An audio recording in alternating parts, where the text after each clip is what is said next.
Selamat datang kepada Bapak Gubernur Provinsi Sulawesi Utara ya, bersama rombongan yang baru memasuki ruangan ini.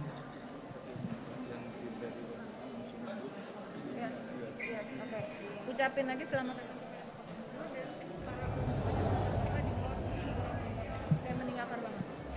Sekali lagi diucapkan selamat datang kepada Bapak Gubernur Provinsi Sulawesi Utara yang baru saja memasuki ruangan ini, dan dimohon kepada Bapak Ibu yang tidak akan mengikuti acara di dalam ruangan ini, yang tidak berkepentingan di dalam ruangan ini, dimohon dengan hormat untuk dapat meninggalkan tempat karena acara segera akan dimulai.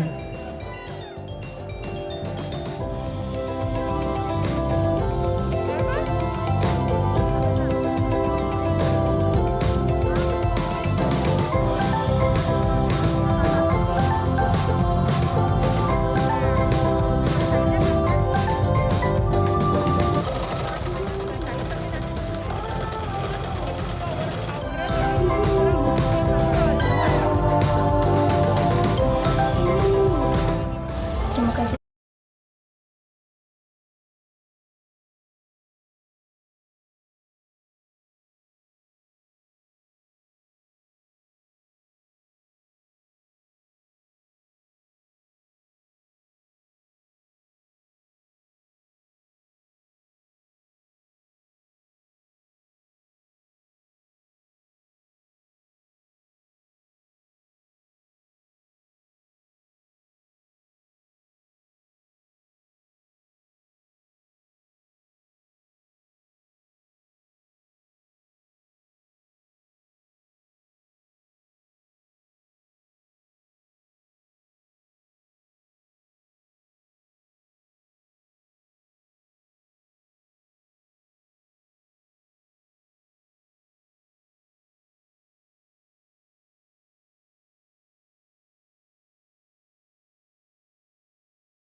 Bapak Ibu hadirin sekalian, berikut saya akan membacakan tata tertib yang harus diikuti selama kegiatan berlangsung. Untuk para peserta yang berada di fitur Webex atau di online, seluruh peserta harus melakukan registrasi terlebih dahulu. Seluruh peserta mengikuti seluruh rangkaian kegiatan dari awal sampai akhir. ID Webex menggunakan nama lengkap sesuai dengan registrasi. Peserta wajib menggunakan pakaian sopan dan rapi, dan peserta yang berada di luar ruangan harap memakai masker. Peserta dimohon diharapkan tidak melakukan Webex di dalam kendaraan. The following rules that must be followed during the activity. For the online participants, first, all participants have registered online. Participants join the entire event from the beginning to the end. Participants using full name for the WebEx ID according to the name registered. Participants should wear polite and neat clothes. Participants who are outdoor, please wear a mask. Participants are requested not to do WebEx in the vehicle. Bagi para peserta offline, peserta memastikan harus melakukan registrasi dan mengisi daftar hadir. Peserta yang sudah hadir di tempat acara sudah melalui proses swab antigen. Peserta wajib mengikuti peraturan sebagai berikut. Pertama, menjaga kebersihan tangan dengan mencuci tangan dengan sabun dan air. Kedua, memakai masker selama kegiatan berlangsung. Tiga, tidak melakukan aktivitas kerumunan pada saat kegiatan berlangsung. Empat, tetap menjaga jarak aman minimal 1 meter. 5. Menghindari kontak fisik. 6. Peserta dimohon memberikan informasi kepada panitia apabila mengalami gangguan kesehatan seperti demam, batuk, pilek, nyeri tenggorokan, dan atau sesak nafas. Dan terakhir, peserta wajib mematuhi dan melaksanakan SOP atau panduan COVID-19 yang berlaku selama pelaksanaan kegiatan berlangsung. Peserta wajib mengikuti seluruh rangkaian kegiatan dengan tertib selama jadwal pelatihan yang telah ditetapkan. Dalam jalannya kegiatan, handphone harap dimatikan atau silent mode. Terakhir, apabila terjadi hal yang tidak diinginkan pada saat kegiatan berlangsung seperti kebakaran, gempa, dan force major, para peserta mohon tidak panik dan dapat mengambil jalan evakuasi yang telah ditentukan oleh panitia. The information for the online participants. For the offline participants. Participants arrive at least 15 minutes before the event starts. Second, participants have registered and filled out the attendance list. Participants who are already present at the event venue have gone through the antigen swab process. Participants must follow the following rules, which are maintain hand hygiene by washing hands with soap and water, wear a mask during the activity, not doing crowd activities during the activity, keep a safe distance of at least 1 meter, avoiding physical contact. Participants are requested to provide information to the committee if they experience health problems such as fever, cough, runny nose, pain, sore throat, and or shortness of breath. Comply with an implement of SOP or COVID-19 guidelines that apply during the implementation of the activity.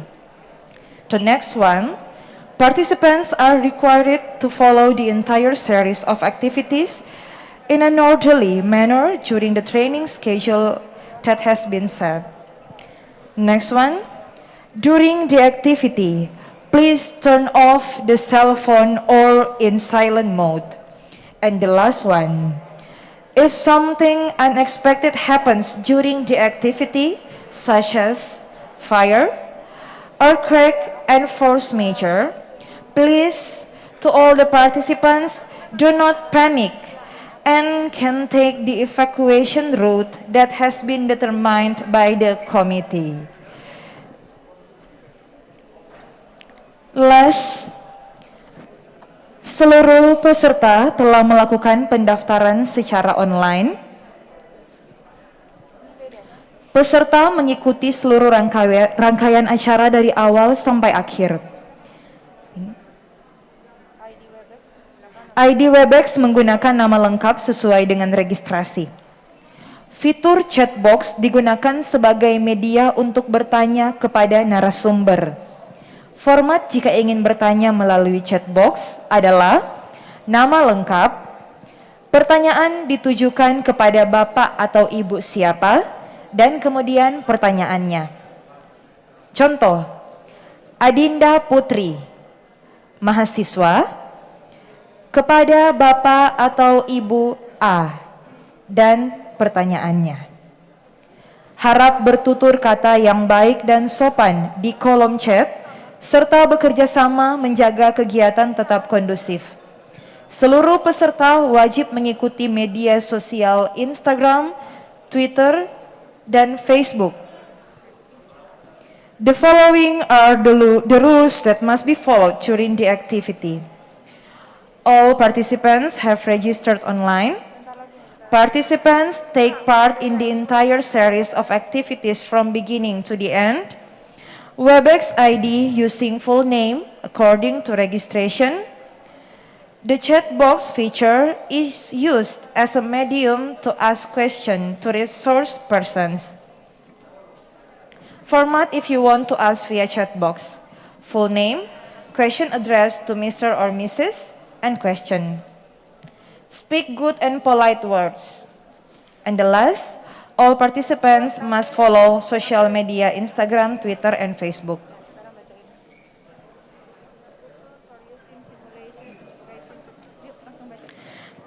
Instruction for using simulations interpretation feature. Please click the interpretation icon or globe image at the bottom left of your screen. If you don't need the interpretation assistance, please select off on the interpretation menu. If you need the interpretation feature, please select one of the following channels: English for interpretation in English, and Indonesian for interpretation in Indonesian. You can adjust the volume of the interpreter's and speaker's voice by using the following switch. If you are still using the interpretation feature and wish to speak, please speak in the same channel as the language you speak in. Please speak English in English channel and Indonesian in Indonesian channel to avoid collision of voice with the interpreters. If you encounter any issues, feel free to contact the technical team or host or the interpreters via chat box.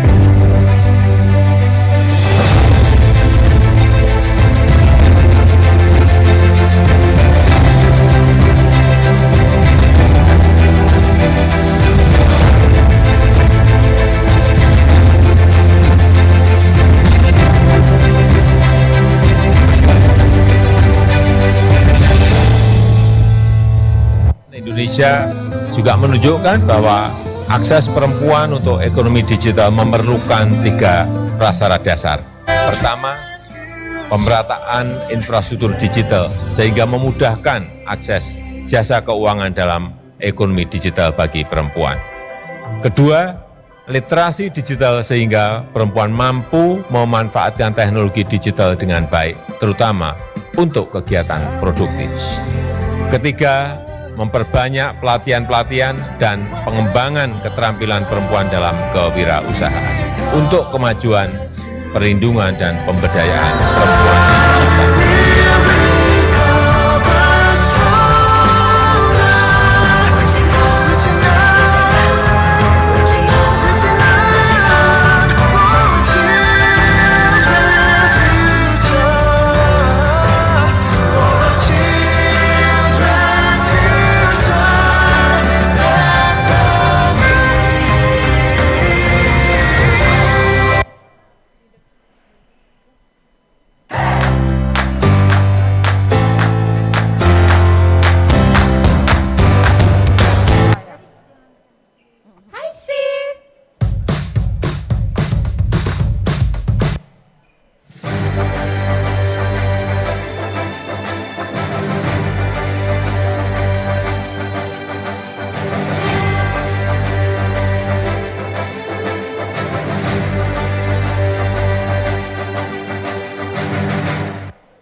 we move on to the next event, please allow me to greet the VIP guest. Her Excellency, Ibu Bintang Puspayoga, the Minister of Women Empowerment and Child Protection of the Republic of Indonesia. Her Excellency, Penny Williams, the Australian Ambassador to Indonesia. Bapak Oli Dondo Kambe, the Governor of North Sulawesi of the Republic of Indonesia. Bapak Dian Triansyah Jani, Co-Sherpa G20. Jamshid Kazi, UN Women Indonesia Country Representative and ASEAN Liaison. Dr. Insinyur Giwo Rubianto Wiyogo, MPD, President of Kowani. Ibu Hadriani Uli Silalahi, Chair of W-20 Indonesia. Ibu Dian Siswarini, Co-Chair of W-20. Batil Misika, Head of Networks, Partnerships, and Gender Division, OECD Development Center. Bapak Jonah J.A. Ganda, the Regent of North Minahasa of the Republic of Indonesia, all speakers and W-20 delegates. Ladies and gentlemen, good morning from Likupang, North Sulawesi. Good day to colleagues from all around the world. Welcome to the first side event of Women 20, Indonesia Presidency 2022. It is a great honor to have you joining the W20 side event live from Likupang, North Sulawesi, one of the 5 best beach destinations in Indonesia. W20, formed in 2015, is based on the awareness of the leaders of G20 members countries on the importance of women's participation, especially in global economic development. As an outreach group that represents women's voices, W20 encourages the adoption of G20 commitment documents that involve issues on women's development, gender, inclusive growth, and women's cooperation in the international economic sector. Kopeknya lemari ya. Our theme for this year is Recover Together Equally. And to highlight one of our priority issues, this event is titled Freedom from Discrimination, Historical Journey from Japan to Indonesia.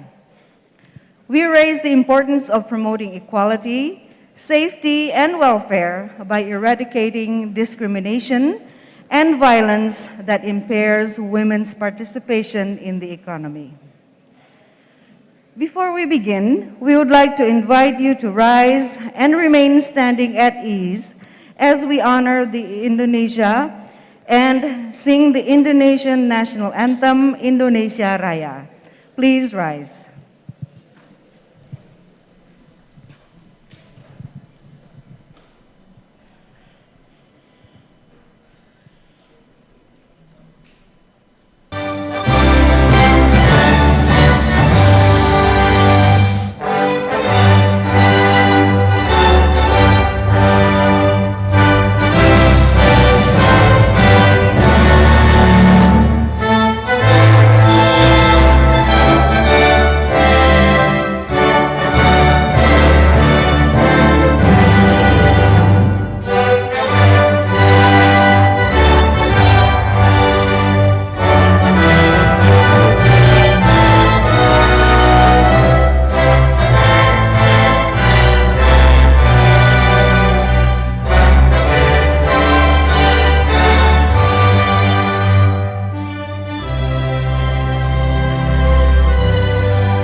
You may take your seat now.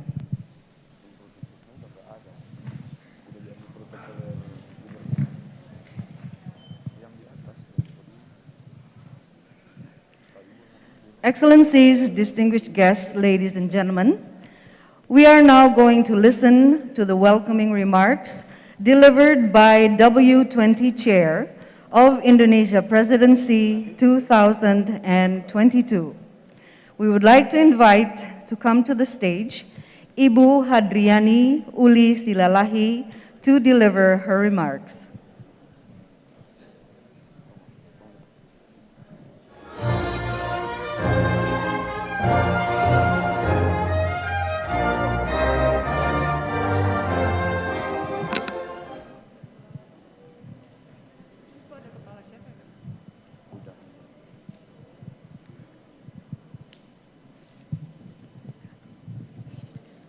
Good morning, good afternoon, and good evening. Tabea. Salam Ibu Bangsa. Your Excellencies, Her Excellency Bintang Puspayoga, Minister of Women Empowerment and Child Protection, Her Excellency Penny Williams, the Ambassador of Australia to Indonesia, Bapak Oli Dondo Kambe, Governor North Sulawesi Republic of Indonesia and North Sulawesi Province, and all Forkopimda North Sulawesi, His Excellency Dian Triansah Jani, Koserpa of G20 Indonesia, Bapak Jamsed Kazi, UN Women Indonesia, Country Representative and ASEAN Liaison. Special for Ibu Dr. Insinyur Giwo Rubianto Wiyogo, MPD, the President of National Council of Women Indonesia, and all Board of Directors, also BKOE, GOE, and all organizations in Indonesia. Bapak Joan Ganda, region of North Minahasa, and all region and majors in North Sulawesi. And of course, special for my partner, Dian Siswarini, co-chair of W20 Indonesia, and distinguished W20 head of delegate, and all W20 sisters, distinguished speakers and participants who are present here and virtually. Welcome. It is a pleasure to hold and invite you to the first side event of W20, Policy Dialogue, Freedom from Discrimination, Historical Journey from Japan to Indonesia. The G20 presidency is a perfect momentum for Indonesia, as we countries all over the world are in our way for recover. The past 2 years have been hard for everyone, and we cannot use this opportunity to show the light and the end of the tunnel, especially for women. This year, the W20 Indonesia presidency has the mission to influence high-level commitment all on women empowerment and gender equality agenda. In G20, putting them at the center of global discussion in the pathway of economic recovery post-COVID-19, while also promoting sustainable development and investment to achieve inclusive growth. We recognize that discrimination and violence against women have been persistent as a challenge faced by women to be fully empowered to participate and function equally in society and economy. We also understand the barriers faced by women in achieving financial freedom while acknowledging the huge role taken by women MSMEs in this recovery period.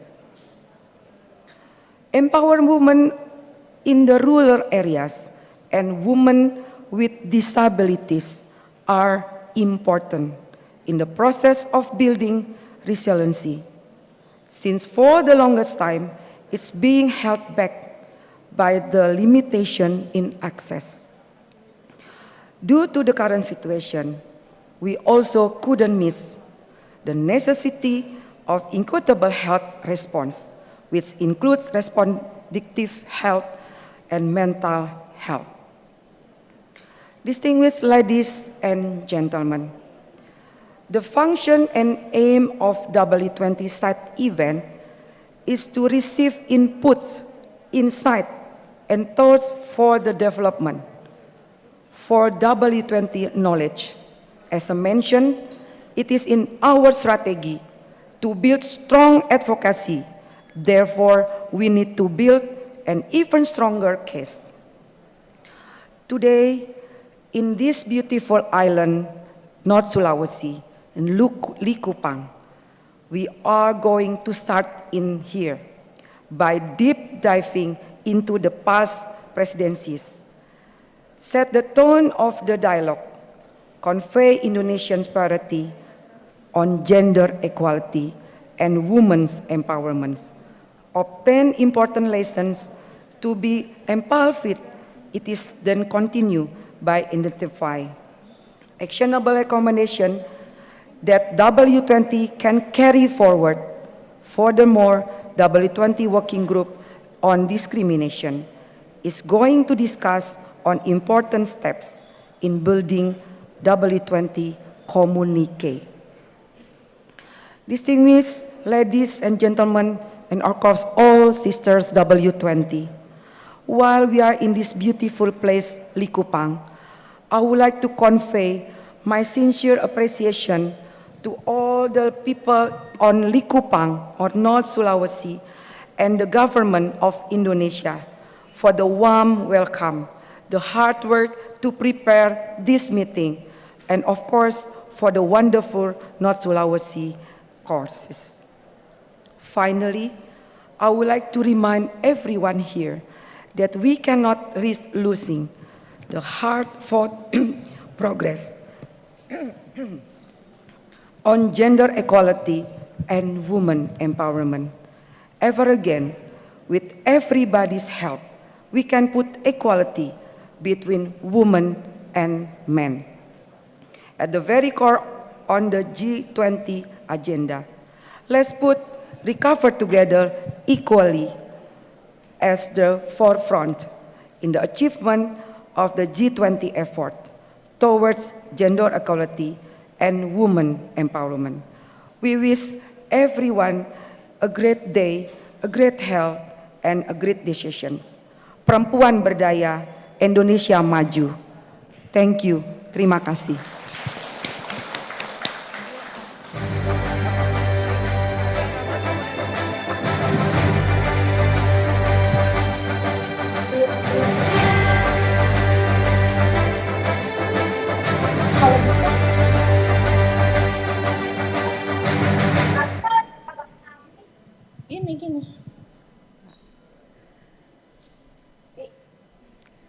Thank you, Ibu Hadriani Uli Silalahi. Excellencies, distinguished guests, ladies and gentlemen, I have the honor to kindly invite the Governor of North Sulawesi, who would like to invite to come to the stage, Bapak Oli Dondokambe, to deliver his remarks.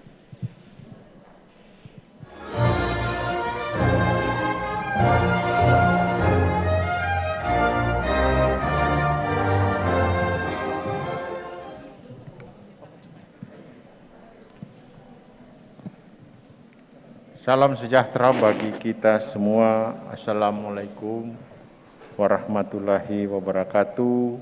Om Swastiastu, Namo Buddhaya, salam kebajikan. Yang kami hormati Menteri Pemberdayaan Perempuan dan Perlindungan Anak Republik Indonesia, Ibu Bintang Puspayoga, beserta seluruh jajaran. Yang kami hormati Duta Besar Australia untuk Indonesia, Ibu Penny William.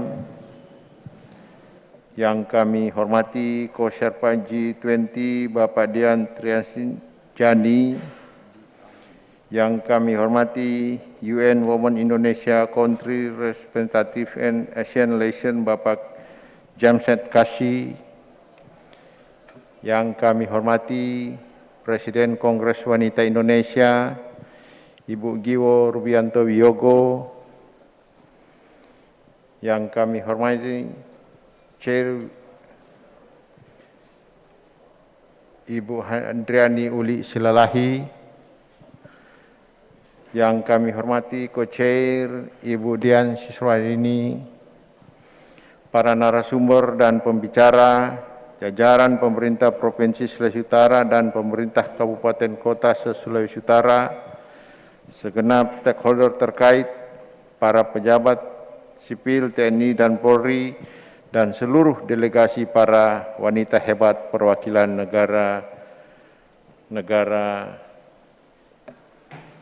Menjadi sukacita kita bersama sekaligus kebanggaan tersendiri bagi kami, pemerintah provinsi dan masyarakat Sulawesi Utara, karena daerah ini dapat dipercayakan sebagai lokasi pelaksanaan Women of 20 Indonesia tahun 2022.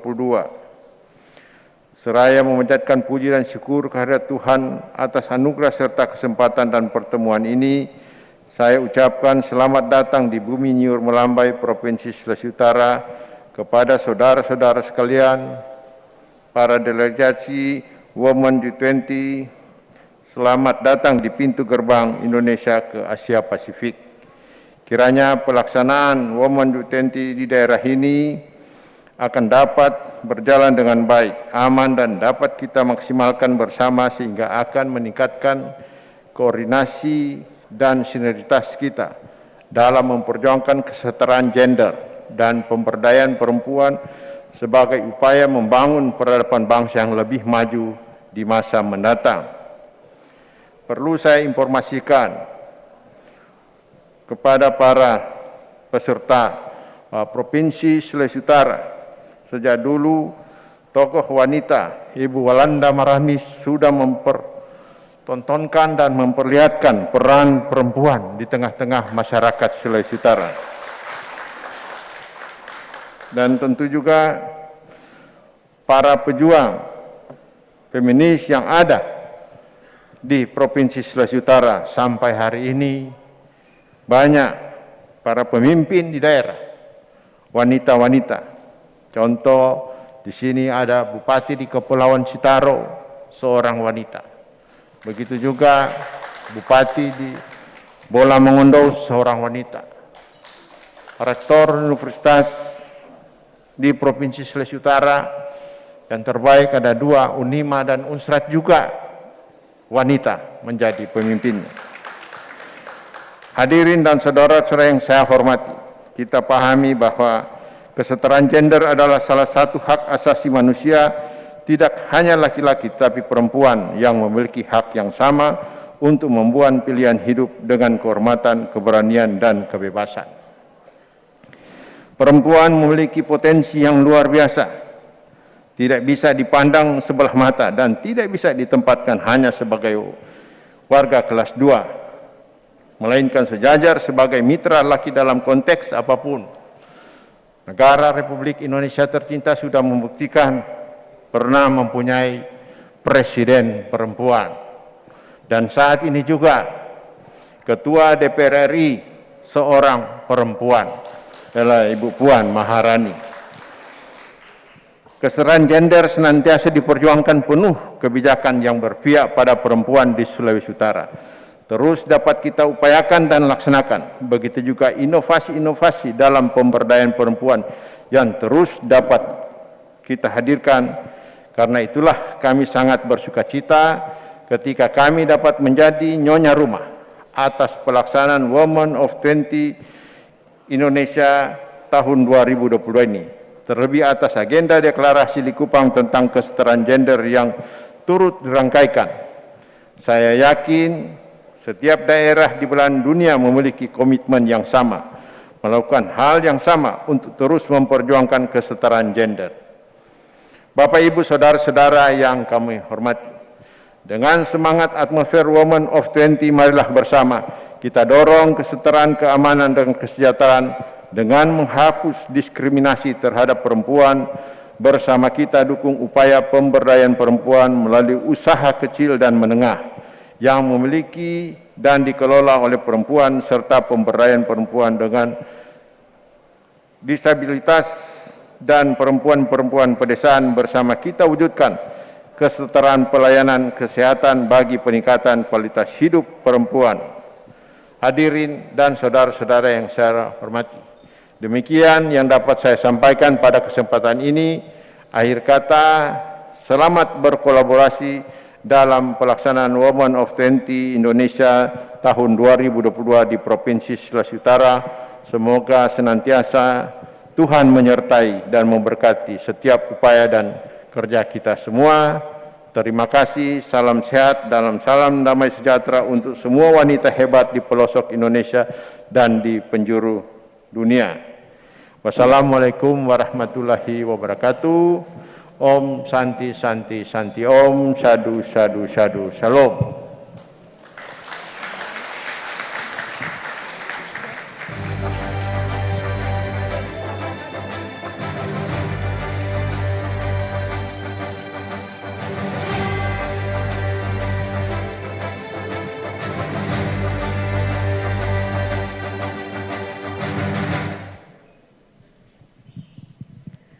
Ladies and gentlemen, we would also like to recognize the presence of Ibu Heti Andika Perkasa, the President of Dharma Pertiwi. Please welcome. Next, we would like to invite the President of Kowani to give her remarks. Join us virtually, ladies and gentlemen. Please welcome Dr. Insinyur Giwo Rubianto Wiyogo, MPD.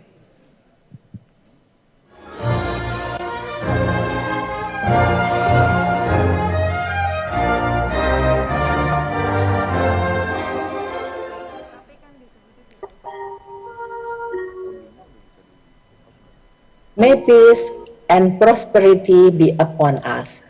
Salam Ibu Bangsa. It's an honor for me to be present in the W-20 side event in Likupang, North Sulawesi. I would like to thank the Governor of North Sulawesi as the host in this event. Also, event coordinators Ibu Uli and Ibu Dian.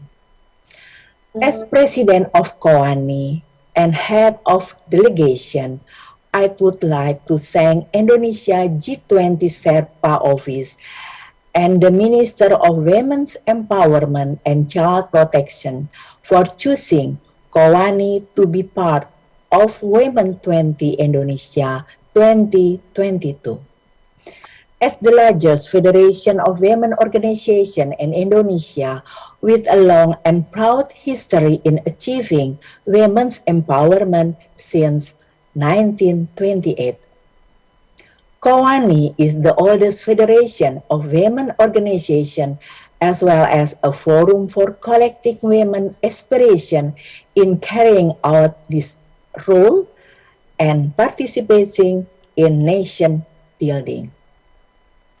Currently, Kowani has 97 members of women organization at the central level with more than 87 million members consisting of different backgrounds from all over Indonesia. We are also a member of the United Nations, a member of the International Council of Women, also a member and founder of the Asian Confederation of Women Organization.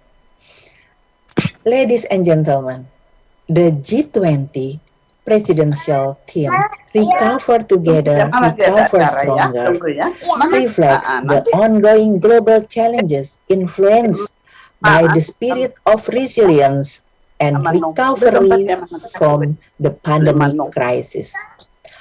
Meanwhile, the W-20 team, Recover Together Equally, reflects on how the crisis could influence advocating women's empowerment and gender equality.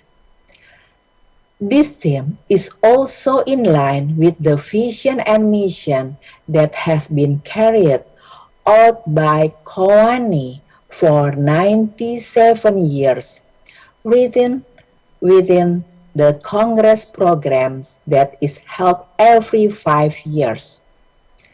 The program promotes equality, security, and welfare to empower women through eliminating discrimination and violence. We strive for this in various aspects, whether we advocate, educate, socialize, and various trainings that we always hold.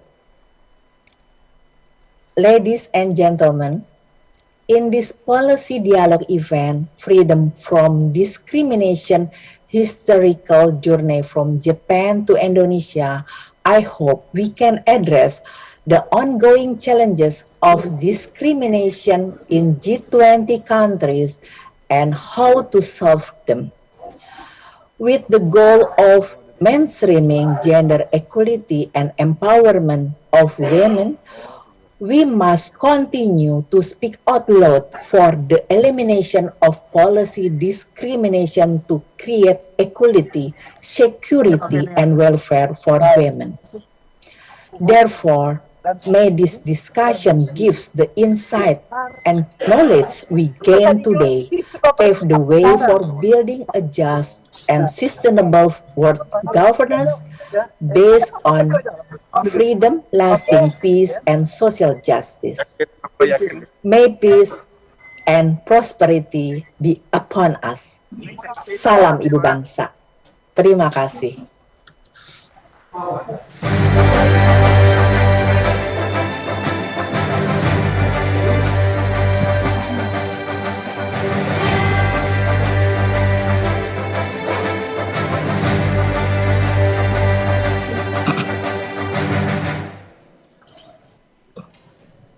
Thank you, Ibu Giwo Rubianto Wiyogo.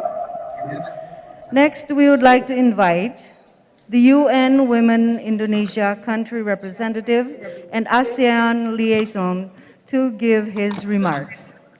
Joining us virtually, ladies and gentlemen, please welcome Mr. Jamsid Kazi.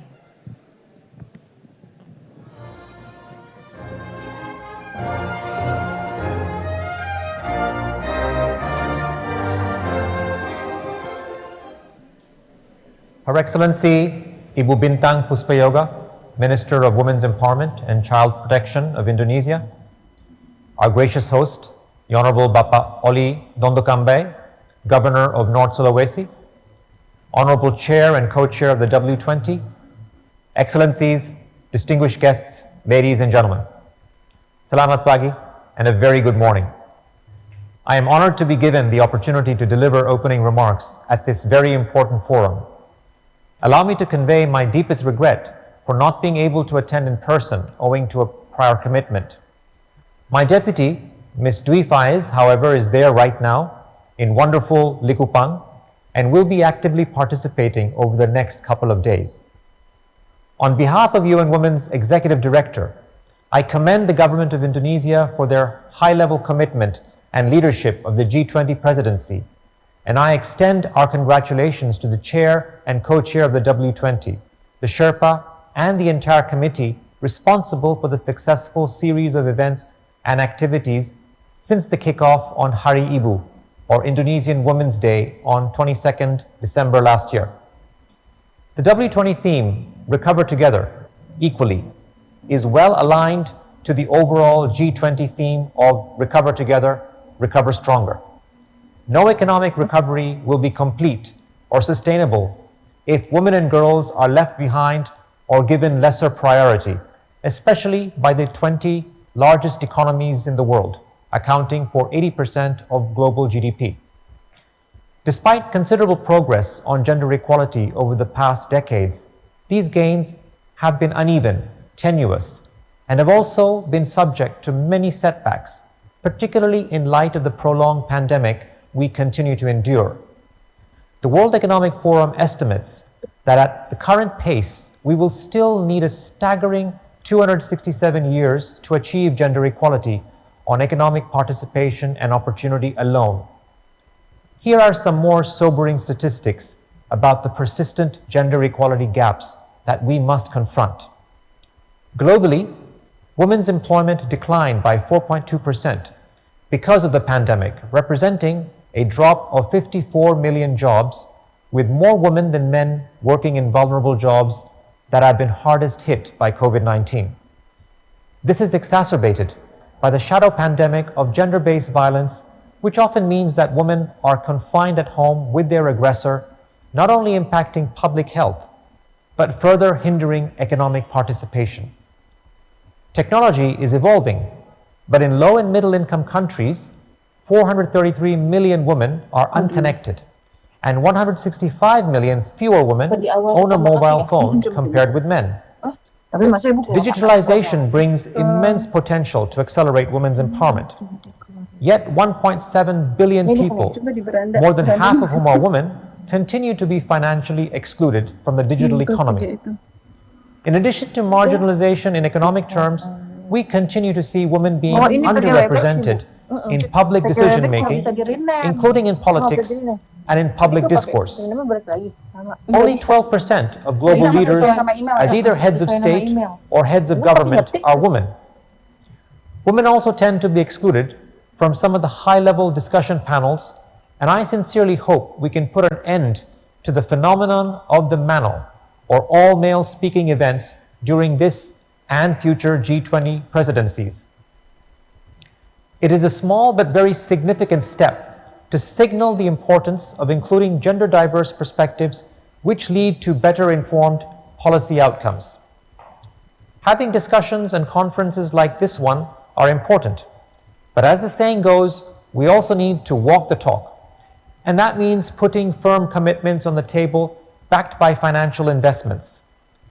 Last year's Generation Equality Forum, a landmark event for gender equality organized by UN Women and jointly hosted by the governments of France and Mexico, concluded with the announcement of bold gender equality commitments totaling an impressive $40 billion of confirmed investments and policy and program commitments from governments and the private sector. These investments represent a major step change in resourcing for women and girls' rights. It would be important to first take stock of how our past and present commitments have been implemented, and to follow up in addition to making new pledges and taking further concrete measures.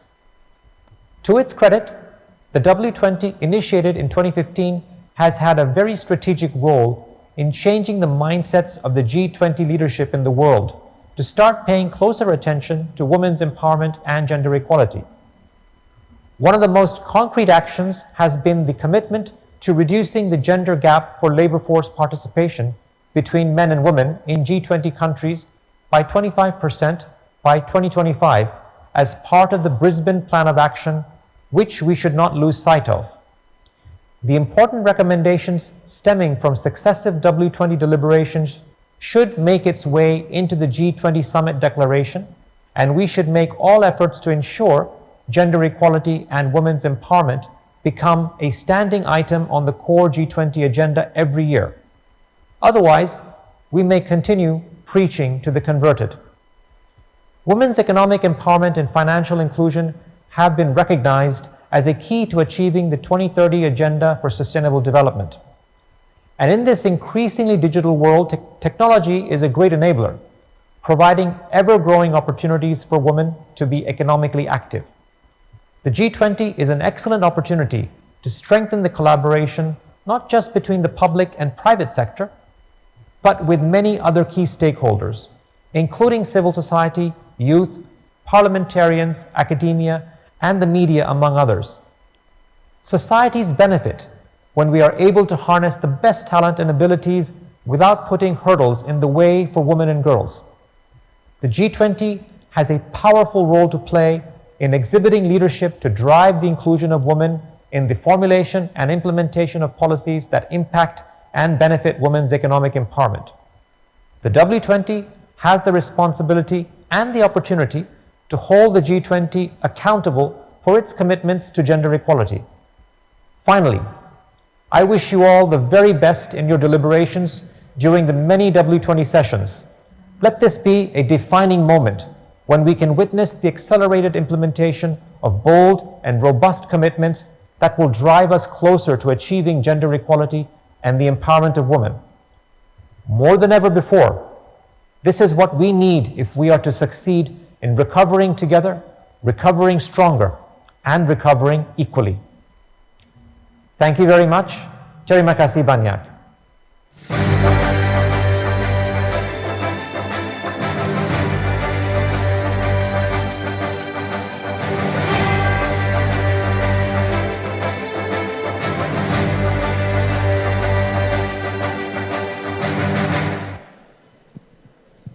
Thank you, Mr. Jamsid. Next, we would like to invite Co-Sherpa G20 Indonesia to give his remarks. Joining us virtually, ladies and gentlemen, please welcome Bapak Dian Triansyah Jani.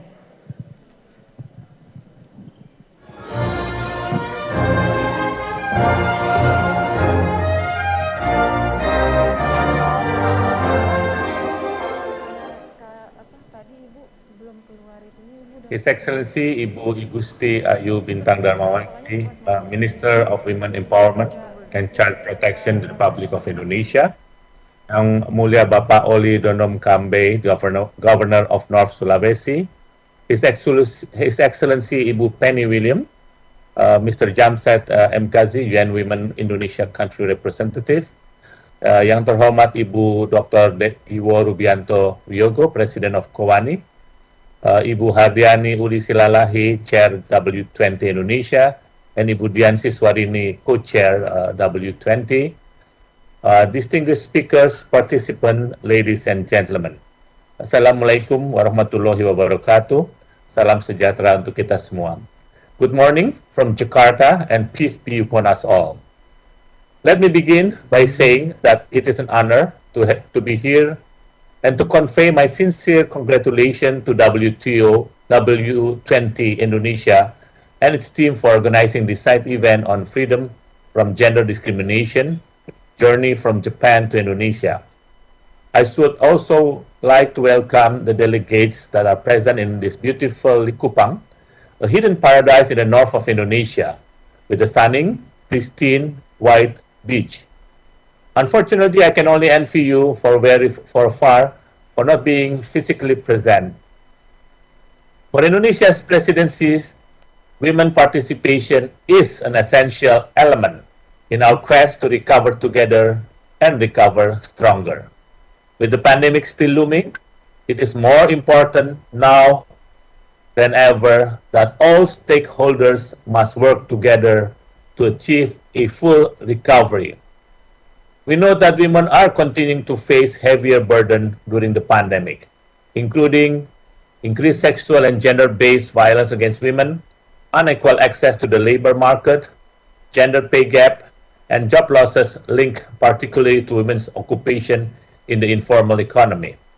Yet, we have also seen that women are powerful agents of change. Women are at the front lines in COVID-19 response, making up more than 70% of global health workforce and playing an enormous effort to flatten the curve of infection and contribute towards world recovery. I salute them all for their contribution to society. Indonesia's nation-building process is very much supported and influenced with the pivotal role of women. The names of prominent women heroes such as Kartini, Chutnyadin, Rasuna Said, Maria Maramis, and many more have contributed their relentless efforts, even their lives, for the independence of Indonesia. If women are provided with the respect they deserve, the environment, and the opportunities that are free from discrimination, I sincerely believe that the benefits are endless. Everyone, particularly men, should play a part and contribute toward realizing these potentials.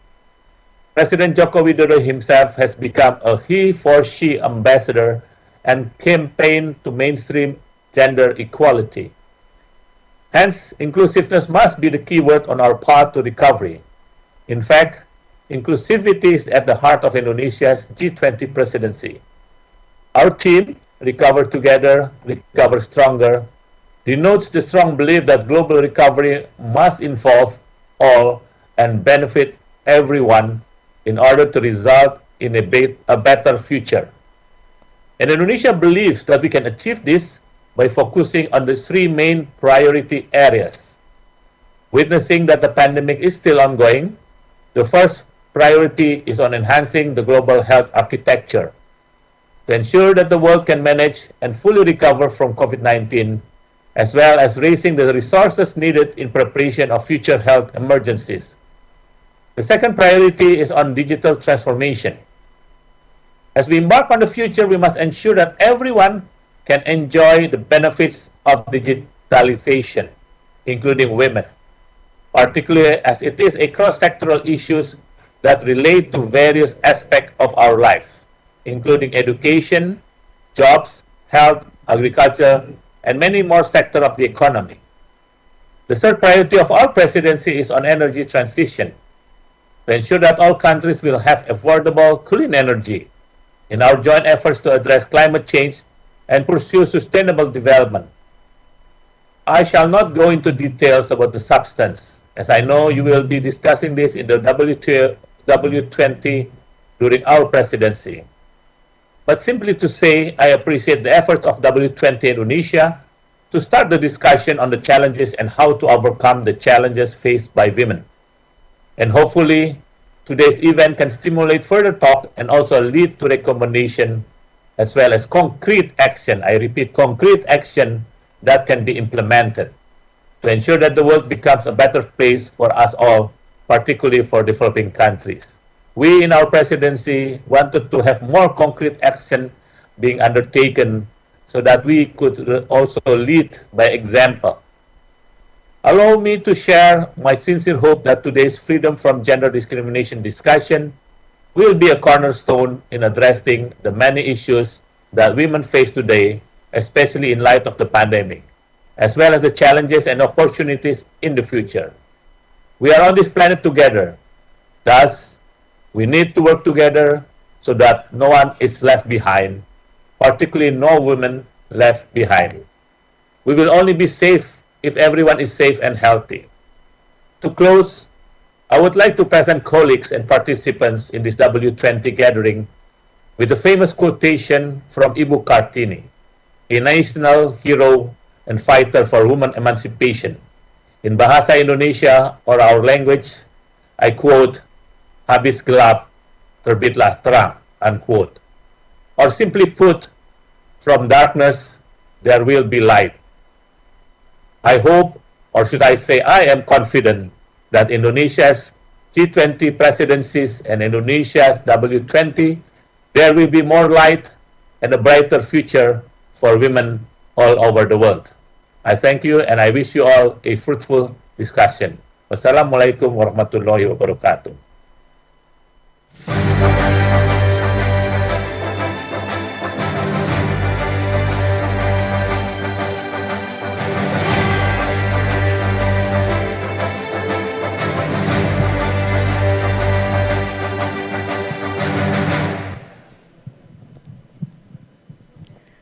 Thank you very much, Bapak Dian Triansyah Jani. Excellencies, distinguished guests, ladies and gentlemen, I have the honor to kindly invite the Minister of Women Empowerment and Child Protection of the Republic of Indonesia to deliver her remarks. Joining us virtually, ladies and gentlemen, please welcome Her Excellency Ibu Bintang Puspayoga.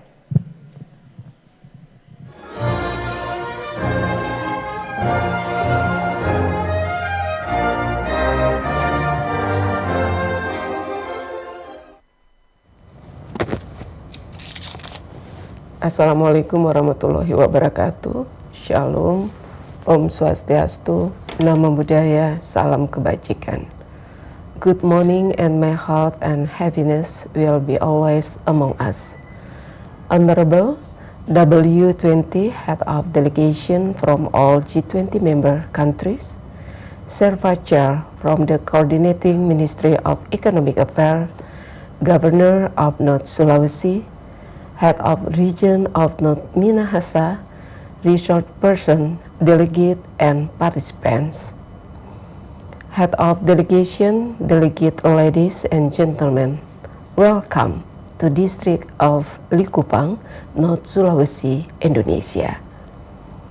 Thank you very much for attending the very first seminar of W20 Indonesia meetings.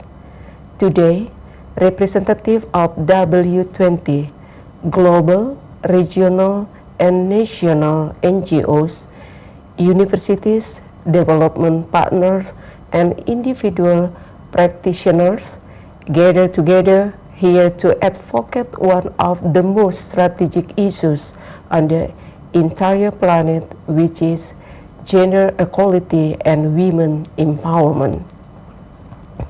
This is another record in history. Indonesia is proud to witness and facilitate commitment, attempt, and action to enhance the status of women globally, especially in the context of socio-economic recovery within G20. We are confident our collective effort will yield results, as stated by our team, recover together and recover stronger. Once again, thank you very much for your strong commitment. We are expecting to have implementable deliverables which directly reduce gender inequality and strengthen women empowerment in this challenging pandemic era. Head of Delegate, ladies and gentlemen, the global pandemic has impacted men and women differently. Women have been disproportionately affected by job loss because they are overrepresented in the informal, precarious, and low-paid sector that have been hit hardest by the pandemic, such as accommodation, the food industry, and retail. Simultaneously, the pandemic has caused an increase in unpaid care work, particularly by women. Research suggests the estimated loss of income for women globally as a result of the pandemic was more than $800 billion. Consequently, UN Women has said it expects the pandemic will force more women into extreme poverty, widening the gender poverty gap. Worse still, UN Women has reported that violence against women, particularly domestic violence, has intensified during the pandemic. In 2020, the G20 Women 20 Summit recommended that gender lens must be applied to the global economic recovery agenda to ensure that it tackles the pandemic disproportional impact on women. This is why we are here today, to ensure that global economic recovery must also address gender inequality. For us in Indonesia, our women play a key role in economic growth and development. They own and run more than 50% of micro, small, and medium enterprises, MSMEs, across the country. But a survey conducted by the Central Bureau of Statistics in 2020 found that 2/3 of MSME owners suffered from reduced income as a result of the pandemic. About half of 46% reported that they struggle with paying bill and debt. Head of Delegate, ladies and gentlemen, COVID-19 has made a catastrophic effect on the world almost in all aspects of life. On gender equality, the pandemic intensifies imbalance power relation between men and women. Gender-based violence and violence against women are massive at this time. Data from 10 countries show that call to domestic hotline increased by 25 to 111% in the first month of the pandemic. This is partly because women were isolated from their abusers and cut off from social network and essential life-saving services. This is worsened by the increased stress among people due to socio-economic disaster made by the pandemic, which in the end rise number of gender-based violence and violence against women. Globally, about 1 in 3 of women worldwide have been subjected to violence against women. Violence against women is deeply rooted in gender inequality, diverse forms of discrimination, and harmful and discriminatory socio-cultural norms, attitudes, and practices. Violence against women negatively affect women's physical, mental, and emotional well-being, including their reproductive health. At the same time, violence against women also infects families, communities, and the society and country at large. Before COVID-19, the cost of violence against women was estimated to be about 2% of global gross domestic product and up to 3.7% in some countries. These figures would only have increased since the onset of the pandemic. They would be higher still if the intergenerational consequences of domestic violence, including the transmission of violence and declining children's health outcome, are taken into consideration. This is why W-20 needs to strongly partner with other interest groups within G20 to address gender-based violence and violence against women issues by advocating policy intervention submitted to relevant working group both in SERPA track and in financial track. Recover together, recover stronger implies a collective effort to recover from the global pandemic. Collective action means that women need to be actively involved in the G20 processes, and women issues need to be strongly embedded in G20 agenda. These all are our mandate, the W-20 mandate. Head of Delegate, ladies and gentlemen, truly the mark of the COVID-19 pandemic are leaving us with more work to do and more tasks to accomplish in the day ahead, but we will carry on headstrong with our learnings from these adversities, making us even more resilient as G20 community.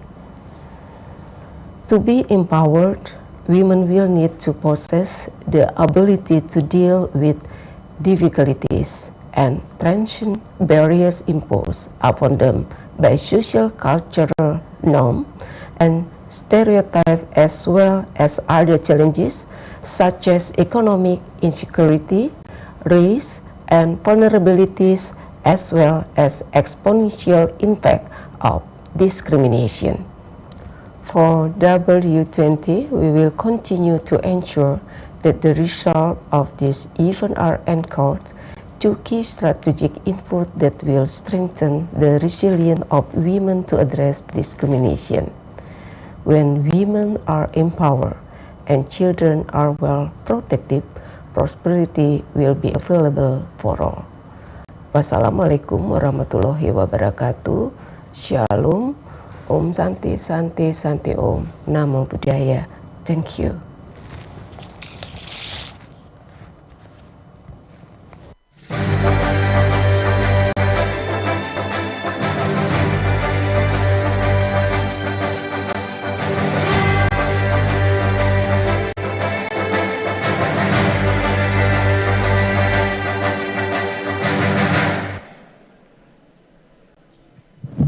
Thank you, Your Excellency. Before we go to the next agenda, we would like to invite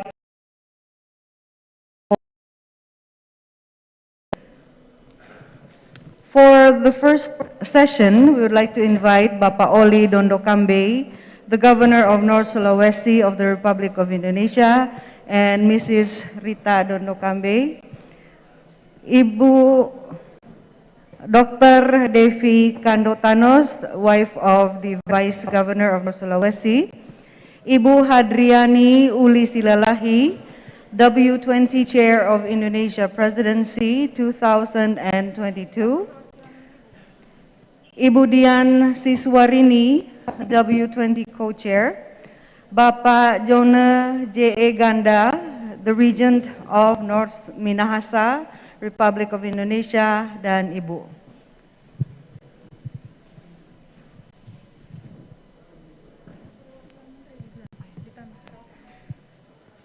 Also the representatives of the minister.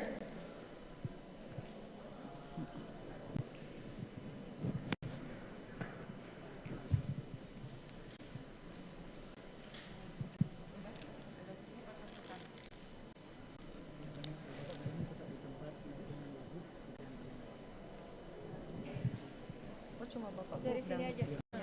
Dibaca. Yuk, untuk sesi yang kedua, dimohon 1, 2, 3.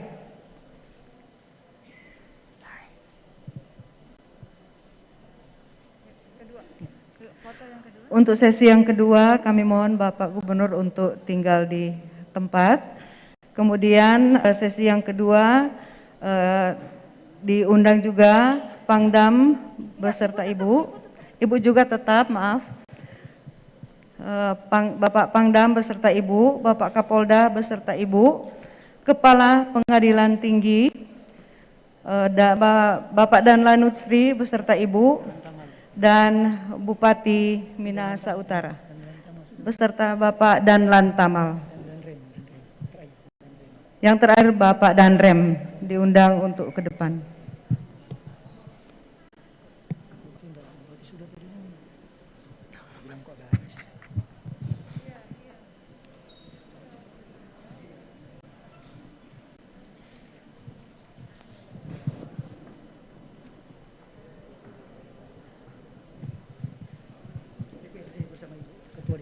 Ketua DPRD bersama Ibu juga diundang.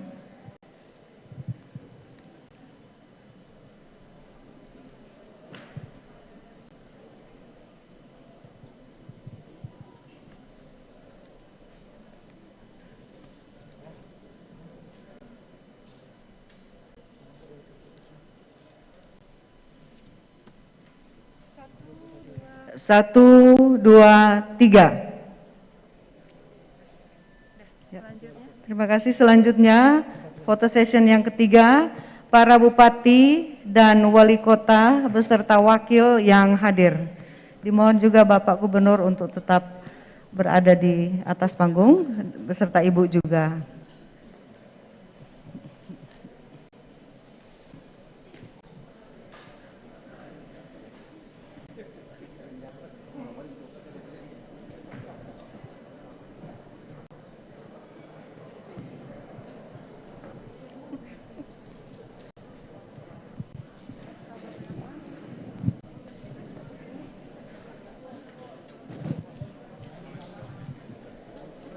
Next. Udah nggak ada. Oh iya, ya.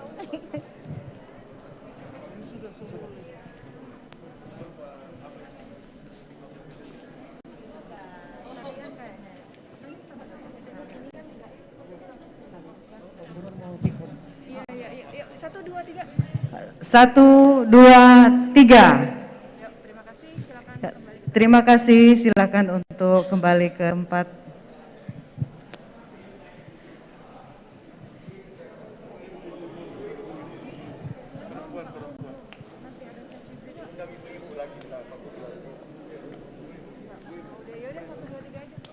Oke.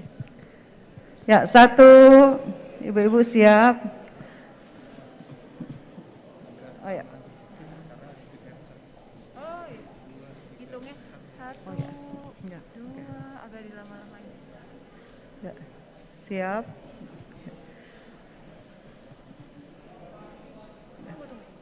Yuk, yuk. 1, 2, 3. Sekali lagi. 1, 2, 3. Ya, baik, terima kasih. Silakan ibu-ibu kembali ke tempat.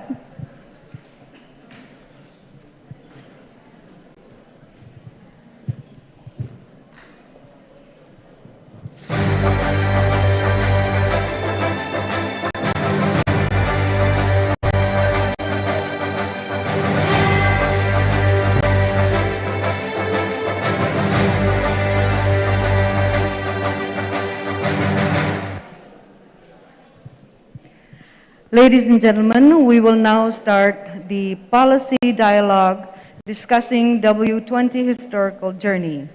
Please address your comments and questions about our session via chat box to be later discussed during the question and answer session. The panel will be moderated by Mrs. Sita Ari Purnami. Hello, Mrs. Sita Ari Purnami. We are happy to have you here. I now present the time and screen to you.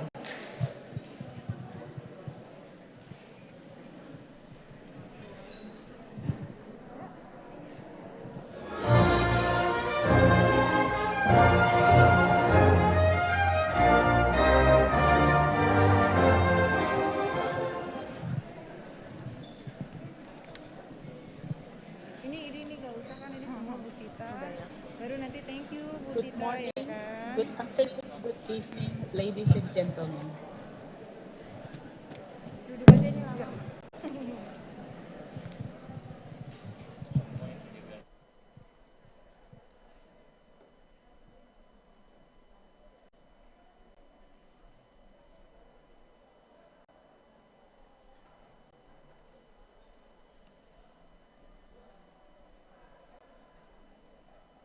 Good morning, good afternoon, and good evening, ladies and gentlemen, distinguished guests, delegates of W-20 from 20 countries.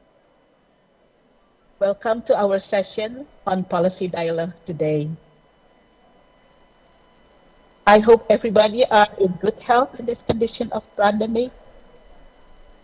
I am Sita Ari Purnami, will become the moderator for this session. Together with us today, already joining us, Ms. Batil Misika, Head of Networks, Partnership and Gender Divisions, OECD Development Center, Professor Yuriko Meguro, Co-Chair of W-20 Japan, and Ms. Martina Rigato, Sherpa, W-20 Italy. Unfortunately, Ms. Salma Al-Rashid cannot join us today due to family medical emergency matter. To begin with, now I would like to invite Ms. Batil Misika to share her thoughts, and you have 15 minutes, Ms. Batil. The screen is yours. Di sini belum pakai bangku kan?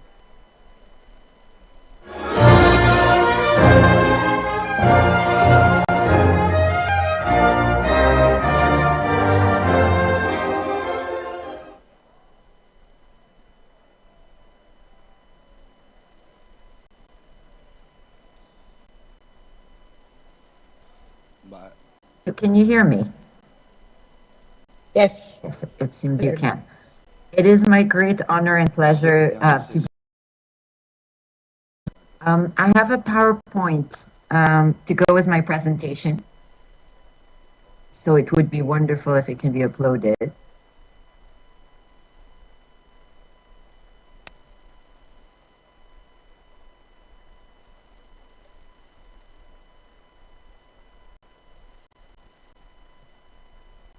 Very good. So it is my great pleasure to address you today to discuss freedom from discrimination, the journey of history from Japan to Indonesia.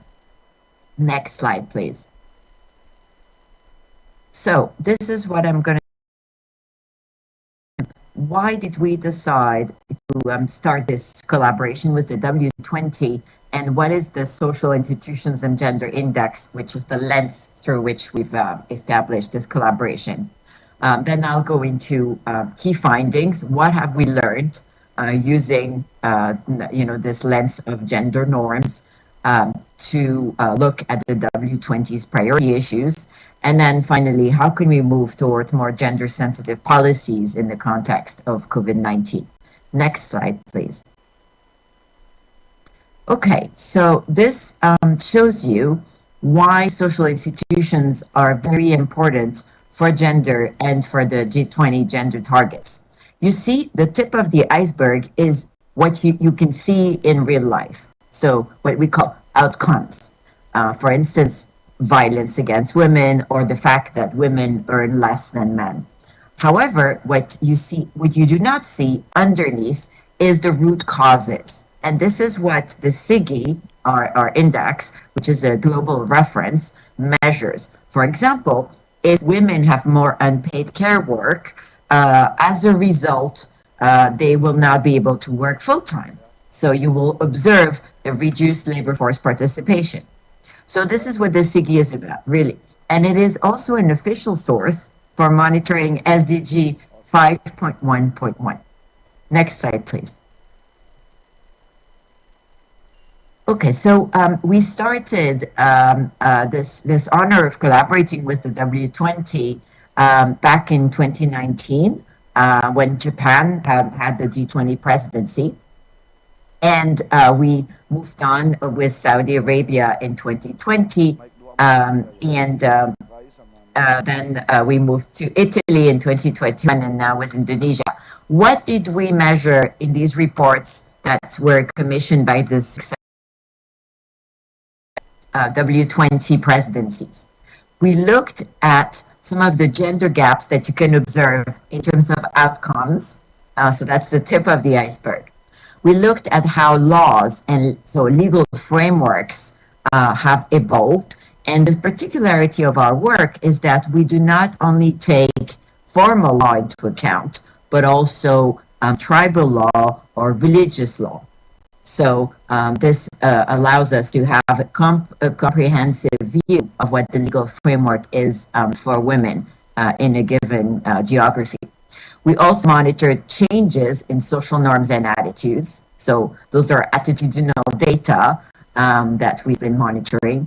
And finally, shifts in discriminatory practice. You can have attitudes that, for example, think it's acceptable for girls to be married before 18, and as a result, the practice will be a certain percentage of girls married before they're 18. Next slide, please. Okay, I'm going to talk you through the key findings of these successive reports. Next slide, please.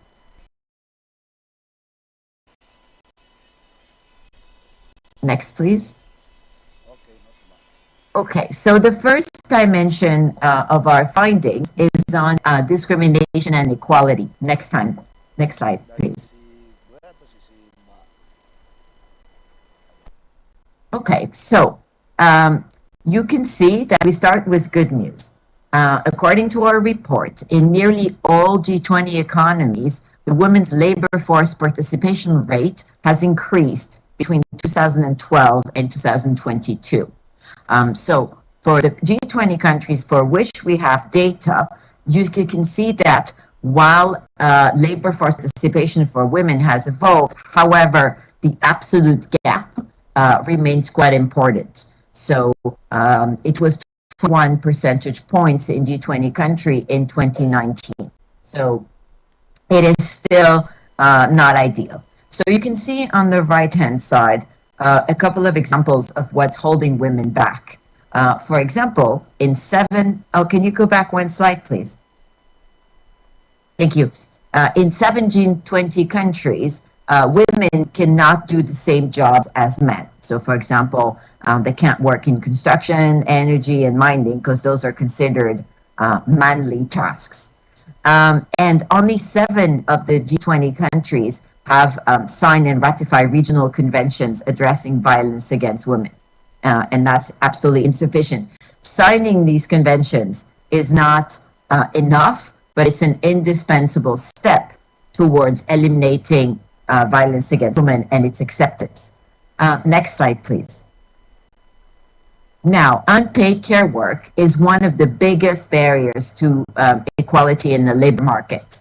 And again, you can see here that the female to male ratio, in the labor market is going to be inversely proportional to unpaid care work. This is really what's been holding a lot of women back. And because of the COVID and of lockdowns, school closures, the amount of unpaid care work has gone up for women in the world. In addition, what's holding women back, and really that's the specificity of what we measure in Nisigi, is to look at these perceptions because they can explain a lot of these negative drivers. So, for example, in 2020, 37% of people agreed that when a mother works for a pay, the children suffer. It's a lot of people, 37%. And in 2020, across 12 G20 countries, 16% reported to be protected. So you can see that there is good practice. Canada launched this new Women's Employment Readiness Program to basically eliminate obstacles to women's employment and labor inclusion. In Turkey, there's a national strategy and action plan on women's empowerment, which aims to mainstream gender, which has been an important step in national policy. Next slide, please. So economic inclusion. Next slide, please.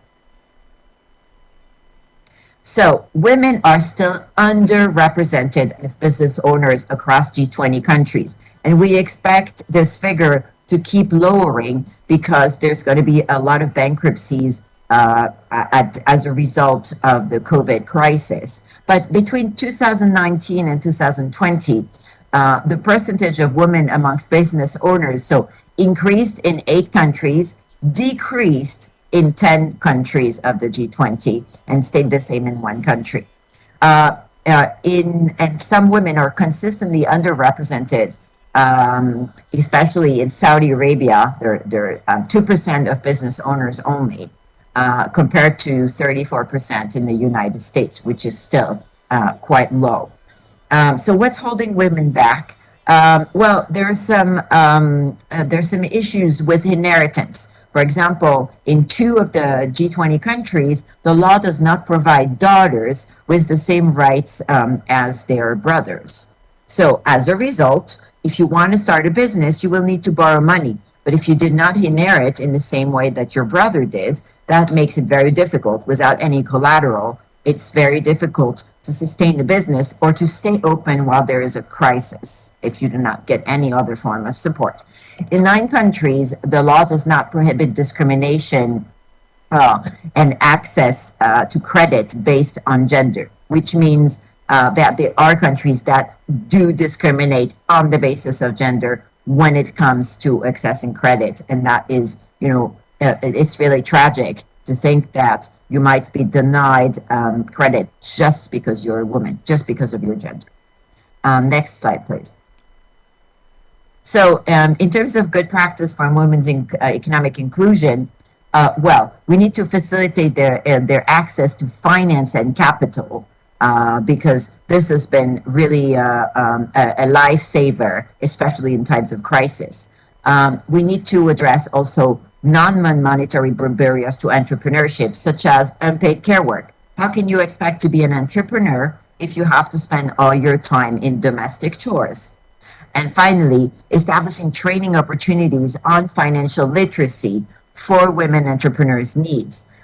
It's not because these women have a business that they necessarily got the proper financial education, maybe they did not complete secondary or superior education. So financial literacy is critical if you are to lead a successful business. So good practice, in 2020, Indonesia announced its National Women's Financial Inclusion Strategy, which aims to improve women's access to formal financial services and equip them with financial skills, including digital finance. Germany has a new gender equality strategy that includes important support for female entrepreneurs and again, measures that highlight the importance to balance paid and unpaid care work. Finally, in Mexico, Ella Hace Historia, She Makes History, which is a Facebook initiative, offers financial education to 15,000 women entrepreneurs so that they can contribute to the economic recovery of the country. Next slide, please. Okay, now how do we go to gender-sensitive policies in the context of the COVID-19 recovery? Next slide, please. So we have been looking at whether there's been gender-sensitive policies in the context of the COVID-19 recovery. And unfortunately, we could only approximately count 38% of gender-sensitive policies, while we know that women have been disproportionately affected by COVID-19, especially in the global south. So if we look now on the positive side, some of the policies that have been put in place by various governments include care services to allow women to go back to work, social insurance, because women were often employed in the informal sector, and so as a result, they were often devoid of any form of social protection. Wage subsidies and income, so those are very often government schemes to compensate for the loss, and income replacement for the self-employed. Well, that's because these people also do not have access to social protection. In terms of finance and entrepreneurship, we've seen some equity injection to support women-led companies, tax deferrals, and credit lines. Those have mainly been, implemented by governments. And finally, when it comes to violence against women and girls, strengthening services to help survivors, awareness raising, so lots of campaigns, especially around hotlines that were put in place following the first lockdowns. And finally, the collection and use of data, because as we know, violence against women is still largely underreported. Next slide, please. And with that, allow me to thank you. And again, the government of Indonesia, we're very grateful to be collaborating in this, in the context of the G20 and the W-20 presidency. Thank you very much. Thank you. Thank you very much.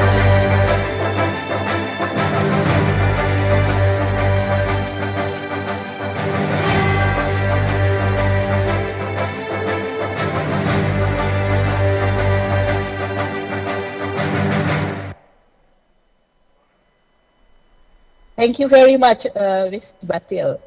You actually still have a couple of minutes, but thank you.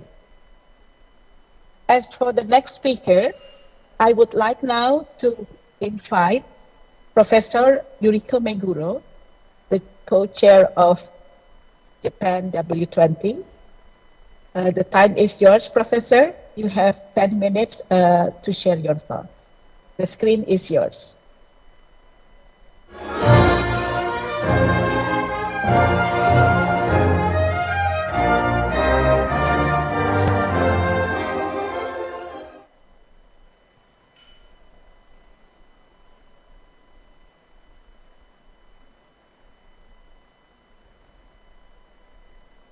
Can you hear me?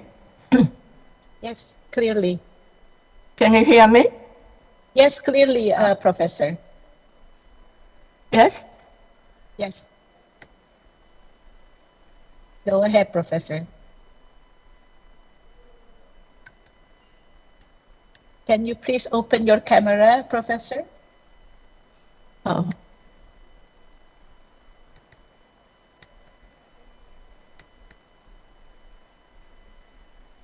No? Not yet. Oh, sorry. Can you hear me? Yes, I can hear Okay. you clearly. All right. Then I gave you the oh, this may be it. Yeah, the PowerPoint. Can you Yeah. also open your camera, please, Professor? Yeah, but I can't find it. I've been sorry. Okay. Oh. Okay, so you need your PowerPoint with you now. Can please the committee there help sharing Professor Meguro PowerPoint, please? No?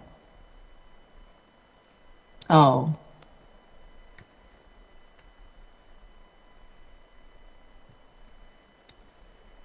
No? Your camera is still not on, Professor, but your PowerPoint is here now. It's in the screen. Oh. It's not on? I'm very sorry. It's okay. Please go ahead, starting your presentation, Professor. Okay. To see that you can't see my PPT. I don't know what happened. Okay, screen. Okay, Professor, please start the presentation. Anyway, all right. Thank you. Selamat pagi. Selamat pagi. Thank you. Good morning, good day, good evening for everyone. It is my great pleasure to share with you the experience we had as the 2019 W-20 presidency. As you know, Turkey was the first one on the path of this journey, followed by China, Germany, and Argentina. What we must learn from this short journey lies in the motive for creating W20 as G20's engagement group. I will focus my presentation on what takes to get W20 communique done and have its substance adopted by the G20 Leaders Declaration at the G20 Summit. Now, I'm sorry you don't have that. Yeah, I hope I can show it to you.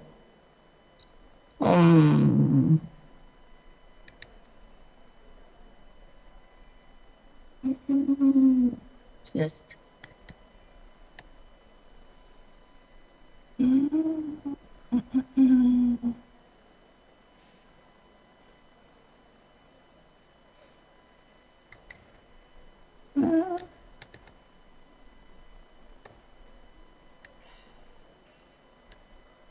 Yes, please, Professor Megura, go ahead. Yes? Yeah, please go ahead presenting your PowerPoint. Right. Thank you. Right.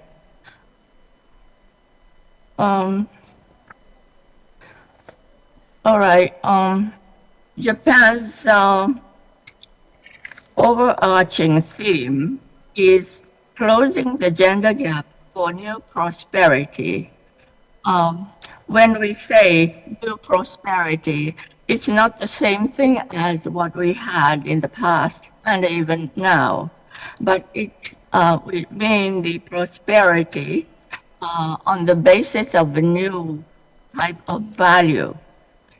And we learned from W20 Argentina that we should sustain labor, digital, and finance as the W20's key pillars, and could select one addition as a new pillar. We chose governance as our new pillar. We felt strongly that it's about time to move the words on G20 leaders' declaration to action. You see the framework. I'm sorry, you don't see the framework, but we made a framework of our communique, and I will tell you what that is.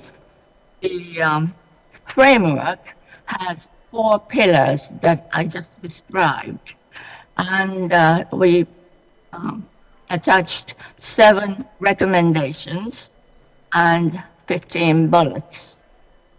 The first one is labor, of course, and the second digital, the third finance, and the new one governance. And it contains recommendations about 25 and 25, which was already mentioned in the beginning of this session, the event. And governance, we narrow it down to monitoring measurement. And the labor, in terms of the labor, it contains the gender gap becoming closing and 25 by 25, and it also includes recommendation on education and violence. In the pillar digital, it contains recommendation about digital, and also it includes a recommendation on education and violence. And in finance, it is combined with entrepreneurship, and it also contains recommendation on education as well. And this is the slide, the second slide. Now the third slide, in case you get the chance to see it, the main point is no going back.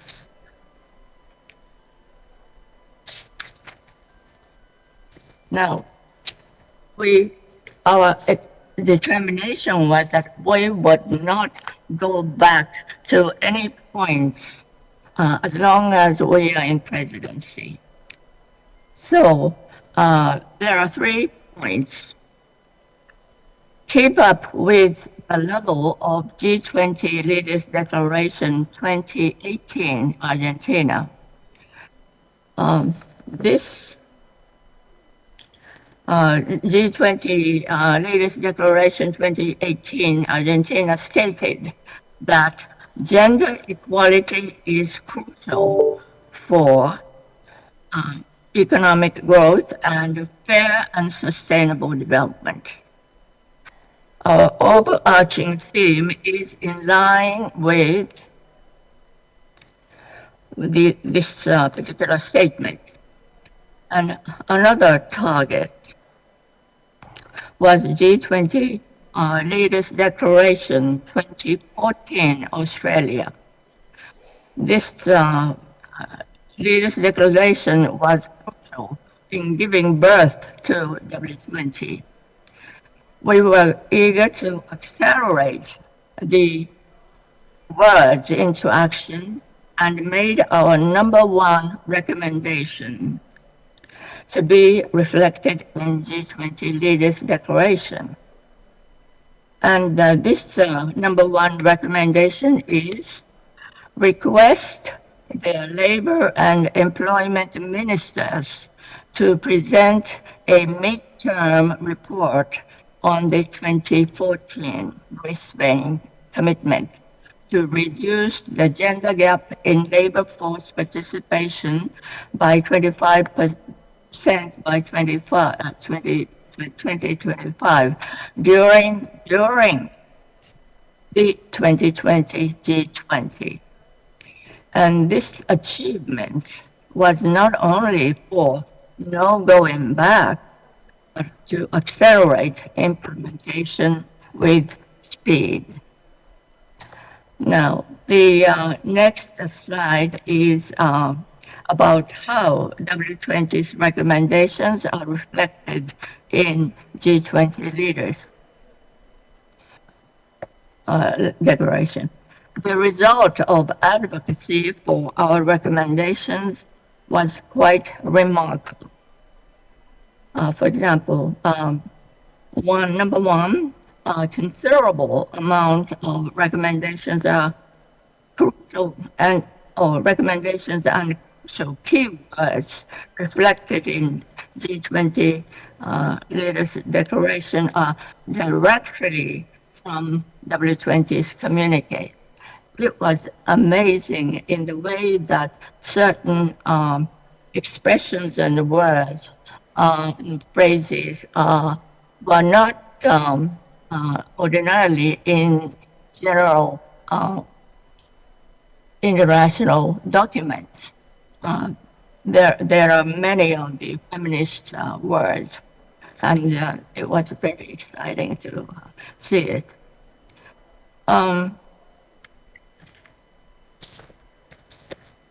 The second point is that the basic G20's Brisbane commitment and its implementation procedure are articulated, and the leaders proclaimed to take the responsibility for accelerating progress on the basis of the annual report.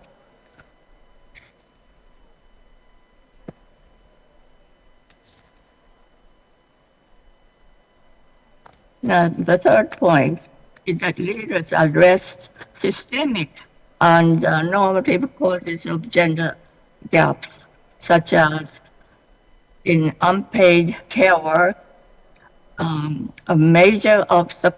this is a major obstacle to women's labor participation, or reduced pay gaps between men and women, and consider the quality of work and all forms of discrimination against women, and also combat stereotypes. It is also worth knowing that women at work in G20 countries progress and policy action, and this is the paper prepared by under the Japan's G20 presidency by the OECD and the ILO, and this was annexed in the G20 paper. It could be taken as an indication that the leaders recognize the necessity to measure and monitor the progress by exchanging each country reporting at the summit. And this was something that we actually didn't expect to happen, but they did it. So it was a surprise, but a very, very pleasant surprise. And finally, I would mention the W20's internal activities. Besides the expected role of communique production, subgroups activities have been going on. W20 Governance Task Force has come up with a memorandum already, and you will be familiarized with that. Gender Equality Monitoring Task Force has been aiming at developing KPI to accelerate the implementation of G20 Leaders Declaration. And this was greatly supported by the OECD report and also the work of Batil that who just explained the activities. And also the McKinsey data set. And the third one is the Entrepreneurship Working Group, and this is not a task force, but it has been there with active commitment. So finally, to conclude my intervention, I must say that I personally gained so much power from our knowledge partners, like the Chatham House in London and OECD CG, to name a few. So again, my apologies for the mishandling. However, thank you very much. Terima kasih. Thank you very much, Professor, for your interesting presentation. And for the next speaker, I would like to invite Ms. Martina Regato. She's the Sherpa of W-20 Italy. The time is yours, Ms. Martina. You have 10 minutes to share your thoughts.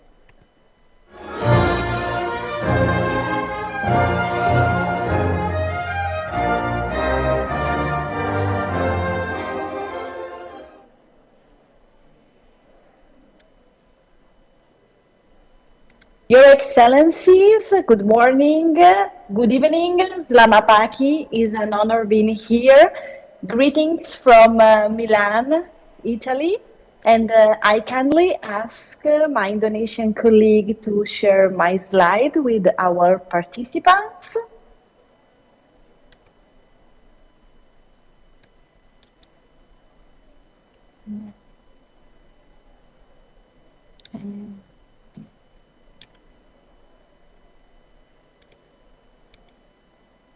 Thank you so much.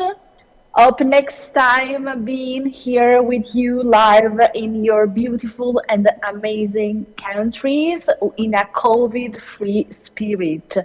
It's my pleasure today to share with all of you the main highlights from the W20 Italian presidency.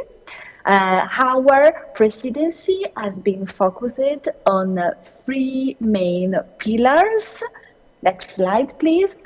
People, planet, and prosperity, where gender was mainstream along these three main topics. Next slide. People was the very first pillar of our G20 presidency, stressing on the fact that for developing a post-pandemic recovery, we need to back people at the center of our economies, and women should be the key for empowering whole humanity goes beyond the pandemic. Next slide. The second pillar of our G20 presidency was the planet. It's impossible to recover from pandemic for giving our planet heart. During our presidency, we stress the accent on the liaison between the environment, the safeguarding of environment, and the health of all women and girls, the so-called One Health approach.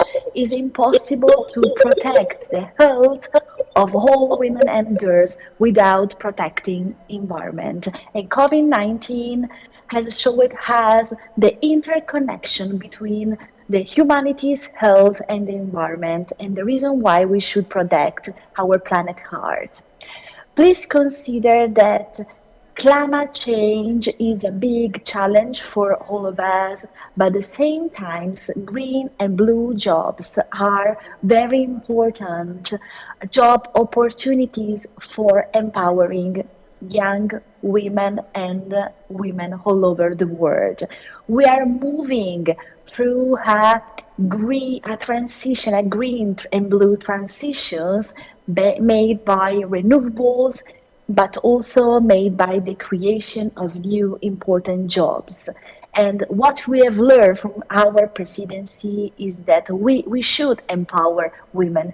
creating new occupation for all of them.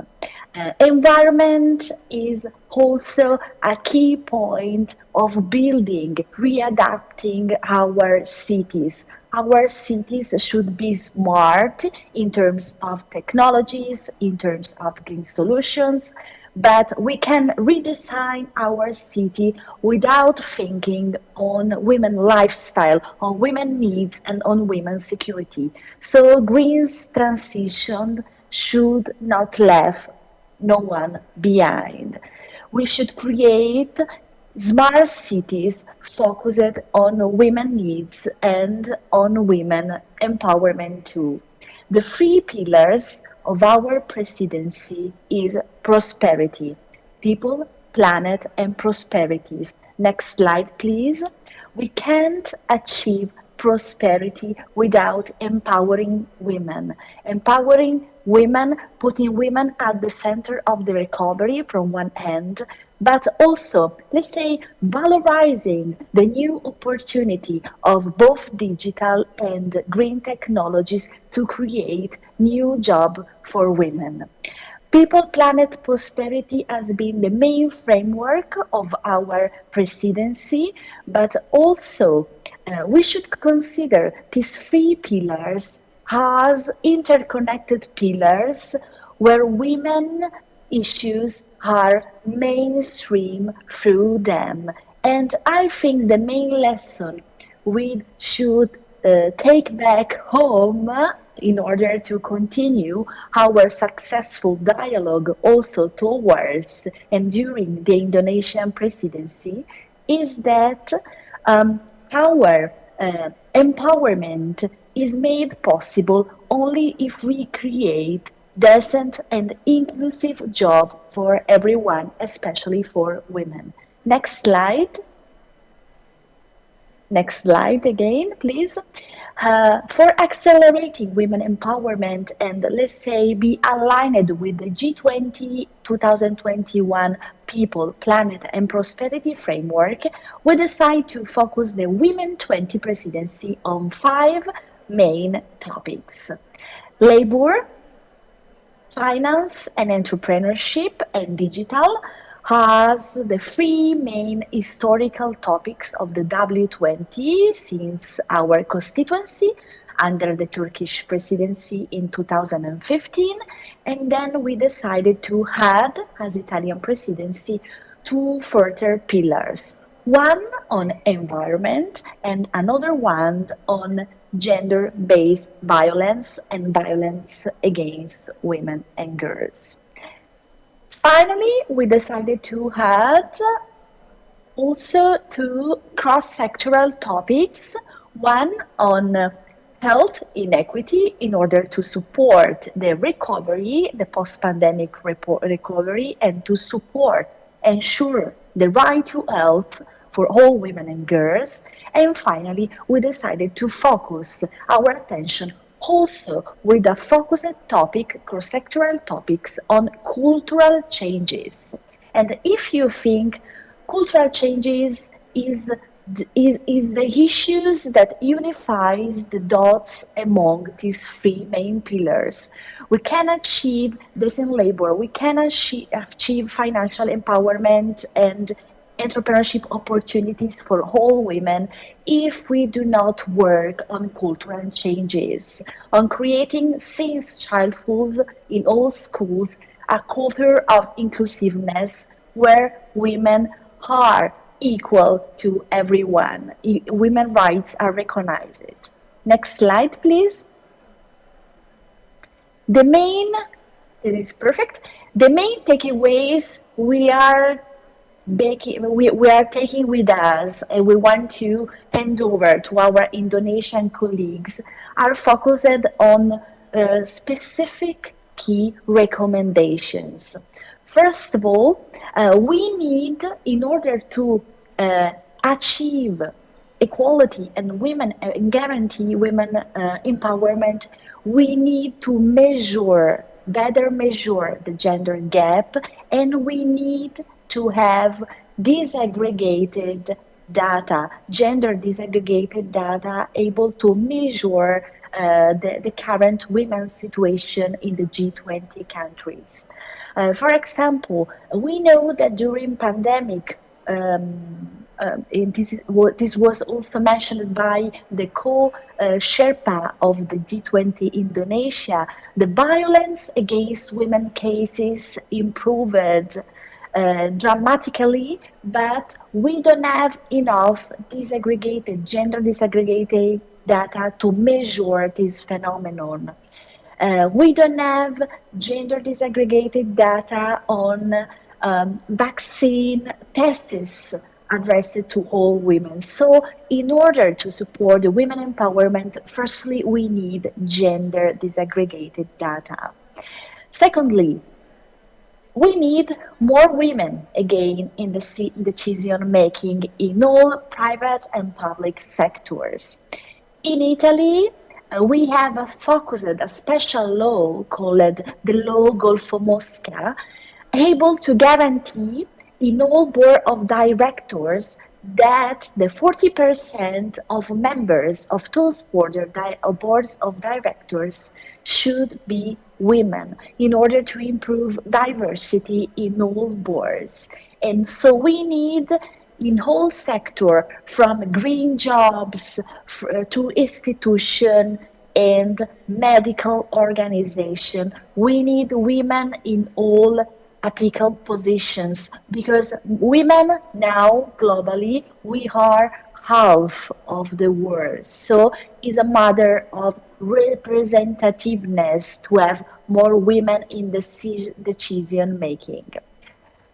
Then, what we have recommended is to avoid all legal barriers that do not support gender equality and women empowerment all over the world.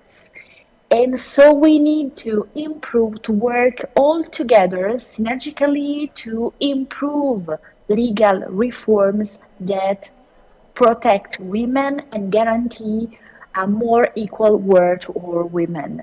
And before delivering these legal reforms, what we need and what is very important to guarantee is an ex-ante ex-post assessment, impact assessment, also based on gender.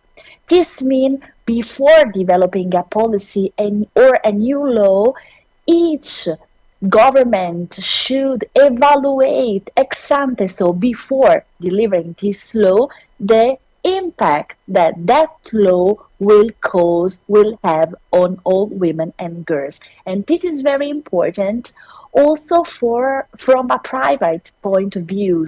Also companies all over the world when they would like to deliver an internal policy or a regulation should adopt this ex-ante, ex-post impact assessment also based on gender, so also based on women and girls' needs.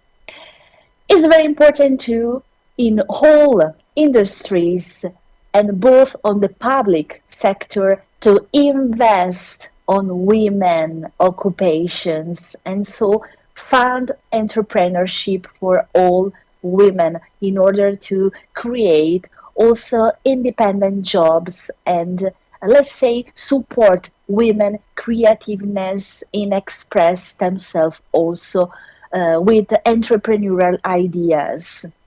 Another important challenges we have all over the world is to empowering the financial literacies of all women in order to support our economical independence. Important and outstanding organizations talking about violence against women states that one of the most challenging phenomena related to violence against women, gender-based violence, is that the majority of women are not able to escape from a violent situation because they are not economically independent. So independency is the key for one hand empowering women, but also to support all women and girls to have their life back and free from violence all over the world. As mentioned before, digital and environment are two important keys for empowering women. The 70% Excuse me, Ms. of our Martina, you jobs have another 2 minutes. have been digitalized, and we know that digital and STEM, science, technology, engineering, and mathematics, will provide thousands of millions of job opportunity for all women. So we need to fight against stereotypes and bias that share that women are not good in STEM and in digital issues. So we need to empower women also through STEM education. Same discussion related to green jobs. Too many jobs will be created thanks to the digital, but also to the green and blue revolutions and transition. So we need to invite all women on be more prepared on green jobs and on digital in order to face the global opportunities that these two domains will create all over the world. And finally, what I've mentioned before is that there is a cross-sectoral issues to all of the topics I've mentioned before, that is the importance of education in order to create a more inclusive culture and more equal culture to all. So since childhood, we need to teach to boys and girls the importance of respect, the importance of recognize the diversity of other children and to support each other to express their best. One of the most important takeaways we back we have received from our presidency last year is the important of working in synergy together, all together, the private and public sector in order to support the empowerment. We had a brilliant collaboration with the Italian institution, but also with our international colleagues, especially the international organizations. And after submitting our communique last July, we were very happy to discover that lots of our recommendations of the over-mentioned topics were introduced in the G20 Leaders Declaration of last October in Rome. And I think that one of the most important success of the whole W20 has been the delivery for the first time in the history of the G20 of the G20 roadmap for women empowerment, an action plan and including a set of indicators for empowering women, also through the creation of more occupation for all women and girls. Last but not least, we are very happy that the Indonesian presidency has confirmed the International Conference on Women that will take place next September in Bali. It was a first experiment that we made last August with our Minister of Family and Equal Opportunity, Professor Enela Boletti, and we are very happy that with our Indonesian colleague and the whole W20, we will continue this high-level discussion to concretely and powerful supporting all women and girls all over the world.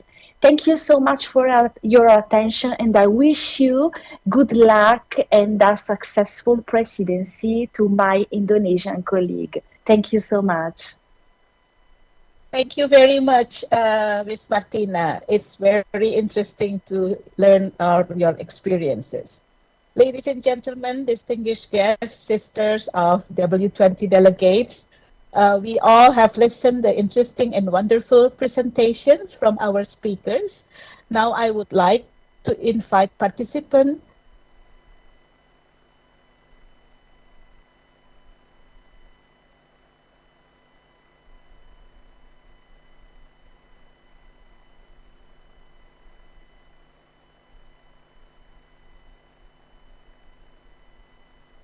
speakers, or perhaps 4, depends on the questions. And for those who have interest in posing questions, please do it in writing in the chat box so it can be delivered to the speakers by the committee. So who are the speakers, who are those participants who's going to ask questions? Yeah, Ibu Susiana from Kowadi. Thank you. The time is yours. Please, Ibu. Thank you, Prof. Yes. My name is Susiana. Discuss about discrimination, we have the following problem. Number 1, women are victims of social violence. They are also victims of stigma in society. Women and children victims of rape get difficulty face their case because it is difficult for victims to present witnesses. Number 2, criminal law is limited to punish, but does not guarantee protection for victims, such as health and mental rehabilitation effort. And the provision of restitution to victims is not optimal. Number 3, there is a big stigma against women who effort case of domestic violence as a matter of disgrace to the family. So we have to do our number 1, encouraging service to be more gender sensitive so that they can have arrive at victim recovery. And number 2, promote education program and prevention of violence against women and children. Terima kasih. Thank you. Thank you. So can we just collect the other questions or comments first, the speakers? Yeah. Okay, so the next one is, I think it's Ibu Maya from W-20. Ibu Maya, are you here? The time is yours. Okay, good morning, everyone. I'd like to pose my questions to the OECD. From your research, was there any recognition from the private sectors for the unpaid care work? And if so, did you also find, some kind of a method for intervention from the private sector to recognize about the unpaid care work who are also hindering the labor force participation around the G20 countries? Thank you. Thank you, Ibu Maya. The last one, Ms. Dea from G20. The time is yours, Ms. Dea. We want to hear from young generation. Thank you, Ms. Dea. The time is yours. Thank you so much. Good morning, good afternoon, good evening, delegates. Tabea Waya, Katuari semua. Semoga semua sehat-sehat, penuh sukacita. Thank you for this opportunity. My name is Caroline Dea Tasra, North Sulawesi born and bred, Indonesian delegate to Y20 Italy 2021 and member of Y20 Indonesia 2022 Organizing Committee. I would like to pose a comment on the presentations presented by our wonderful speakers. I am a forester and I am a researcher, both fields rife with misogyny and sexist stereotypes, and I would like to highlight women's involvement in STEM and education. Their involvement has been hindered by outdated gender norms, which is precipitated into other forms of exclusion. Lack of access to STEM education deprives women of tools to succeed personally and professionally. And by extension, this lack of tools and support causes women to be disproportionately affected by social justice and environmental issues. Ladies and gentlemen, when a system is built on and advocates for the lived experiences of just one gender, or leans heavily towards one gender, we miss out on many, many opportunities to grow. We would like to encourage the Women 20 delegates to please discuss this aspect of gender discrimination, making STEM and education accessible, equipping women with tools for financial literacy, successful advocacy, flourishing entrepreneurship, and equip policymakers with tools, policies, and political will especially to support these endeavors and break out of historical views of women and traditional gender roles. In Youth 20 Indonesia 2022, we will be discussing about women's involvement in sustainable and livable planet, diversity and inclusion, and our other tracks. And we look forward to finding common ground with you working together to advance our shared causes through today's discussions. Let us work together to recover equally. Thank you. Salam Ibu Bangsa, Pakatuan Wo Pakalawiran. Thank you, Ms. Dea. Thank you very much. One more, the committee just text me, perhaps from the online participant. I can give one participant online who wants to give their comments for the speakers. Is there any from the online participant? One, two, three, not yet. Okay. So because the time is pressing, so now I hand it over the time to Professor Meguro and Ms. Martina. The time is yours. Who's first to respond back to those wonderful questions posed by our participants in the site? It seems that you, but Ms. Martina, your video, your picture is there in the screen. The time is yours to respond.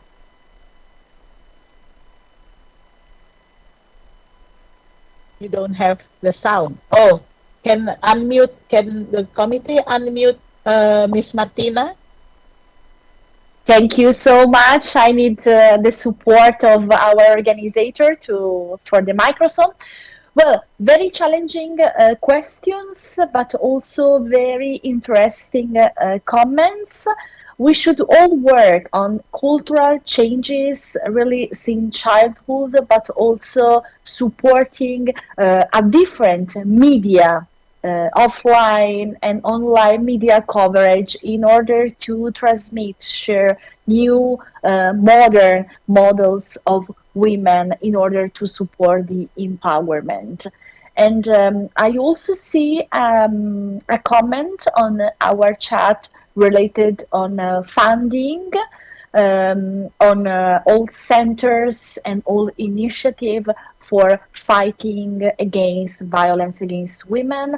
Funding are not enough. Investment for women are not enough. For example, in Europe, we have a sort of recovery, post-pandemic recovery plan, and the funds addressed to women for entrepreneurship, for recovery, but also globally for fighting against women and girls are not enough. So we need to advocate more our governments to ask more, because women are half of the world, so we need also an institutional support for empowerment. Thank you. Thank you, Martina. Before Professor Meguro, I think Ms. Batil is not with us here anymore. So instead, I saw that Cherry Miller wants to say something. Ms. Miller, are you still wants to say something? Yeah, the time is yours, please. Thank you. First of all, hello, Ibu Sita from all the months and miles away. Thank you to the organizers for this fantastic event. And I just wanted to re-emphasize some of the questions that have been raised, and this specific opportunity of digital equity matched with women's economic empowerment, of course, to enable women as entrepreneurs, but also to be able to engage them fully in the workforce of the future, and how much of the focus for the Indonesian presidency will this subject specifically have? Thank you, Ms. Miller. Professor Meguro, do you have something to say as a response to the questions? Professor Meguro?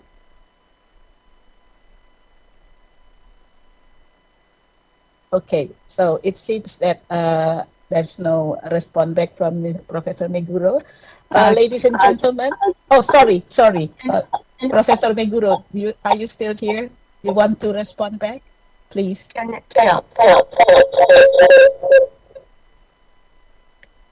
What? Can you hear me? Yes, but it's a bit echoing. Perhaps you need to move a little bit farther your headphone or something that give feedback on the noise. Can you try again to speak?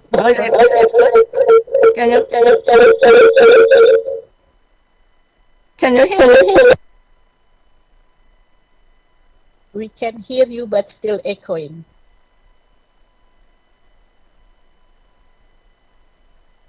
Can you try again, Professor?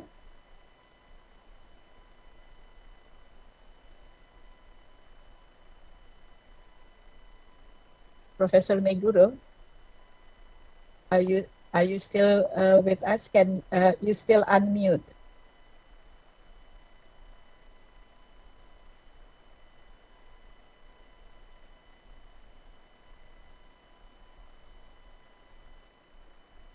Professor Meguro? Yes. Please.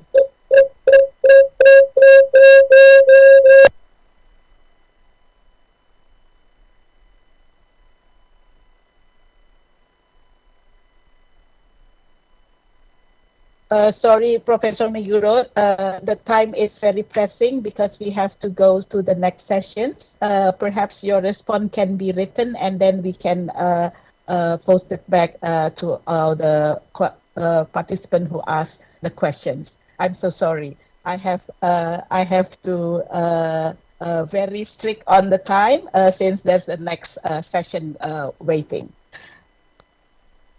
Please respond, write your response, and then provide it to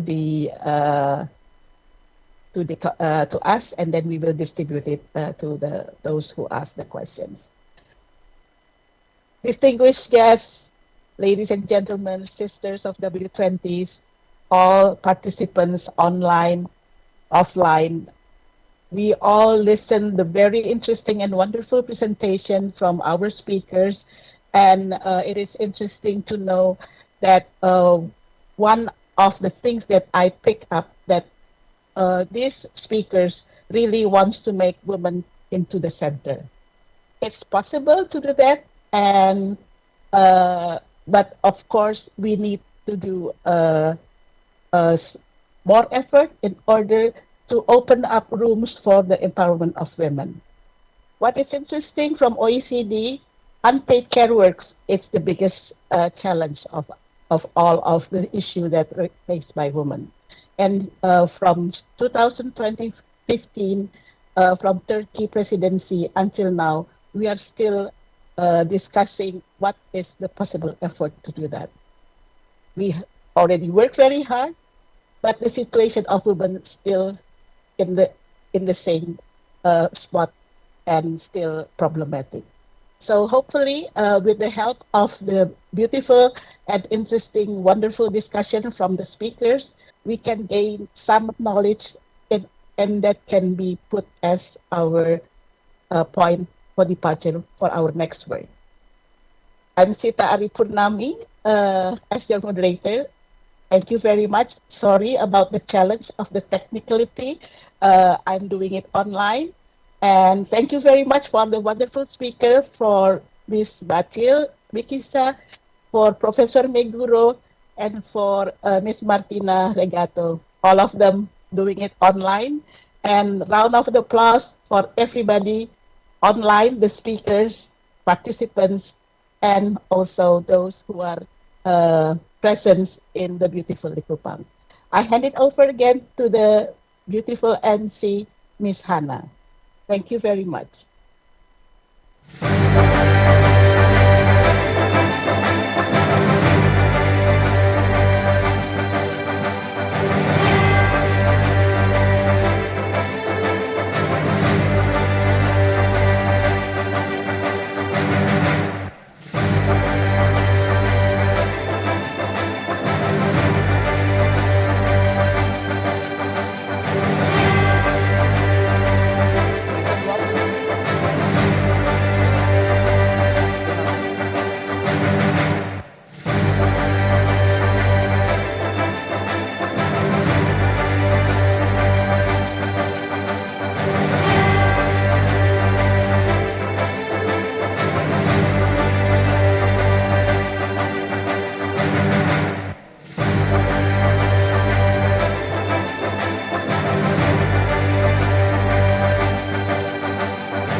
Thank you, Mrs. Sita Ari Purnami.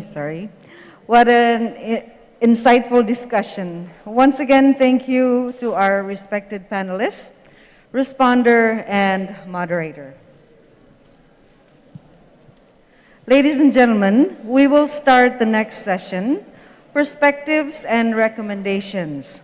Please address your comments and questions about our session via chat box to be later discussed during the question and answer session. The panel will be moderated by Mrs. Dwi Faiz. I now present the time and screen to you.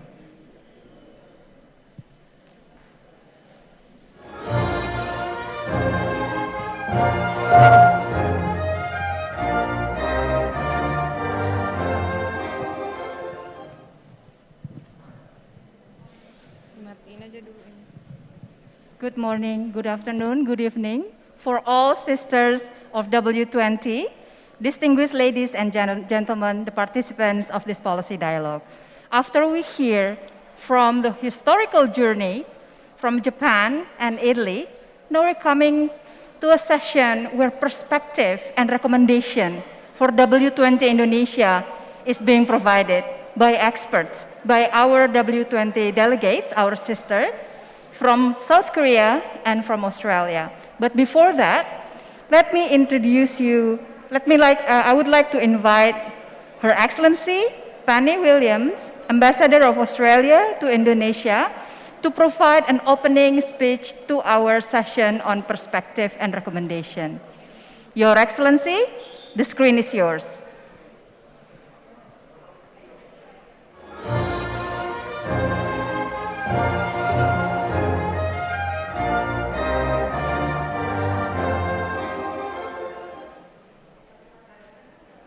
Good morning, selamat pagi.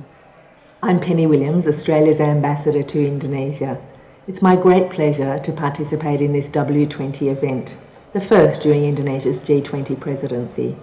I would like to acknowledge Indonesia's Minister for Women's Empowerment and Child Protection, Ibu Menteri Bintang, and the Governor of North Sulawesi, Bapak Oli Dondo Kambay. And to thank Kowani, Chair of the W20 for 2022, for inviting me to say a few words today. Gender equality benefits everyone. A gender equal world is a safer, secure and more prosperous world for all. Prior to becoming Australia's ambassador to Indonesia, I had the honour of being Australia's first ambassador for women and girls. In this role, I met many remarkable women across the Indo-Pacific region and saw firsthand the incredible work being undertaken to increase women's participation in decision-making, empower women economically, and to support women's safety. I also saw the challenges that women face in Australia and globally to advance gender equality and to end violence against women and girls. The Australian government is committed to advancing gender equality and women's empowerment in Australia, regionally and internationally. This includes encouraging government and civil society organisations to work together to support women's rights, participation in decision-making processes and safe access to employment. And it includes partnering with business leaders and impact investors to improve women's economic participation. We know the COVID-19 pandemic has impacted progress on gender equality around the world. It's now more critical than ever that women are considered at the centre of the G20 agenda. The W20 is an important forum to contribute our ideas and recommendations to support positive change. Australia is very pleased to be working with Indonesia during its G20 presidency and with other G20 members to support a sustainable, inclusive and resilient recovery from the COVID-19 pandemic. Through the G20, Australia is committed to fostering economic resilience. One way this can be achieved is by supporting an inclusive recovery, promoting gender equality and removing barriers to women's workforce participation. I'm pleased that today's W20 event will include a discussion around discrimination, a significant barrier preventing women in many countries from achieving their full potential. Events such as today's are so important, bringing together experts from our G20 economies to brainstorm strategies and practical ideas for improving outcomes for women and girls as we recover from COVID-19. And the following session, with its focus on identifying approaches and entry points for influence the G20 and its outcomes and building on lessons learned and momentum from W20 efforts in previous years, will be particularly important for informing our collective agenda over the year ahead. I wish you well in this important endeavour and look forward to hearing the outcomes of today's discussions.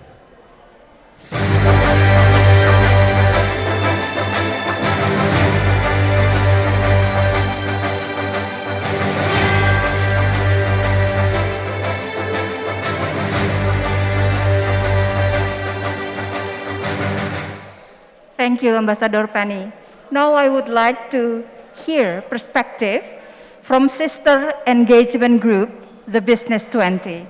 I would like to welcome Ibu Sinta Kamdani, the Chair of B20 Indonesia, to provide the insight. Ibu Sinta, who join us virtually, the screen is yours.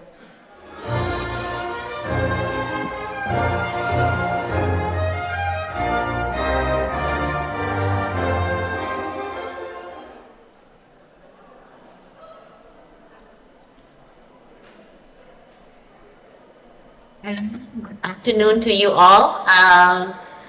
First of all, I would like to thank you, W20, for inviting me to speak today. And I would like to give my congratulations for the first meeting of W20. And actually today I'm representing the B20 Indonesia, which is the Business Engagement Group. Like to share perhaps few perspectives that can also be aligned with W20. So let me start by obviously give my best wishes first to Ibu Igusti Ayu Bintang Damawati, the Minister of Women Empowerment and Child Protection of the Republic of Indonesia, Bapak Oli Donko Kambei, Governor of North Sulawesi, Jiwo Gobrianto Wiyogo, President of the National Council of Women Indonesia, KOANI, Bapak Jamset Kasi, the UN Women Indonesia Country Representative and Liaison, Bapak Dubes Triansa, the co-chair for G20 Indonesia, and of course, my dearest friends, the Ambassador of Australia to Indonesia, Ibu Penny, esteemed panelists and participants. Thank you again, and I would like to start by sharing with you that even though our first fight for COVID-19 pandemic has not yet finished, the focus on respecting and opportunities for women remains strikingly relevant as a solution to recover together stronger to pass this pandemic. So next slide. If we can start with the first slide, we will see here that the gender participation gap is narrowed in the last decade, but now is widening due to the COVID-19. Also, the gap persists for women workers. Women remain overrepresented in the informal economy, underrepresented in managerial position, less likely to hold jobs in higher paying industries, and pay gap still persists. There's also much lower investment in women-led business. The gender differences in law affect women in all regions. Women are legally restricted from the same job choice as men. There are laws preventing them from working in specific jobs. There are countries with no workplace sexual harassment laws, and others where husband can legally prevent their wife from working, believe it or not. In the next slide, we can see that the significant gaps in gender equality remain. So, for example, despite the growing entrepreneurism among women, female founders have limited access to capital and are poorly represented in decision-making roles. Women continue to be underrepresented as a share of the world's STEM graduates and in the jobs tomorrow. Female informal workers face more precarious work. 14% of women informal workers work less than 20 hours per week, compared to 3.1% of women in the formal work. Few women own land. Rural women carry a disproportionate amount of unpaid care and household work. 1 in 3 women experience sexual harassment on job at least sometimes, Further, gender-based violence has worsened during the pandemic.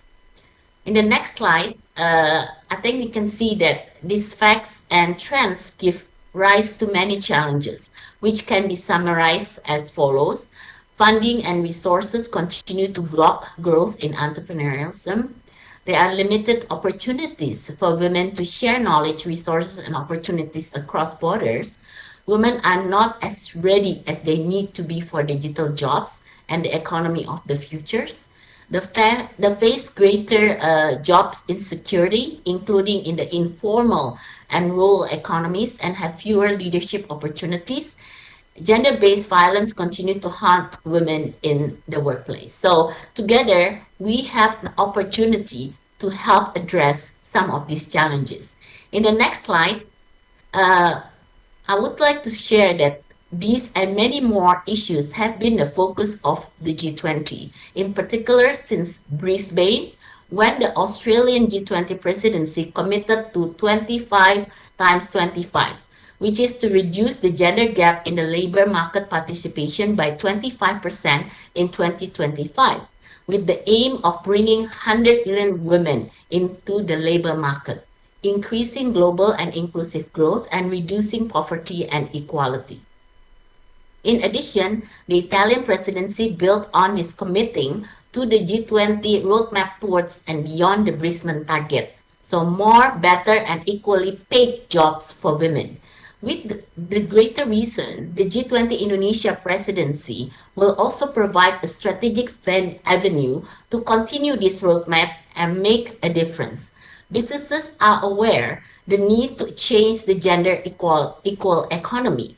The business leaders have a vital role to shape discussion and policy to reduce parity and inequalities, push innovation, and promote sustainable development. Therefore, B20 will continue to join hands and effort with W20 and other engagement groups to ensure inclusive, balanced, and sustainable, where women continue to be the solution for recovery.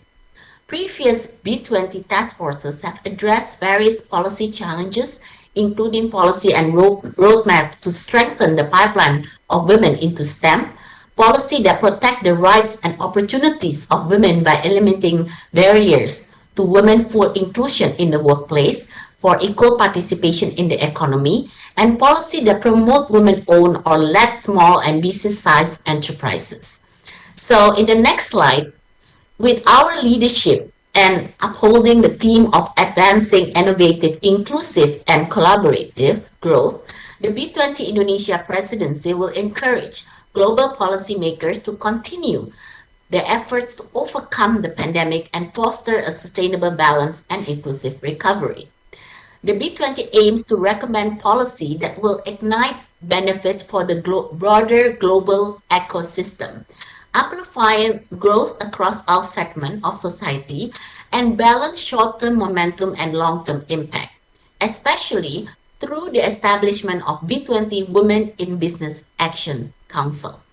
The B20 will underscore the need to stimulate cross-border across the G20 members, knowledge sharing, and investment into women-led businesses, while being mindful of the diverse set of economies and population across the G20 countries.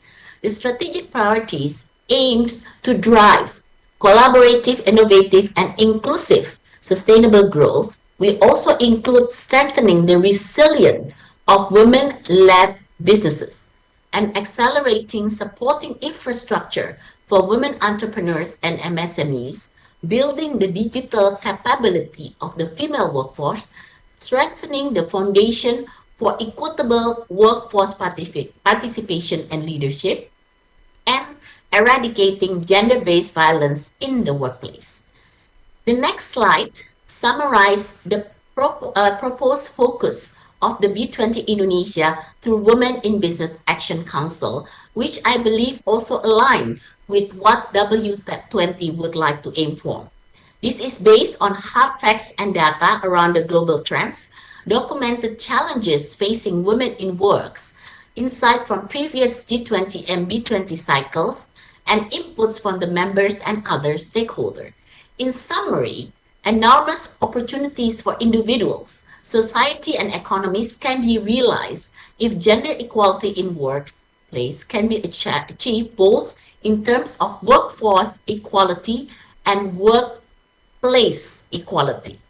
It is estimated that $28 trillion in the GDP growth with the equal participation of women and men in the global economy. But persistent challenges remain, which have been exacerbated by COVID. Many of these are not new and have been raised in previous G20 and B20 as well.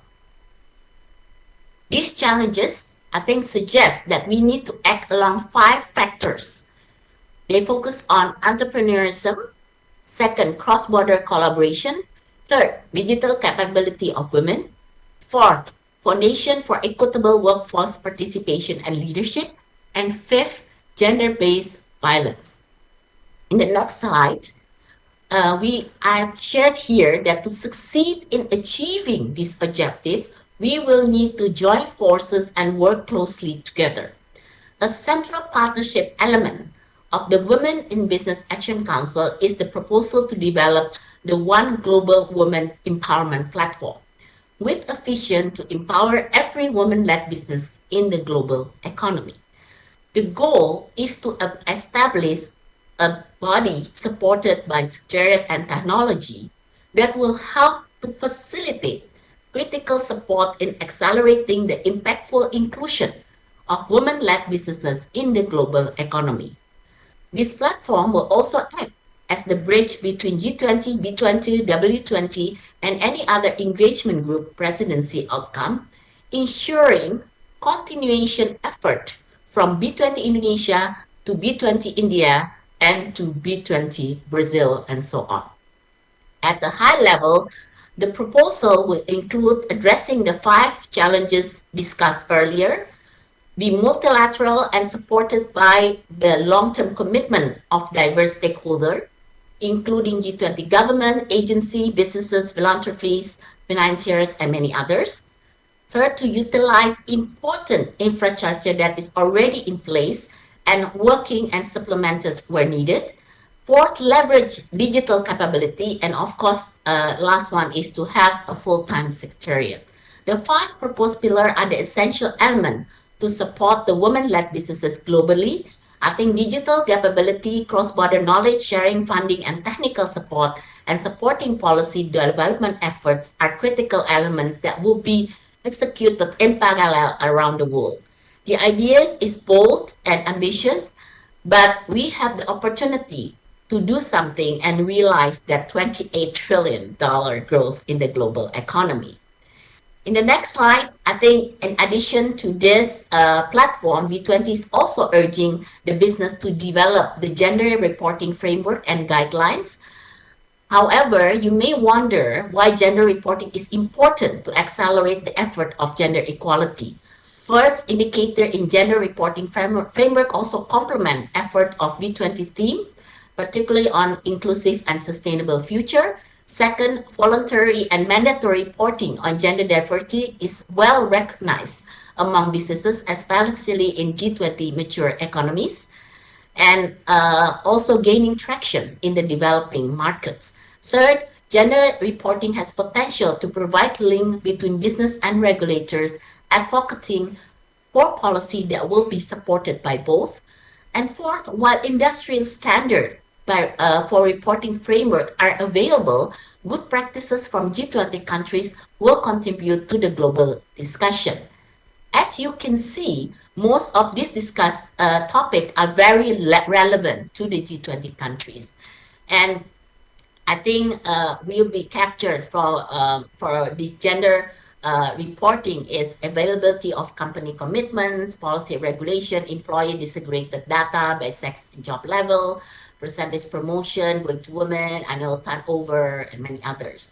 Also, the report will assess the current situation and gap. It will track and measure the progress and advance workplace gender equality and women empowerment goals in business. as well as the disclosure of comprehensive information to be more accountable for company stakeholders, including future investors. Honorable ladies and gentlemen, on the light side, I would like to also have our imperative action in front of us. It is time for us to establish a fruitful collaboration of this G20 Indonesia. The last slide, please. As well as an impactful legacy for the inclusive recovery post-crisis in the years to come. So as the leader of the G20 presidency, we may need to address many different challenges, but empowering women remains a common denominator and global imperative for all those who care about fairness and diversity, but also productivity and growth of societies and economies that are more inclusive. If we can achieve this, we will all gain. So let's work together. Thank you very much.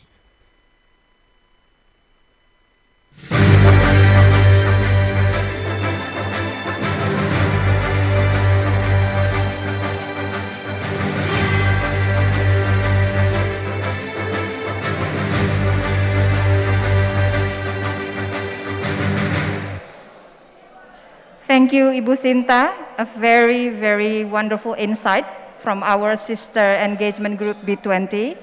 Now I understand that I'm in between everybody's lunch now, but I can promise you that the speakers whom I would like to invite to join us will have interesting insights, especially to shed some light on strategy and tactics to bring issue on discrimination and violence into global diplomacy. So I would like to invite Professor Minahasa, our sister W20 delegate, who are also lecturer at Ewha Women's University, South Korea, an expert on gender transformative, gender-based violence programming. And I would like also invite Ibu Nur Syahbani Kacasungkana. She is an expert in gender and development from Indonesia. Ibu Nur Syahbani.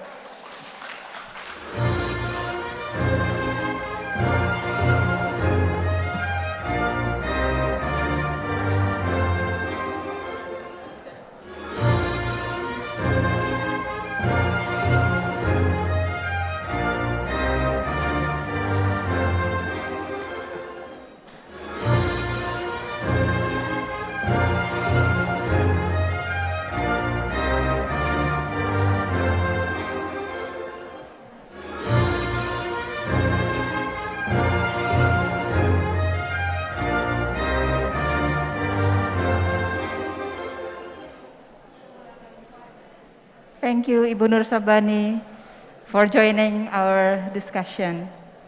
So if I would like to then invite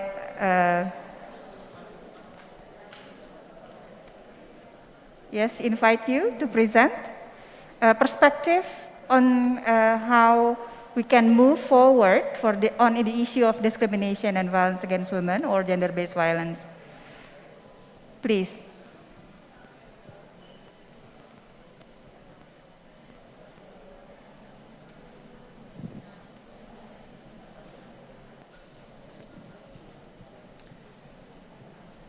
Thank you, Ms. Dwi. First of all, I would like to thank the organizing committee, especially Ibu Uli and Ibu Gibo, and of course, Ibu Dian, who made that event possible in this very beautiful environment. Thank you so much, and of course, I thank you to UN Women who support this event. Yeah, there are many things that has been said. I think I just highlight some important things that I found missing. Yeah, next slide, please.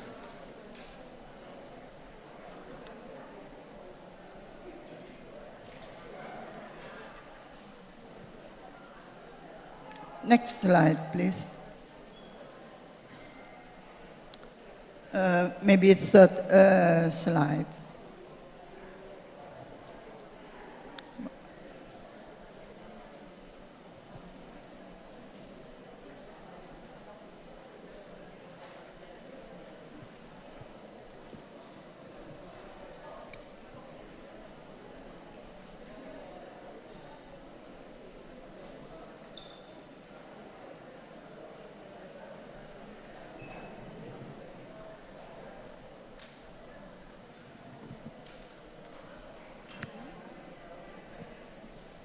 If somebody could help us with the technical difficulty, because the monitor in Ibu Nur Syahbani, yes, now it's on. Thank you.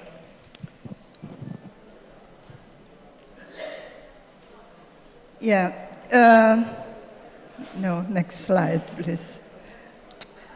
Yeah. As already mentioned by our governor of North Sulawesi, that we have Indonesian feminist, Indonesian heroine, Ibu Kartini, well known with her letter questioning all the customary law, adat law, and also promoting education for girls, and eliminating forced and child marriage, and also feudalism, and so on. And with the other two sisters, they promoted to establish the modern women organization,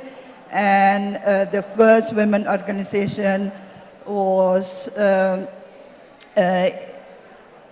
Ibu Mahardika, or Perempuan Mahardika, in 1912, and then mushrooming till they managed to conducted the first women congress in 1928. There are many women issue was discussed at the time.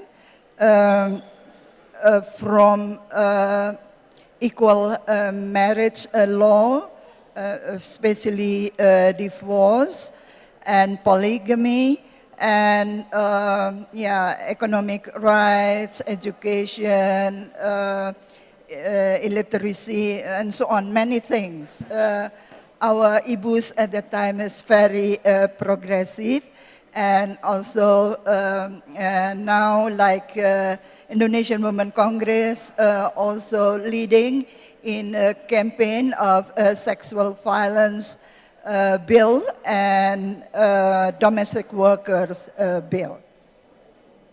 Next, please. That's our Indonesian context of legal system. We inherited our legal system from the Dutch colonial legal system that incorporated racial and gender-based violence. Limited changes after national independence in 1945, especially on family law and domestic violence law, as well as actually nationality law.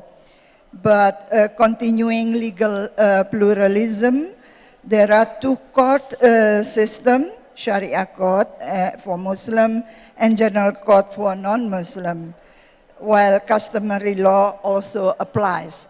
That make the legal reform is quite difficult, yeah. On gender equality context, in 1974, The gender inequality is institutionalized in our marriage law on the role of women and men, and also at the time child marriage is allowed, even in our criminal code is considered a criminal offense. And also family planning policy focused on women at that time. And also development policy in general. Even in 1979, the national planning body started to include women in development in their development policy. As already mentioned by Ibu Sinta Kamdani, that gender discrimination and gender-based violence, not only in the workplace, but in the general, persist, and women continue to face discrimination in access to education. Even in our national law on education, there is no discrimination, but because in our culture, still,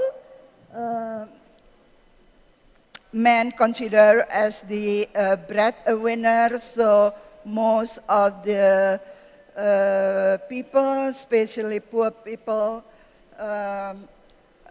prefer to support a boy than a girl, and also tend to hold more insecure job than men, have few economic assets, and participate less in government and private sector leadership roles.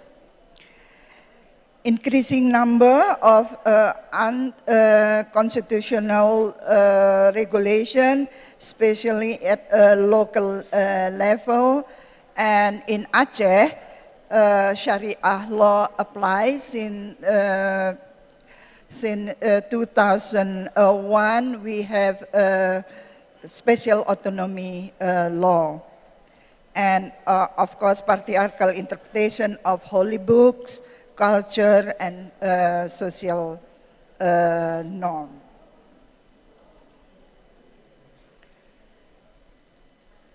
Actually, the government of Indonesia has signed and ratified numbers of international treaties and international commitment, including CEDAW, CRC, Beijing Declaration, Cairo Declaration, MDGs, and SDGs.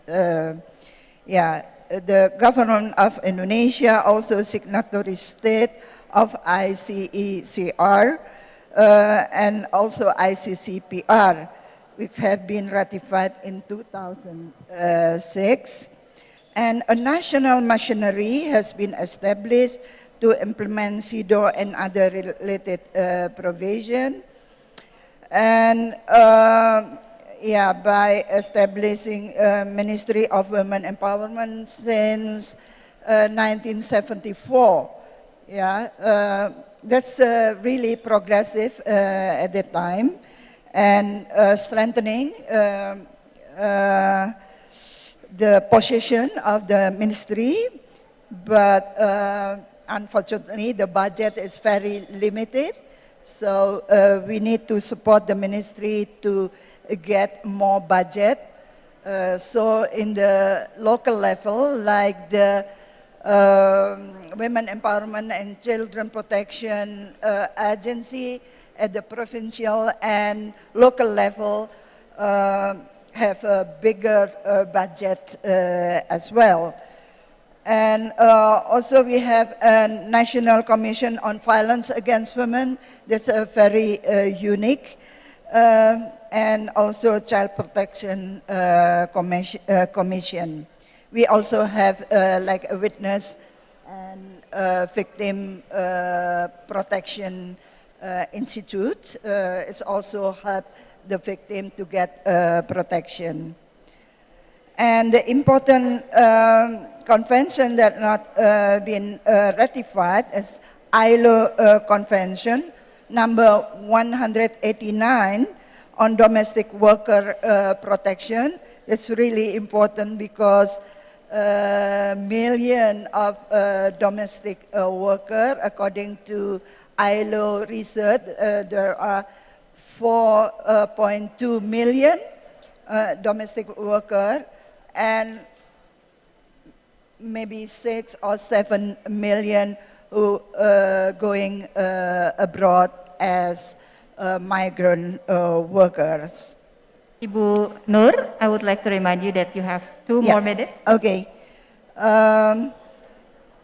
Now, in 1998, for the first time, women organization prepare a shadow report, and also in 2000, Bappenas also prepare Indonesian legal system in light of CEDAW, and also actually National Plan of Action on elimination of gender-based violence. But unfortunately, it was not endorsed by related ministries, so they have no budget to implement that plan of action. Monitoring and implementation of gender mainstreaming, also in 11 departments done by a national planning body. And also, in short, that most obligation of Indonesian government to comply with CEDAW have been transformed into laws, except Article 5. This is very important, Article 5, because if we read the OECD research result, the social norm that hinder a woman in the participation of economic and politics still big. And yeah, and also I would like to share the tactic and strategies of NGOs. Look at that picture. I think in 1985 we started to promote on sexual harassment act. That's Sita Ari Purnami, the slim one. And also working with media, holding various training, and including life stories training, and establish a women school. I just heard that the pioneer of women's school from Sulawesi, Lian Gogali, have been awarded as the she got for Freedom Award from the US. And also we doing legislative and policy advocacy work, promote women-friendly interpretation of holy books, working with men and youth, and also drafting APIC Gender Justice Index that will be discussed this afternoon with Gender Center, Association, and Professor Saskia. And also we apply what we call triangle of women empowerment, working with activists, policymaker, legislator, and academician, broadening access to justice. And our special tactics also using promoting lex specialists because waiting for the reform of our criminal code since 1976 is really too long. So women organizations promote a special law like a Domestic Violence Act. Now we are working on domestic workers bill and sexual violence bill, or special policy like lobbying to the Supreme Court on how the legal enforcer dealing with women victim. In the international level, under Ibu Sri Mulyani, I was invited to be a member of Advisory Council of Gender and Development, and also since 2009, I'm the contributor of Women Business and the Law. That's also launched by World Bank Group. That's, I think, that's gender and development context. It's already explained by earlier speaker, but it's clear here that discrimination in the family is the highest discrimination faced by Indonesian women. And also, the last slide, please. What is missing from the recommendation by OECD? I think the OECD always mentions social norm as the barrier for women in the participation of economic, governance, and also labor force. So that's why I think transformation of social gender norm is critical. CEDAW and the Beijing Platform for Action must be leading. The revision of marriage law and also criminal code and sexual violence act as a lex specialist must be accepted, and yeah, conservative gender norm are deeply entrenched in many regions. This is exacerbated by discriminatory regional regulation, which supposedly are based on traditional norm, yet those norms may have been much more progressive in the past. Indonesia has some progressive laws dating from the period just after independence. For instance, on maternity and menstruation leave. These are being eroded or used as basis of discriminate women. The laws on domestic workers and sexual violence must be passed as soon as possible, and transform CEDAW or other relevant treaties and international commitment into laws or policy is not enough. It has to be supported by sufficient budget, collaboration of NGOs and community, as well as regular monitoring and evaluation. Thank you so much for thank you, Ibu Nur Syahbani. Now I'd like to perhaps let Ibu Minahasa, our next presenter, to speak about her program on gender-based violence and her recommendation and insight. Thank you, Dewey.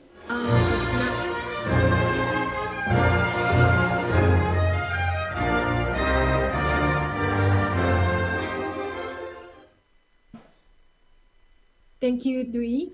And I cordially ask Indonesian team to upload my slides before I start my presentation.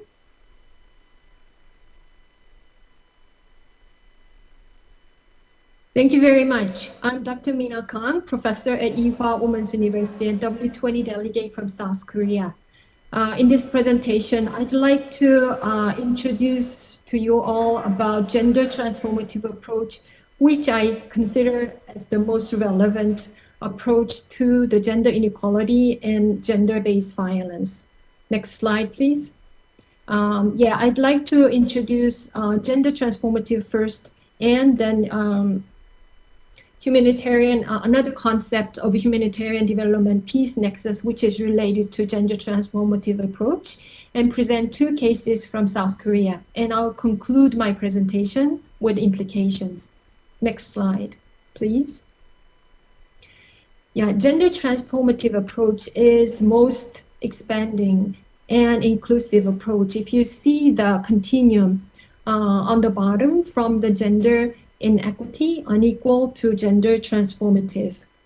If you compare to traditional approach, including gender responsive approach or gender sensitive approach, those approaches acknowledges and considers women and men's specific needs, while gender transformative approaches try to address the root causes. And while the traditional approach sees women as victims or beneficiaries or participants at best, transformative approaches tries to empower women as enablers or change makers. Also, while traditional approaches puts all the responsibility and burdens on women only, transformative approaches try to engage men and women together as agents of change. And compared to traditional approach, which puts emphasis on individual approach, transformative approaches tries to engage communities and systems to challenge the social norms. Next slide, please. Another concept that I like to introduce, which is relevant to gender transformative approaches, humanitarian development and peace nexus. This triple nexus concept challenges the current humanitarian efforts, calling it as overstretched with little coordination between partners in development, humanitarian, and peace building. So it was not effectively meeting the needs of the most vulnerable group, including survivors from gender-based violence. Also, the current efforts has been criticized as missing knowledge of the root causes of humanitarian crisis, including gender-based violence and all gender inequality. Therefore, this triple nexus calls for collaboration and coordination among actors from different fields of development cooperation, humanitarian action, and peace building. Next slide, please. So I'd like to present two cases from South Korea. Next, please. The first one is action with Women and Peace Initiative by Korean government, which is to contribute to women, peace, and security issues, including gender-based violence in conflict situation.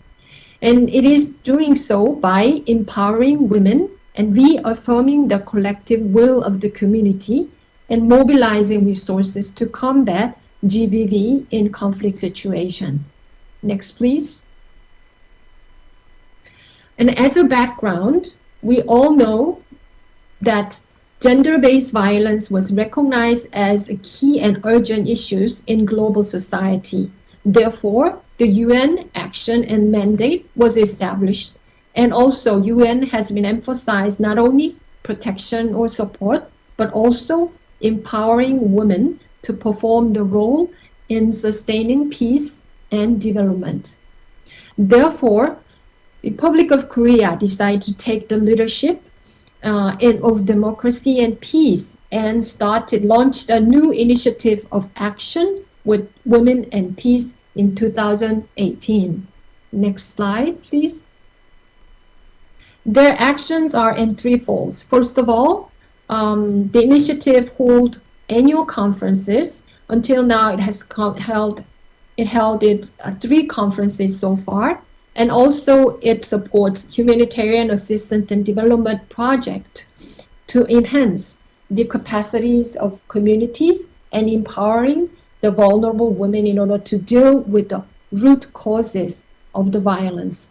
Also, they do so in collaboration and in coordination with diverse UN agencies, including UNFPA and UNICEF, as well as some of the Korean NGOs. Next slide, please. In terms of international conference, the first conference was in July in 2019, and after that, there were 2 other conferences as a platform to share knowledge and experiences and review and assess global discourse and actions with survivor-centered perspective. As you see on the right side, Ms. Retno Marsudi, who is the Minister of Foreign Affairs in the Republic of Indonesia, also participated in the conference and presented that women must become part of the decision and implementation. And she also requested a collective commitment and translate that into concerted action, asking for the entire country to action on this matter. Next slide, please. And these are the examples of humanitarian assistance and development projects by the initiative. First in Bangladesh in collaboration with UNFPA and UNICEF. Next slide. And in Central African Republic as well as in Afghanistan. Next, please. And some projects with KOICA in close cooperation with Korean civil organizations, including ADI, The Promise, and Good Neighbors. Next slide. From now on, I'd like to briefly introduce a project that I actually visited last week, and I just came back from the site, the field site of this project, which is aims to reduce the gender-based violence risk and empower the refugee women in Uganda. Next, please. As an overview of the project, it's going to be a 3-year project. The pilot project has just finished, and it's in the Kacha refugee settlement area in Uganda. And as you see, among the 127,000 refugees, about 90% of the refugees came from DR Congo. And as you see on the right side, about 78% of the total population is women and children who are most vulnerable to gender-based violence and all kinds of different violences. Next slide, please. And the local situation, as you can imagine, is very poor, very bad. The public safety is very poor, and there has been increased incidences of violence since COVID-19 about 2 times. And then GBV and humanitarian programs are based on only women, and there are not enough safe places for women and girls. Next slide. So the project has 3 outcomes, aims. The first intended outcome is social and economic capacity building for women by operating women empowerment and capacity building programs, including construction of Women Develop Center, Women Counselor and Committee running, and literacy program, income generation program, and community saving and credit union programs. Next slide. And the second outcome is to prevent and respond to GBV of refugee women and girls by creating network for local senior women and running a peer support system, as well as supporting the system for rapid recovery from GBV incidents and trauma by running the Women Counselor Training Program and psychological support program for the survivors, as well as running the prevention program, not only for women and girls, but also for men and boys. Next, please. And finally, the third outcome is going to be GBB protection system building for refugee women and children. So basically by raising awareness and knowledge in the community and with the public security system and HR development. The activities are construction of a police post and training of policemen as well as public officers, and educating the community leaders on GBV prevention and survivor protection, as well as running the 16 Days of Activism campaign. Next slide. And these activities and the project will be operating within the networking structure of governance, both including not only Korean, but also in Uganda OPM, Uganda NGOs, and international agencies, including UNHCR and local community as well. So implications, I'd like to go back to the two concepts that I introduced in the beginning of my presentation.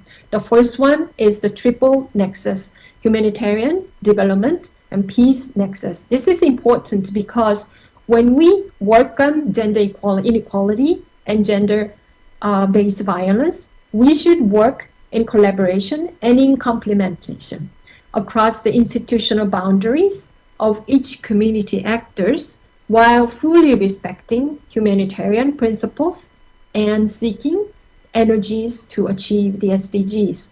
Also, from the gender transformative approach, we should create opportunities for not only for individuals, but also for communities to actively challenge gender norms, promote social and political influence for women and in communities, and address the power inequities between persons of different genders by engaging both men and women in as agency of changes. So this concludes my presentation, and thank you for listening to my presentation. Thank you, Professor Mina. So I have here two participants representing sister delegates from Koani. I would like to invite Ibu Marlinda. If you have any insights or response to the presenter, please.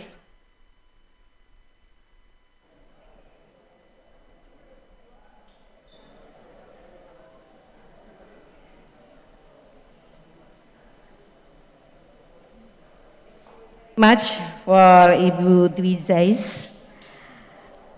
Good afternoon. Good afternoon for all your participants, W-20. My name is Dr. Marlinda Irwanti from Kongres Wanita Indonesia, or KOANI. Thank you very much. Give me opportunity to perspective and recommendation. I think it's violence against women and girls as massive as this time. How we can violence against women and girls can be used government. I think gender responsive budgeting approach is costing of the identity gap in violence against women related service and policy. Indonesia, one of the country, use the gender responsive budgeting, but how the protocol needs for better management increase for the violence against women and girls. First step, I think, the methodology of the gender responsive budgeting is the one how institutional policy and legal can. Two, how review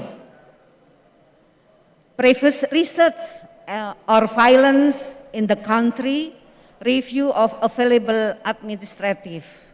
And three, make the mapping blueprint to budgeting analysis goals.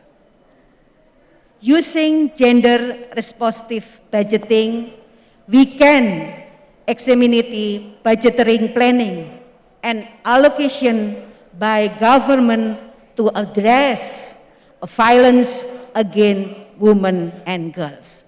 Freedom from discrimination. No violence against women and girls. Thank you very much.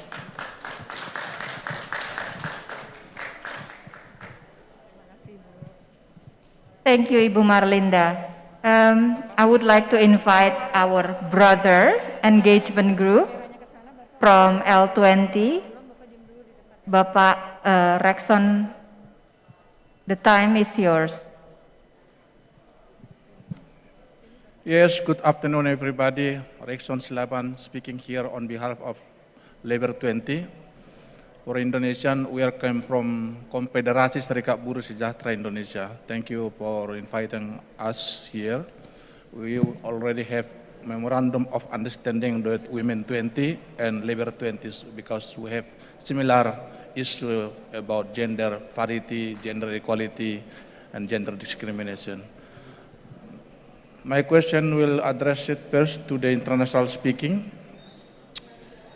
about I didn't see any reference all the speaking today to the SDGs number 5, goal number 5, because in number 5 SDGs is already talked a lot about the target, how to reach the target about gender equality. The second, I didn't see also any connection or any reference to Brisbane Goal roadmap, who has been decided by women internationally.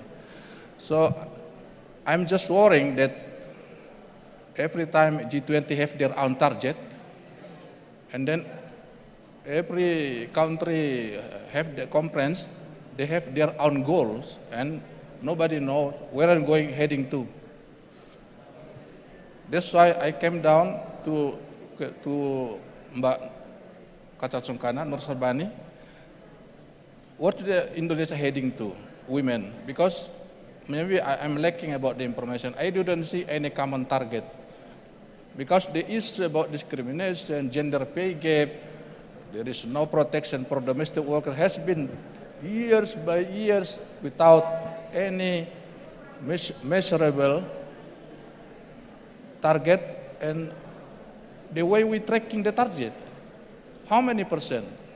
Aside of 30% of gender parity in the leadership public, I didn't see any target who can easily for everybody to tracking the target. How many target for Indonesian? For next year, 5 years, to alleviate discrimination in the workplace, for instance, or in the government position. And Brisbane goal target already made 25% till 40, but why we are not follow? Why are not talking about the achievement then? That's why this my question, because I'm from labor side, also healing together with the women how to tackling affiliated all discrimination in Indonesia, in all over the world, because that's inhuman to everybody. Thank you very much. Thank you, Pak Rexon. Thank you. I would like to invite online participants who would like to ask questions, provide insights, particularly the delegates or other participants.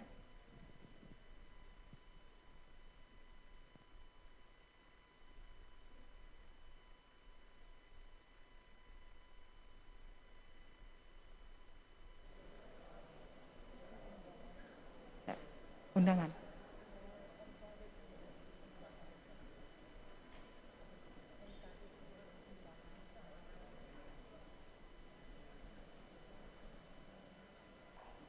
Any questions from online participants?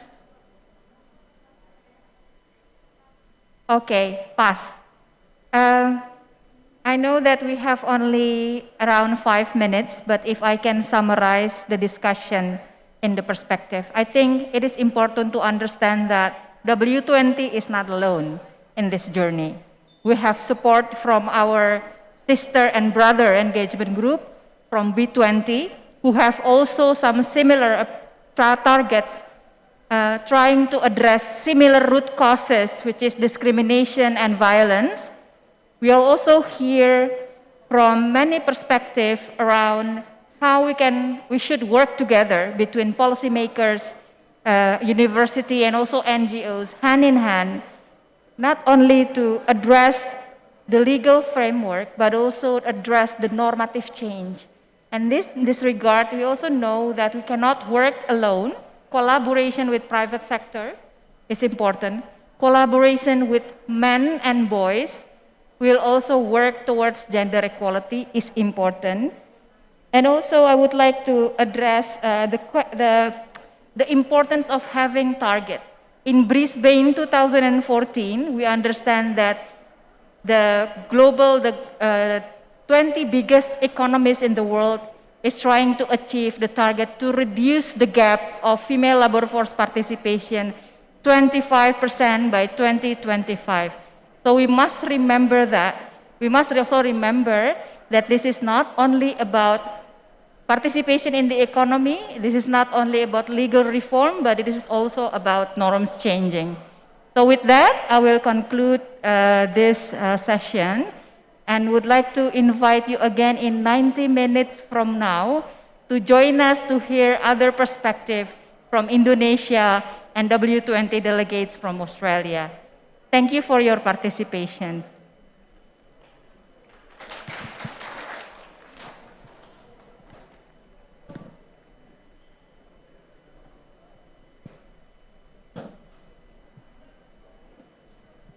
Okay, now it's not complete before we take picture.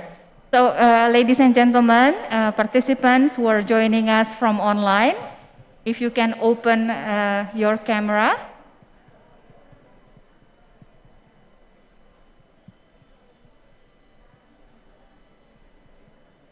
Okay. I cannot see other box with beautiful faces coming up, so I will wait for more. Please give me the cue to take a picture.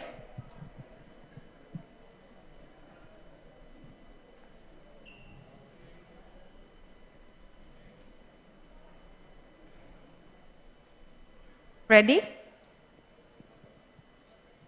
Not yet, okay.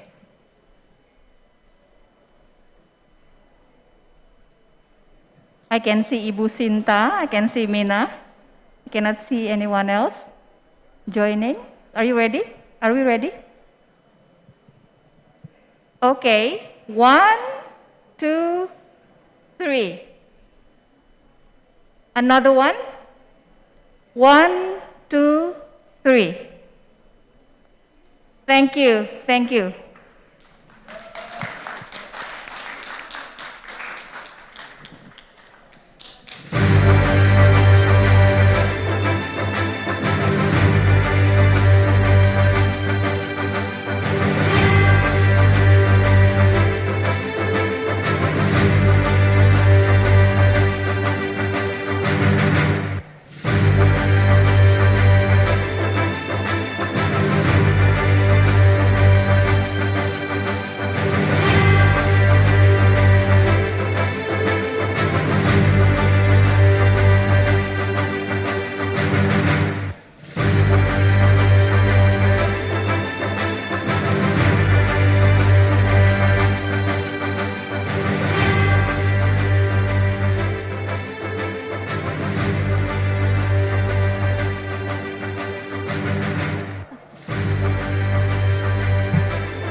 Mohon maaf Bapak Ibu, acaranya belum selesai. Jadi dimohon untuk tetap duduk di tempat masing-masing. Kita masih lanjut sebentar.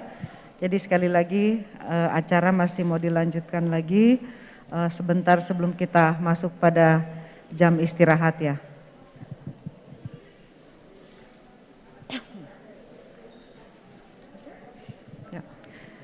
As a token of appreciation, ladies and gentlemen, the Regent of North Minahasa would like to present souvenirs to the following. First, from Australia, Madam Lisa. From Japan, Mr. Hiroki. From KPPA, Bapak Indra Gunawan. From Kowani, Ibu Dr. Randa Marlinda.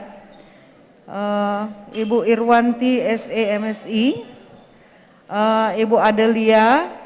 Kemudian dari Papua Barat, Bapak Dr. Andes Stefanus Selang MM. Dari Kalsel, Ibu Hajah Husnul Hatimah SHMH.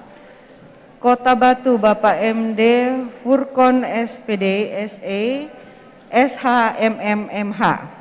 Dari komite, Ibu Tantri Dia, Kirana Dewi SE AKCPA.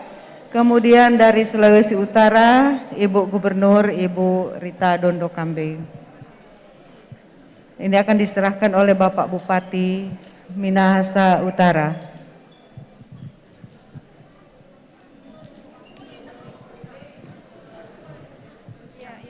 Papua Barat belum disampaikan. Papua Barat, di mana namanya ya? Papua Ini Barat nih, sudah tadi Bapak Dr. sudah. Andes Stefanus sudah.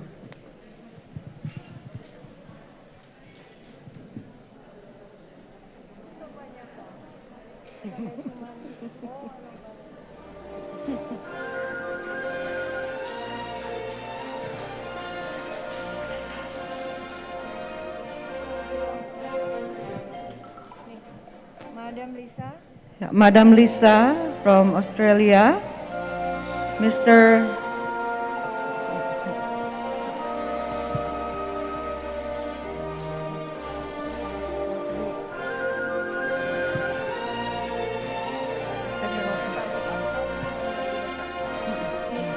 Mr. Hiroki from Japan.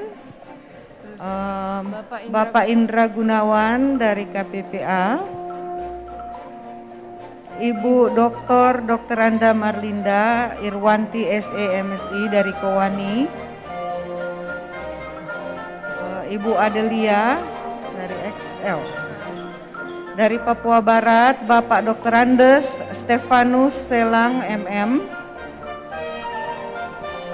Dari Kalsel, Ibu Haja Husnul Hatimah SHMH.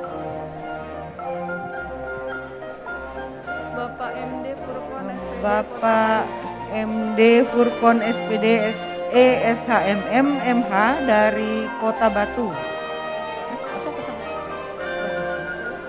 Ibu Tantri Dia Kirana Dewi SE AK CPA dari komite, dan Ibu Gubernur dari Sulawesi Utara.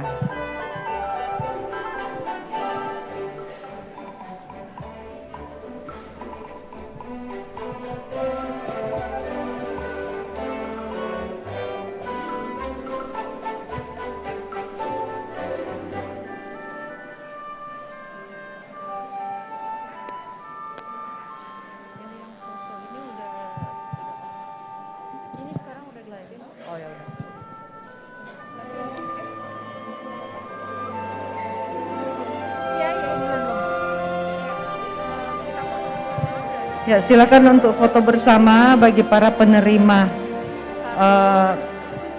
token of appreciation. Ya, 1, 2, 3. Sekali lagi, 1, 2, 3. Ya, terima kasih. Ya, dipersilakan untuk kembali ke tempat.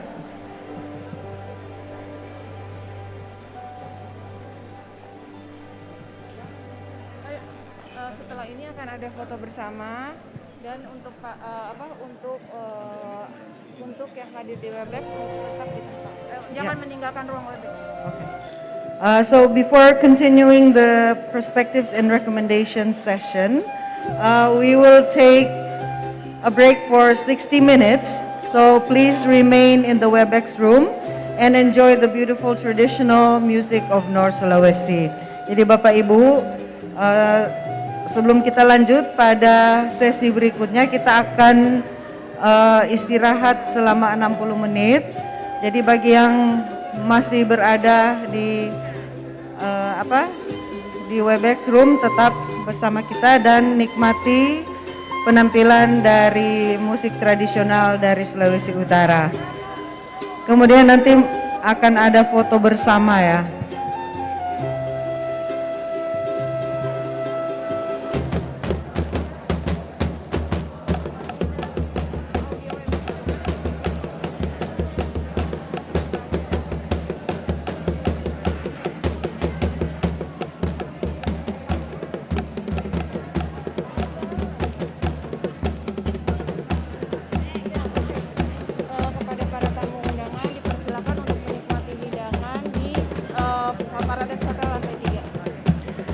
Disampaikan kepada Bapak Ibu, para peserta, tamu dan undangan untuk dapat menikmati makan siang di Hotel Paradise lantai 3. Jadi sekali lagi bagi Bapak Ibu, para peserta dan undangan, disilakan menuju ke Paradise Hotel lantai 3 untuk menikmati makan siang, dan kita akan kembali lagi 60 menit ke depan.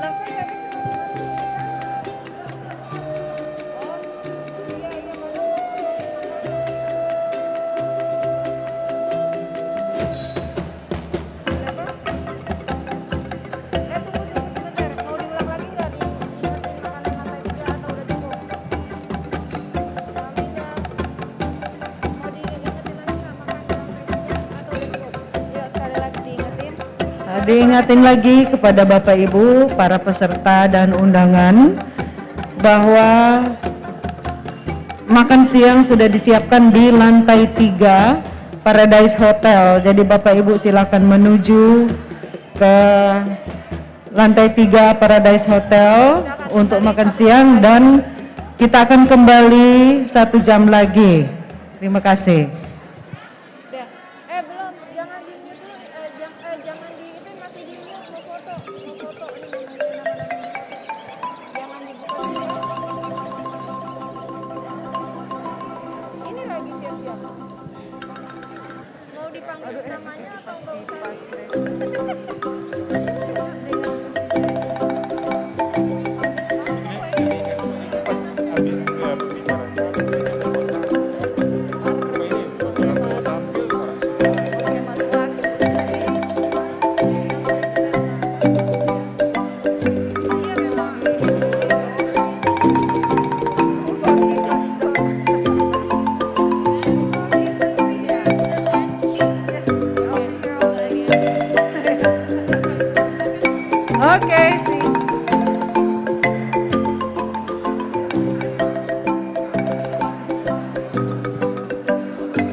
Kemudian kami mengundang untuk foto bersama.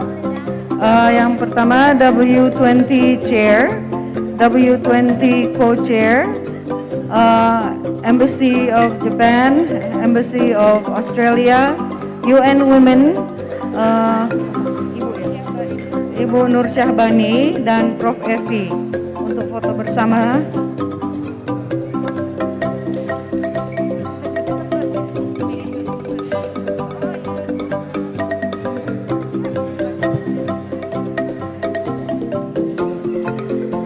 Jadi sekali lagi diundang kepada WO Chair, WO20 Co-Chair, sorry, ulangi ya.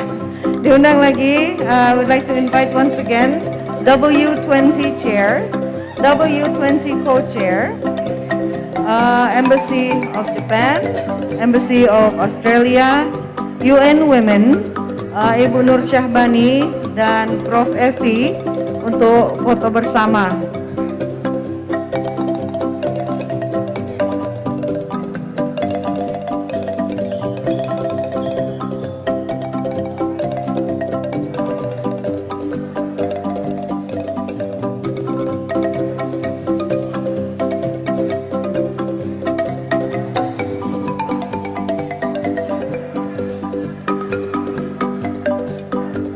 Jangan lupa Bapak Ibu, ada booth yang tersedia di depan, ada hasil kerajinan dari ibu-ibu setempat. Siapa tahu ada yang berminat, silahkan mampir. Jadi sekali lagi pengumuman dari panitia, ada booth yang tersedia yang menjual berbagai kerajinan tangan, hasil pekerjaan ibu-ibu setempat. Untuk yang berminat silahkan mampir. Terima kasih.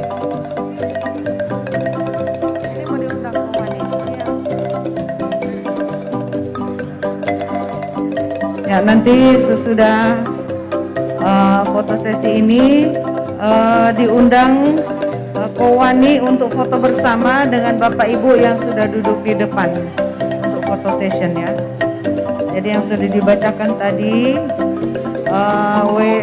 W20 Chair, W20 Co-Chair, Embassy of Japan, Embassy of Australia, UN Women, Ibu Nur Syahbani, Prof. Evi bersama Kowani.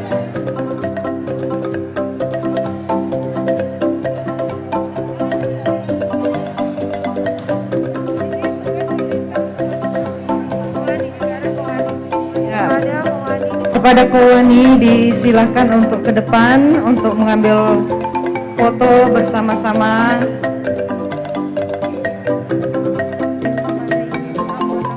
Ya, jadi sekali lagi kepada ibu-ibu anggota Kowani dimohon untuk boleh mengambil foto bersama-sama dengan W20 Chair, W20 Co-Chair dari Kedutaan Jepang dan Australia, UN Women, Ibu Nur Syahbani dan Prof. Evi.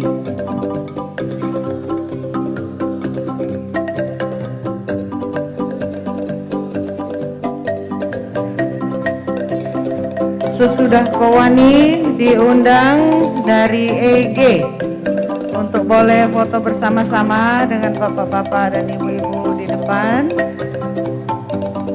Sesudah Kowani dari EG.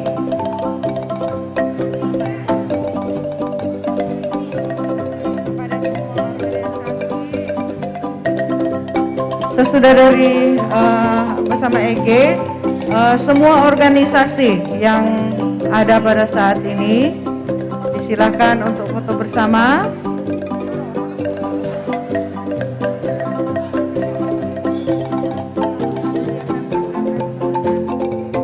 Kemudian panitia Pemprov dan Pemkap. Sesudah itu dari Dinas Calon Penyelenggara W20 side event di Batu Kalsel, Manokwari.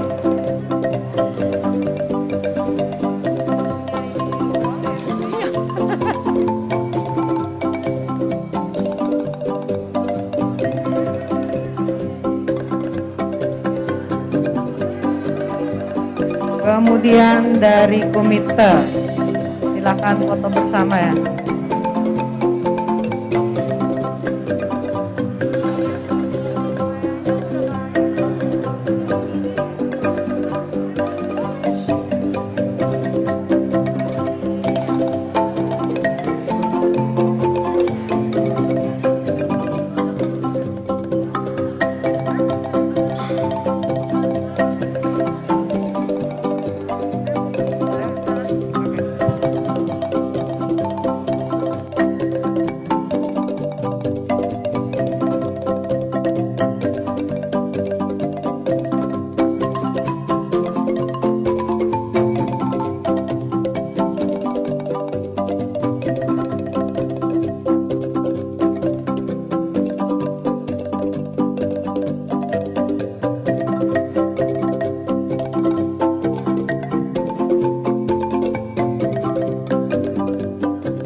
change.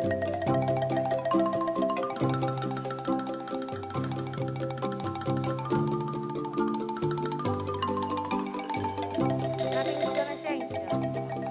Nothing's gonna change.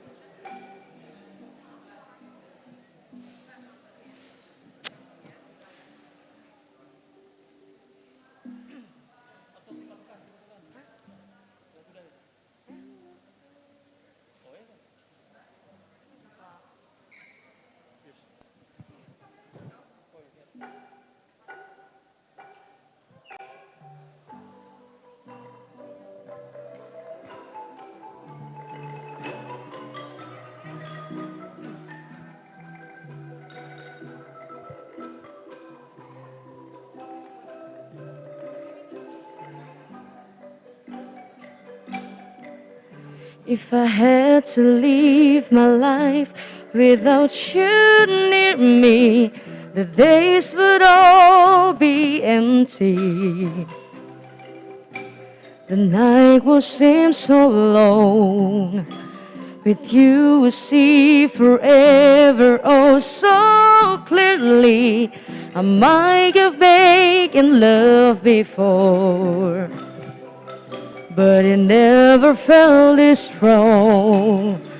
Our dreams are young and we both know they'll take us everywhere. Won't you go? Hold me now, touch me now. I don't wanna live without you. Nothing's gonna change my love for you. Nobody knows.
If I had to live my life without you near me, the days would all be empty. The night will seem so long. With you I see forever oh so clearly. I might have been in love before, but it never felt this strong. Our dreams are young and we both know they'll take us everywhere. Won't you go? Hold me now, touch me now. I don't wanna live without you. Nothing's gonna change my love for you. You ought to know by now how much I love you. One thing you can be sure of, I'll never ask for more than your love. Nothing's gonna change my love for you. You ought to know by now how much I love you. The word that changed my whole life through, but nothing's gonna change my love for you. Nothing's gonna change my love for you.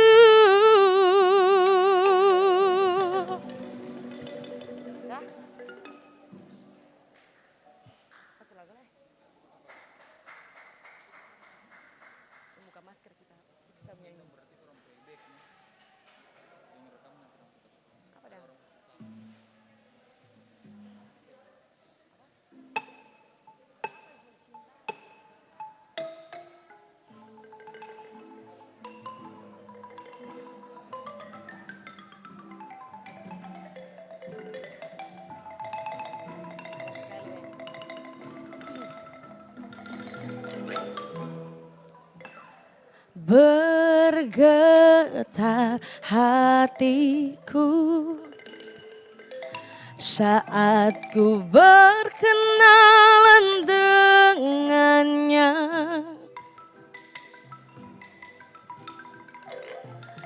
Ku dengar dia menyebutkan nama dirinya. Oh, sejak ku bertemu, ku telah jatuh hati padanya. Di dalam hati telah menjelma cinta, dan bawalah daku selalu dalam mimpimu, di langkahmu serta hidupmu. Genggamlah daku kini juga nanti, harapan di hatiku. Bawalah diriku selamanya.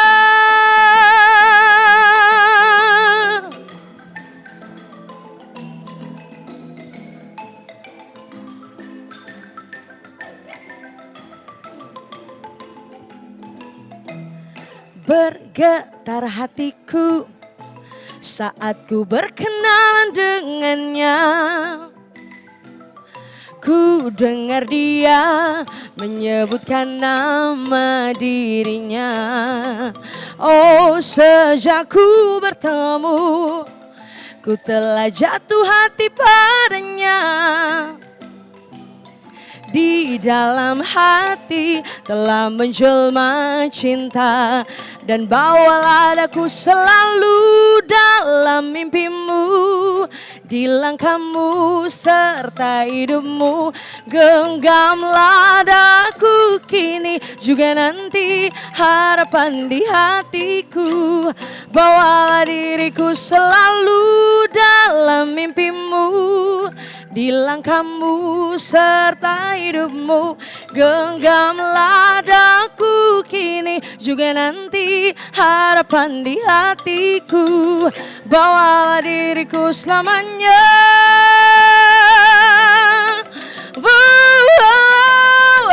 Bawalah diriku selamanya.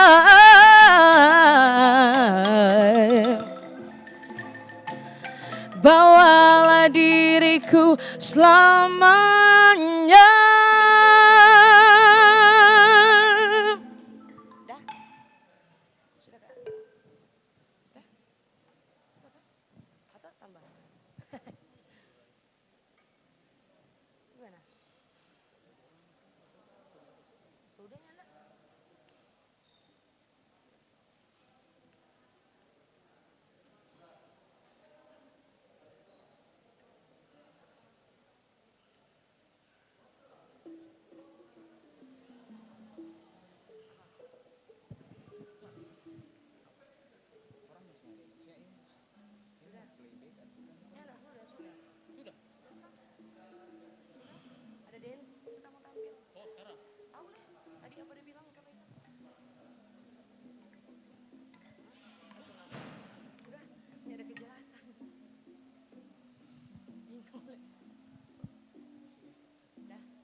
Instrumen satu kali yang iya, kan juga instrumen setelah belum itu dong, biasa ngomong nyanyi. Kasih sama main bass. Sama main bass. Lain juga, mau instrumen yang lain.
market di Solo itu agak kurang terjual produknya. Dengan ada pelatihan ini kami berharap bisa menjual ke lebih banyak jaringan dengan online.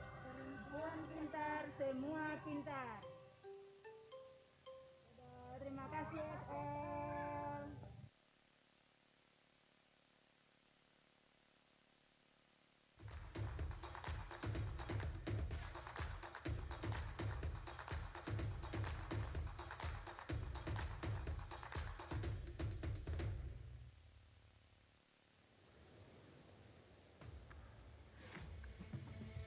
Surga kecil di ujung Sulawesi Utara, di mana Tuhan berikan alam yang sangat indah. Bukit-bukit yang hijau, desiran ombak yang merdu menyambut kita semua. Selamat datang di Likupang. Selamat menikmati, patut disyukuri alam yang indah di tanah Sulawesi. Pesona yang indah semua ada di sini. Harus kita jaga, jangan sampai dicemari. Oke, cek Likupang kasih naik. Surga kecil minut sudah pasti kalian naik. Pariwisata baru coba lihat baik-baik. Festival ini kami sambut dengan baik. Selamat datang di Likupang, tempat indah yang patut kita banggakan. Dengan adat budaya dan destinasi wisata yang sudah pasti akan mendunia.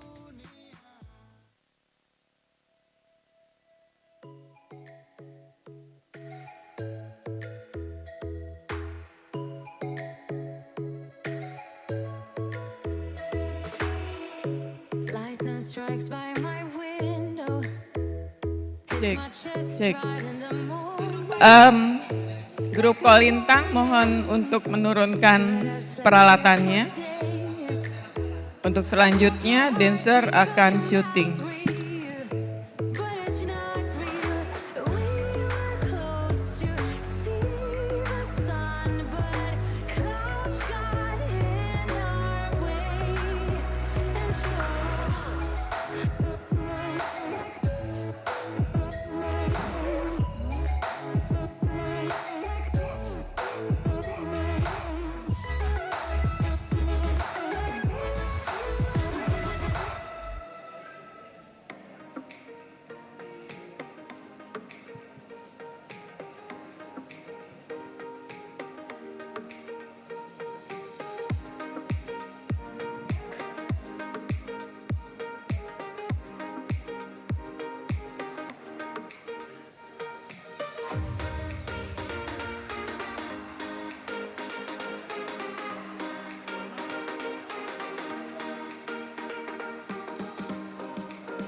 Yud, udah Yud.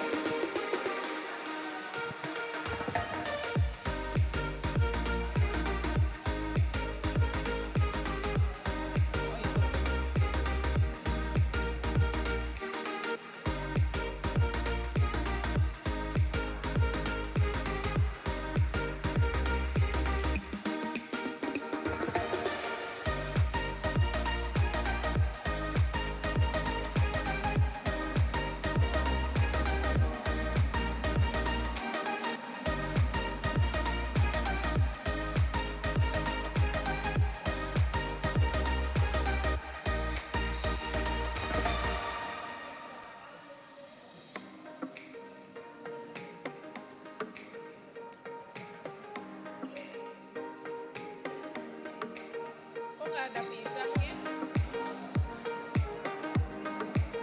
Kok ini kok makanannya nggak ada pisangnya? Nggak ada pisang. Buahnya nggak ada pisang.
membantu di saat pandemi ini. Perempuan pintar, semua pintar.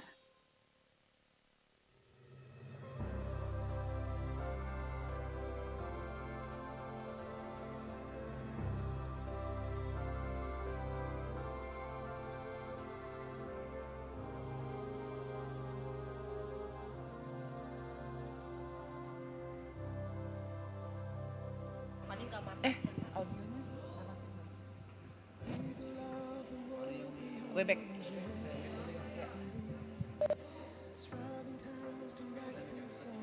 Udah. Cek. Kita akan dancer ya, tradisional dancer.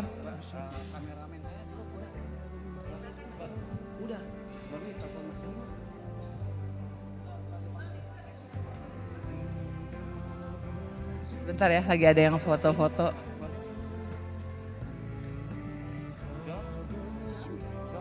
Lagi nyari kameramen, Bu. Kameramen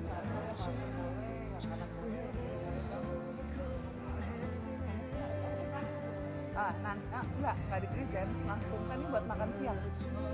Langsung, tapi nunggu si kameramen. Kan tadinya penari kan ada di tengah-tengah, Bu, karena tidak JR dan tidak blocking. Jadi di segmen makan siang. Mau minta satu orang kameramen. Nggak di non sama MC, tapi nanti langsung nari. Mau minta Kayak satu guide orang dari sini. kameramen. Ya, tapi tunggu kameramen bentar ya, Bu. Enggak. Ya udah. Nunggu kameramen doang, tapi udah standby maksudnya, Bu. Karena kalau ya. Ya beneran iseng itu beneran Positif. bapernya. Tadi. Oh, yang tadi rapid harusnya 3 orang. Tadi positif. Untuk penari.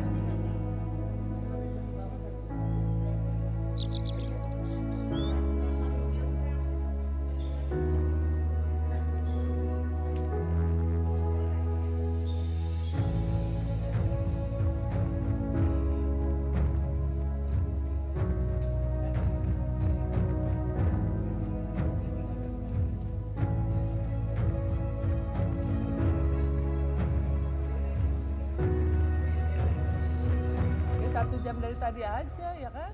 Ini perkara ini.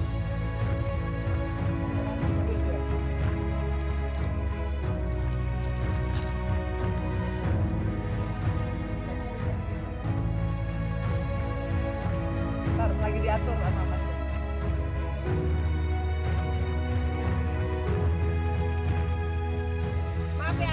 Maaf ya.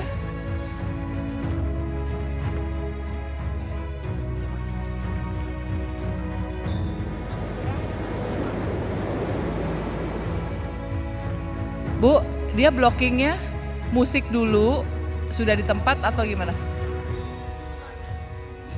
Oke.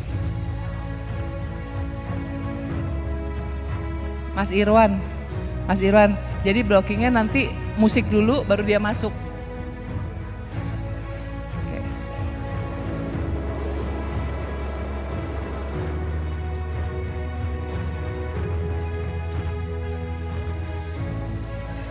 Bu.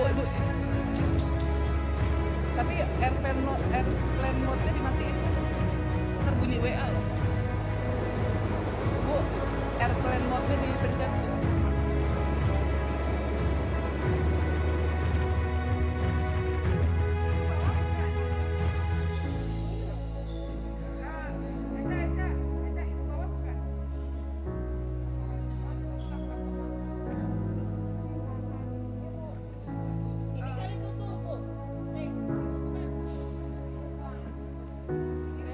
Bang, kalau maskernya dilepas nggak bisa semua.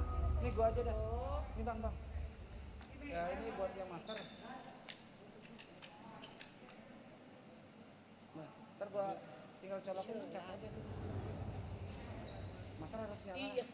Di on off dulu. Bawain SK aja nih ya udah. Ryan, berarti udah. Tapi Ibu, jangan di sini. Ya udah langsung aja nggak usah pakai. Oh, ada lu. Coba sambil cobain interpreter apa? Udah, yuk.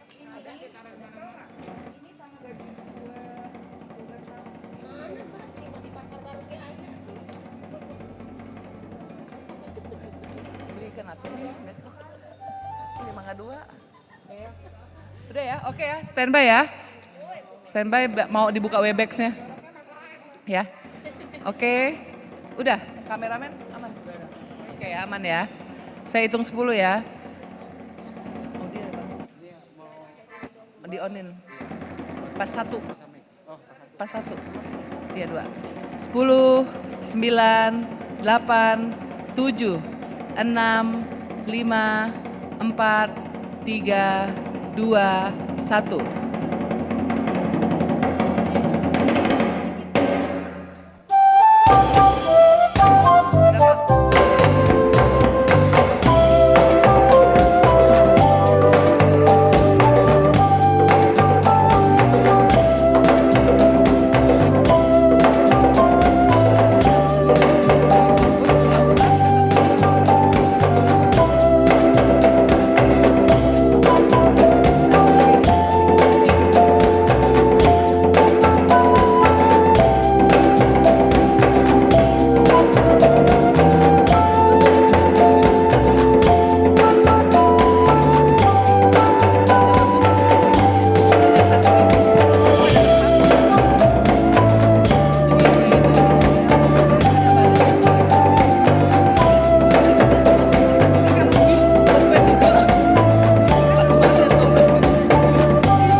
People of the world, we are in jeopardy, striving times to act in solidarity. Our wish to heal the world, we shall do whatever must be done.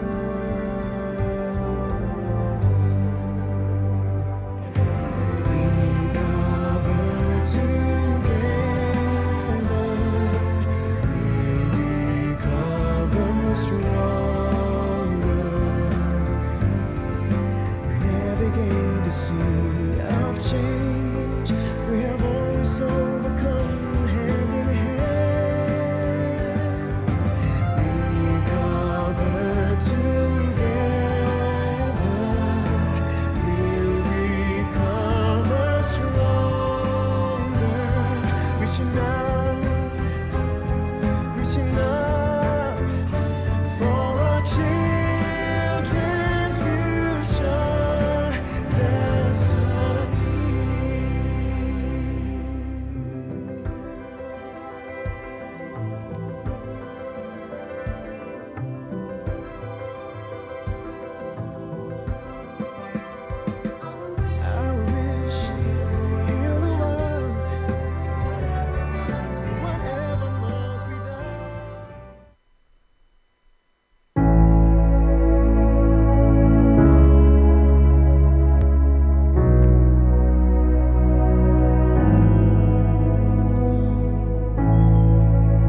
adanya pandemi ini pengrajin songket di Solo itu agak kurang terjual produknya. Dengan ada pelatihan ini kami berharap bisa menjual ke lebih banyak jaringan dengan online. Perempuan pintar, semua pintar. Dadah, terima kasih FM.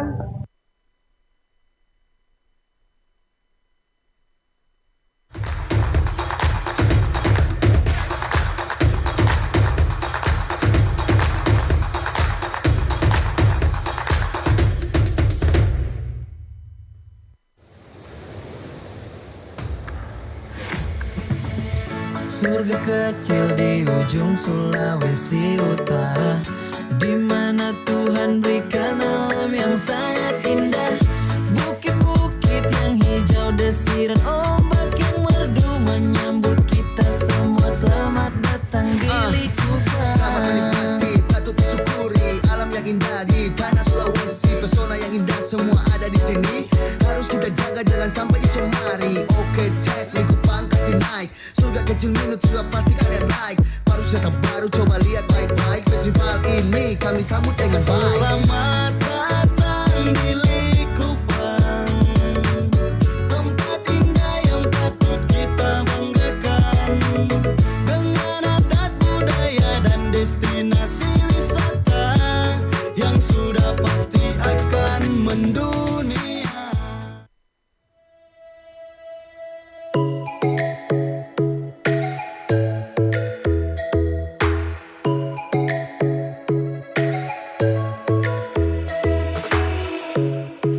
Strikes by my window, hits my chest right in the morning, like a warning. Could have slept here for days. I felt your heartbeat, felt your mouth breathe, but it's not real. We were close to see the sun, but clouds got in our way, and so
senang membantu di saat pandemi ini. Perempuan pintar, semua pintar.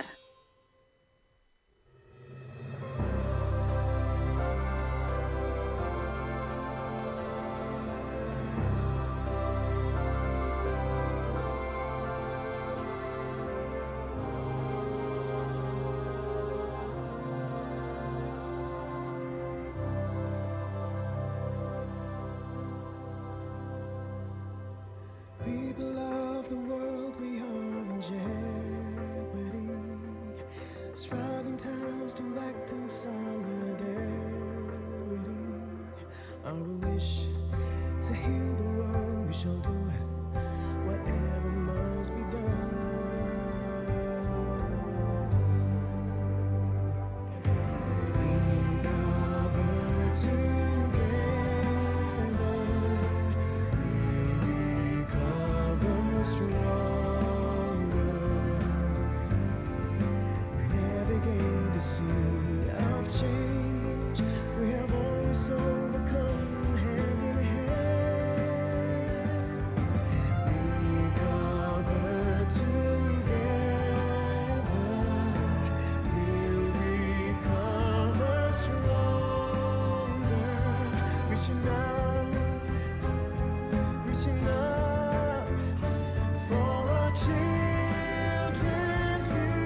adanya pandemi ini pengrajin songket di Solo itu agak kurang terjual produknya. Dengan ada pelatihan ini kami berharap bisa menjual ke lebih banyak jaringan dengan online. Perempuan pintar, semua pintar. Terima kasih FM.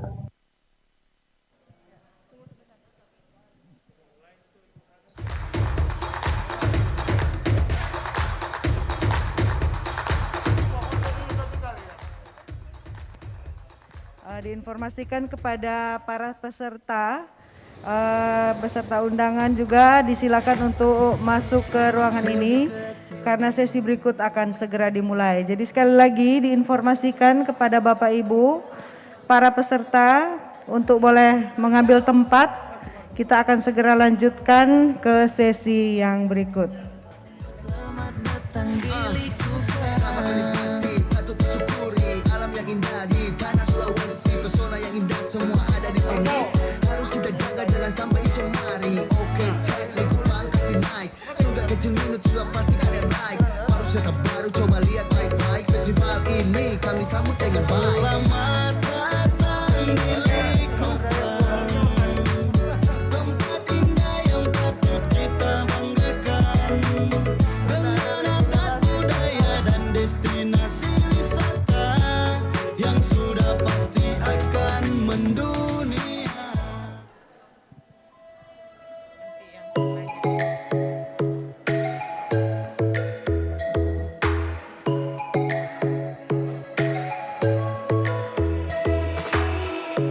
Lightning strikes by my window. Hits my chest right in the Good afternoon, morning. ladies and gentlemen. Like a warning. May we have your attention, please? The next session is about to begin, so please kindly take your seats. Once again, we would like to invite all the participants, guests, to please take your seats in this room. We are about to continue with the next session. Thank you.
sudah membantu di saat pandemi ini. Perempuan pintar, semua pintar.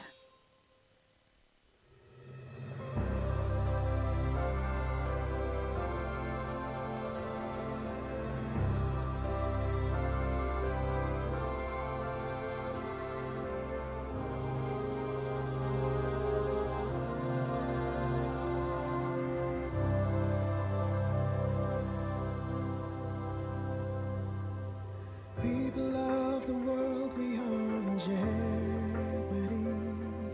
Striving times to act in solidarity.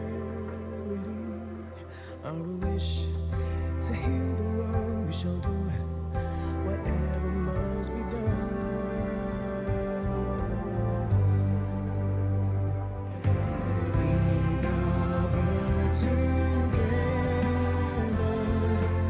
We cover stronger,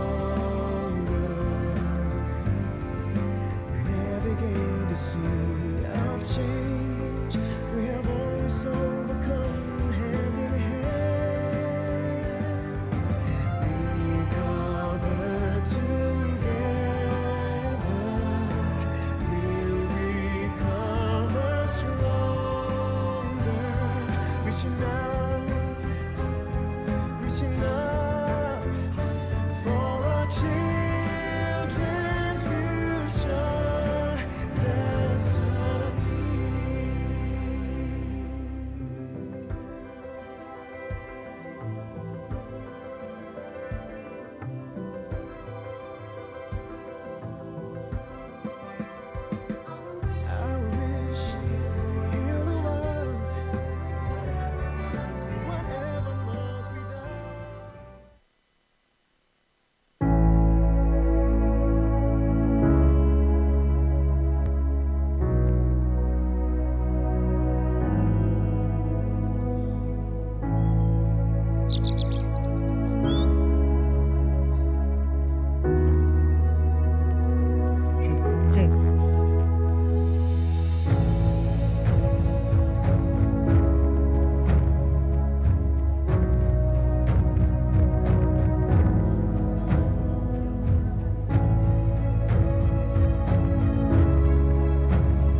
Welcome back to the W-20 side event, Freedom from Discrimination, Historical Journey from Japan to Indonesia.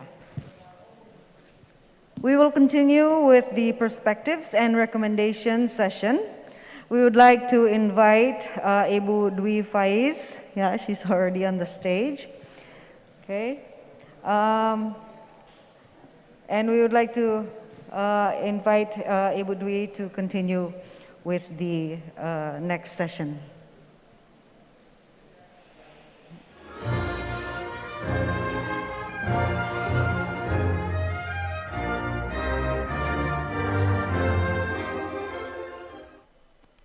Thank you. Good morning, good afternoon, and good evening for W20 delegates from all over the world, for participants that already joined our session online, and for participants and distinguished ladies and gentlemen. I would like to continue our session. I hope you have more than 60 minutes of refreshing break. And we would like to again remind you that the session is about getting the perspective from our historical journey discussed in the morning, and suggestions and recommendations from experts just before we have a break. So without further ado, and I know that today, in this beautiful Likupang, it's in Indonesia Eastern Time, it is a critical hour when we get to try to get your attention into the session, into the discussion. But I would like to invite, I think, a very interesting perspective from our distinguished resource person from Indonesia and also from Australia. So I would like to invite Professor Sulistiawati Irianto to provide insights on the recommendation and perspective that could strengthen W20 global advocacy regarding discrimination and violence, particularly from the legal perspective. So please, Professor Sulistiawati Irianto. Yes, I am.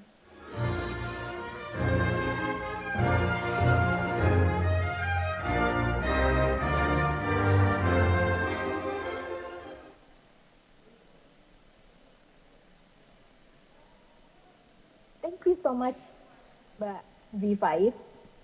It is a great pleasure for me to be here with you in this very special occasion.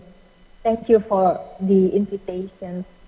Please let me share with you my presentations on the eliminations of all forms of discriminations against women, lesson learned from university-based program at Universitas Indonesia. It's possible for committee to display my PowerPoint. Yes, thank you. It's more than happy to share with you my experience together with my tenured lady professor at Universitas Indonesia. It's about the existing CEDAW Convention Watch Working Group, Universitas Indonesia, in historical perspective for more than 30 years. The experience is this: socializing the CEDAW Convention to legal enforcers and law teachers. And second, watching the implementations of the CEDAW Convention in Indonesia. With younger generation, we continue the program on integrated criminal justice system and joint effort advocacy for the draft sexual violence bill. There was a survey done by Commission on Legal Empowerment. It stated that 4 billion people suffer from poverty around the world due to lack of access to justice. It deconstructs that poverty is merely economic issue. This is where a kind of wake-up call for jurists. There are many parameters of lack of access to justice, but I'm standing to this one. First, access to proper law, access to legal literacy, access to legal identity, and legal aid. The approach of access to justice strengthened our ideas and activities in the working group. The Convention Watch Working Group was established in 1994. Our mission is to strengthen the implementation of the CEDAW Convention in Indonesia. The working group is a joint effort by concerned individuals from different professional backgrounds as well as organizations such as universities, women NGOs, legal aid institutions, legal enforcers, officials, consists of judges, prosecutors, police officers, and lawyers. As a non-profit entity, the Convention Watch strives to attain the following objectives: to raise awareness and knowledge about the CEDAW Convention among women and the public in general, to conduct research activities to support formulations of policies and legislation, to empower legal enforcers, to engender law school curriculum through training workshops at various universities throughout the country, to watch the implementation of the CEDAW Convention. Socializing the CEDAW Convention to the strategic groups, we conducted gender and law training for attorneys. We have regular teaching classes which was integrated with their own curriculum at the Center for Education and Training for Attorneys. It must be 3,800 attorneys have been trained within 6 years. Workshop on trafficking in women and children and violence against women for all legal enforcers. We conducted workshops in some cities like in Jakarta, Solo, Manado within 3 years. Workshop in Manado was followed by training for many village government officials to combat women trafficking in North Sulawesi. Activities on local request, facilitating to design a draft of local regulations on protection for women migrant workers in West Nusa Tenggara, cooperation with Faculty of Law Universitas Mataram. Workshop on trafficking on women and children for legal enforcers, and we have done moot court competition with women perspective among law students in many universities located in Jakarta, Jogja, and Aceh.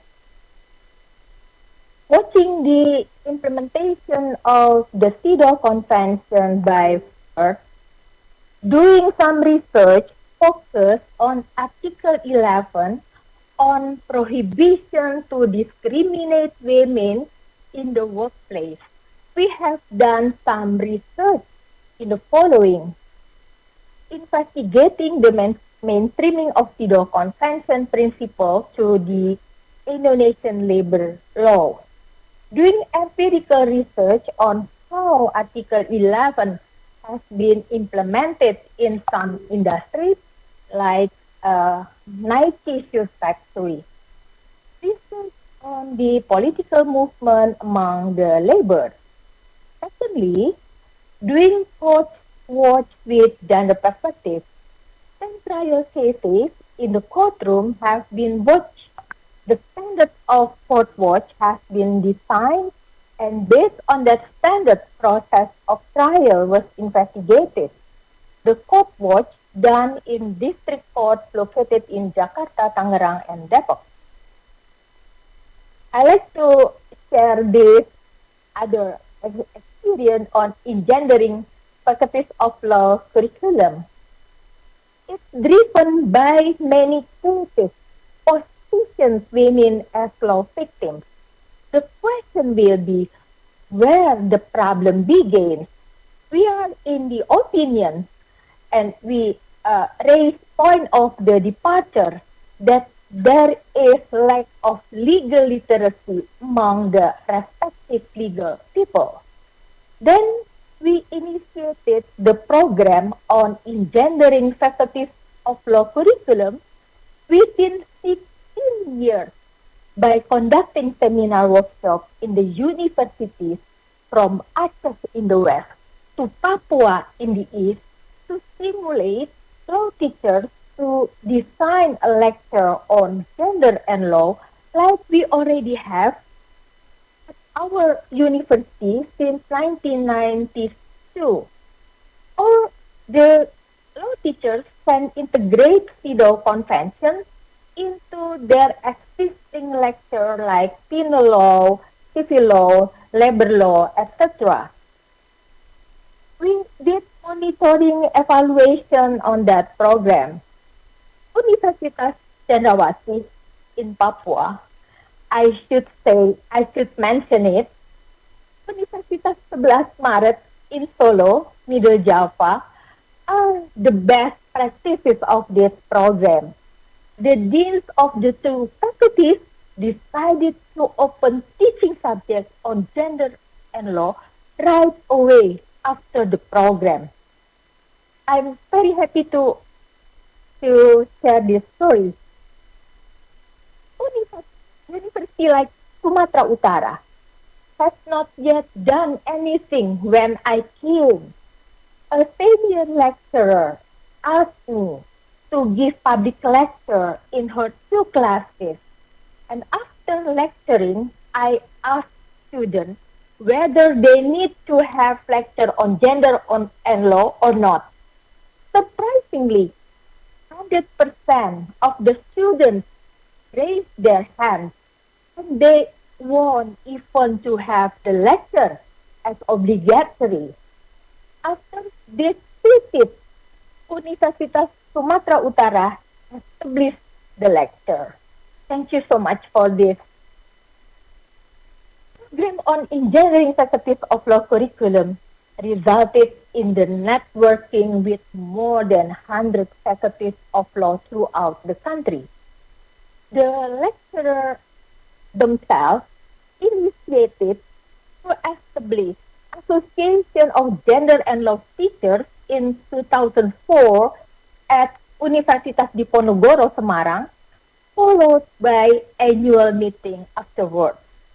And nowadays, there has been around 75 faculty of law have lecture on gender and law. A part of activities in this program was moot court competition with gender perspective among law school students in some cities. Integrated criminal justice system. We also initiated the draft of integrated criminal justice system together with Komnas Perempuan, LBHAP, and Draft Warapsari, Women Police NGO. The idea is we want to have one gate service center for women violence victims. The center is integrated with health system in hospital. The health center service will be equipped with the certified legal enforcers, police officer and attorney to handle the victim. But the program hasn't yet well implemented until now. Joint effort advocacy for the draft sexual violence bill. I continue what Mbak Nur Syahbani already mentioned. We faced with juridical problem for a long time. Sexual violence is placed as a crime against ethics in our penal law. The criminal procedural law oblige the victim to provide the Prof. Sulis, evidence you by have herself. 2 minutes left. Okay. It's unrealistic as sexual violence is crimes against humanity. There has been 9 years that the draft remains in the parliament list. Some politicians mislead the conceptions about sexual violence, seem to delay or avoid the enactment. We do not have yet the sexual violence bill, but fortunately in the last year, there has been enacted the regulations on sexual violence by Minister of Education, valid for all universities in Indonesia. There are questions about sexual violence. Two important elements in the sexual violence that these are lack of consent and the power relation between offender and victim. Those elements are being politicized, and in 2020, the draft was taken out by the parliament, and a massive civil movement responded by organizing the People Assembly from Aceh to Papua for 4 days. In the 2021, the president stated to enact the draft soon.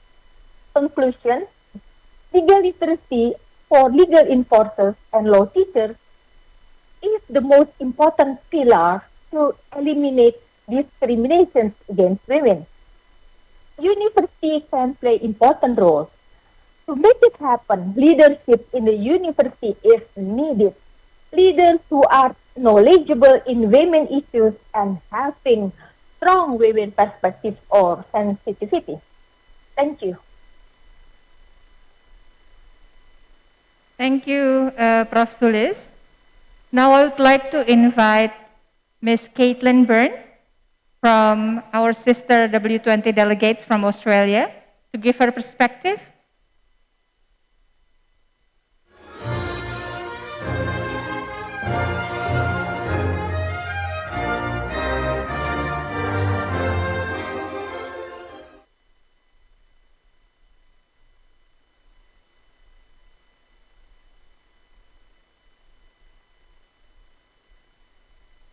We cannot hear you, Professor Caitlin. Can you hear me now, Ibudli? Yes. Yes, loud and clear. Excellent. Fantastic. Thank you so much. And can I just check that you also have my slides? That's wonderful. Well, selamat pagi, selamat siang, selamat malam, bapak-bapak dan ibu-ibu yang kami hormati. That is the extent of my Indonesian, but I'm really delighted and very honoured to be with you today. I'm joining you from Brisbane, from the traditional lands of the Turrbal and Jagera peoples, and I pay my respects to elders past and present.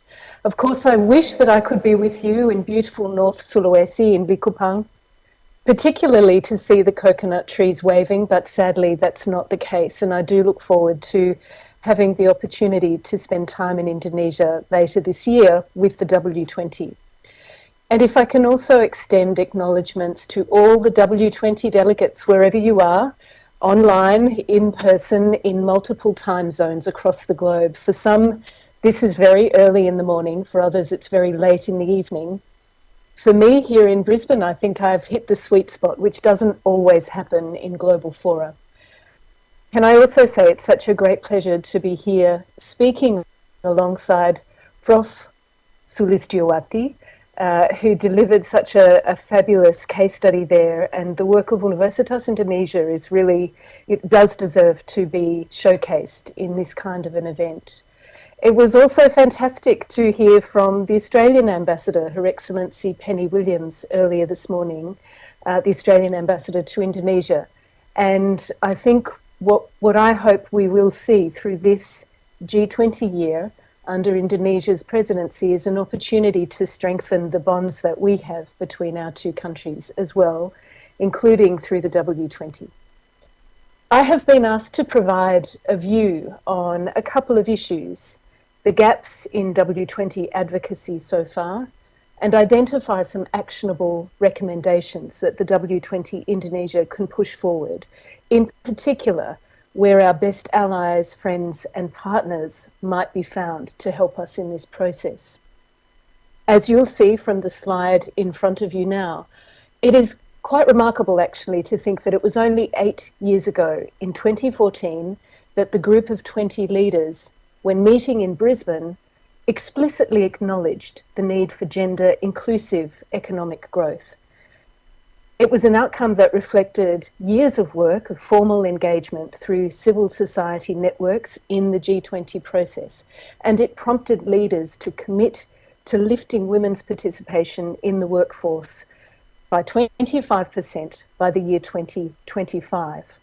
The following year, under Turkey's G20 presidency, we saw the launch of the W-20 as an official engagement group. These initiatives signalled the recognition of women as critical economic actors in economic governance, not just simply as unrealised economic assets. Taken at face value, they suggest a new and long-awaited model of agency for women who have been traditionally excluded from economic decision-making and reflect the emergence of feminist perspectives within contemporary structures and processes of global economic governance.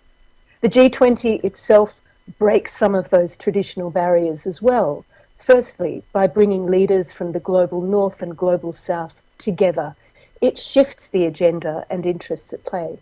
Secondly, by working closely with other multilateral organizations like the OECD, the ILO, and the UN, bringing and integrating policy issues together for longer-term impact. And thirdly, by involving non-official public audiences, including those of us here through the W20, in the development of global economic policy. All of this is important. If I can go, I think we'll just stay actually on the previous slide. So the W20 has delivered greater visibility of the gendered nature of economic development on the global stage. In addition to a number of specific initiatives supported by the W20 and the mainstreaming of gender into policy issues, we have ensured that global leaders, sometimes the most likely of advocates, have had to consider issues of gender equality on the global stage. We can see an example of this if we look to the communiques produced since Turkey's 2015 presidency. In that leader communique, there was one mention of gender and one specific reference to women. 2 years later, the Hamburg communique is notable for the extensive focus it brought to women's economic empowerment. The 2021 communique produced under Italy's leadership included 28 instances of commitments related to gender, to improving gender equity. It's also worth noting the language of these communiques has become more direct and straightforward, reflecting for some an emerging political consensus based on the idea that the more complex the language you see in those communiques, the less evidence there is of political consensus. So I think that clear communication, speaking straight to the issues, actually is a fundamental for taking gender equality forward. But let me make a couple of cautionary points on this. I think it's important, whilst we have more instances of reference to women and women's empowerment, we have to look closely at the substance. And it's clear that certain issues get more and more regular attention than others. For example, the past 6 communiques have committed to support, better engage with, and foster, remove barriers, and promote women's entrepreneurship. It is a vital pillar of economic empowerment. But at the same time, other issues, like dealing with the domestic and social divisions of unpaid labour and care work, or addressing issues of domestic violence at home and in work, get less attention. So we have some way to go to ensure the less politically palatable, but still systemic issues around gender inequality, discrimination, and violence are addressed and continue to build on our progress. If we can go to the next slide. I think the other thing we have to be very realistic about is that even when we look at the crudest measures of representation of women, there's a moment for us to take cautious pause. Looking at the G20 meeting from 2019, you'll see on the screen, women remain missing from the most significant of our political discussions. In 2021, only 3 of those women representing G20 member countries were heads of state. Other notable women were in attendance, including the Director General of the WTO and of the IMF. But still, that only brought the total to 5 women. The figure, when you look at finance ministers, at central bank governors, and at G20 Sherpas, is similarly disheartening, with roughly 8 women holding key roles across 60 positions located across the G20 member countries. Each year, the official G20 photos offer a stark and ongoing reminder that women are missing from significant G20 leadership and decision-making roles. I think this suggests we have some problems. Firstly, that the structures of the G20 continue to preserve a status quo rather than delivering step change for women, the kind of change they have promised. And female voices are conspicuous by their absence. And secondly, that the G20 has so far been unable to build a strong enough and a coherent enough narrative to build wider support around the world for this agenda of inclusive economic governance. I don't need to talk about the broader indicators relating to women. We've already heard about the issues around gender parity, where in fact, not only have we stalled, we've moved backwards, and at best it will take more than 200 years to deliver gender parity on current measures. There are fundamental issues from land and home ownership, access to legal identity, paid work, access to a bank account, to capital, to a smartphone, to education. And women and girls continue to be the subject of violence and harassment at home and in the workplace. It remains an uncomfortable reality for us that the gap that exists between the political statements of our G20 leaders and the reality faced by women around the world is hasmic. And it's a gap that has only been made bigger by COVID-19. So, where does that leave us? Well, I hope that actually Indonesia's hosting of the G20 might just offer us a transformative moment. There are key role models in Indonesia, from Ibu Retno Marsudi as Minister for Foreign Affairs, Ibu Sri Mulyani Indrawati as Finance Minister, to other notable women, including one of Australia's alumna, Ibu Mari Pengestu, as Managing Director of Development Policy and Partnerships for the World Bank. Indonesia can demonstrate that women are in senior decision-making roles.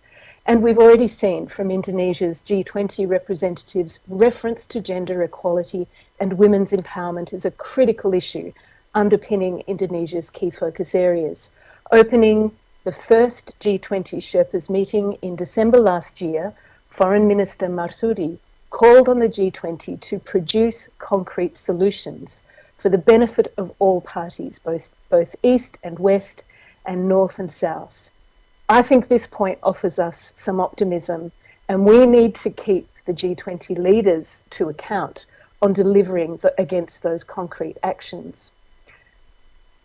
If I can go to the next slide, I think there are further opportunities ahead, and I've got to say, I was particularly heartened today listening to representatives from Indonesia's B20 and Y20 who spoke so articulately to their vision for women's gender equality and economic empowerment. I think I would put maybe 4 key things on my agenda, on my aspirational agenda for the W20 in the year and the decade ahead. Firstly, I think we need to really act coherently towards a global strategy for gender equality. We need a more coherent approach from our G20 leaders and right through the institutions that support the G20 and the engagement groups that are related to it, so that together we can combat issues around gender equality and their approach, so that we can capture, communicate and realise together the vision for women's equality and empowerment, not just for G20 nations, but around the globe.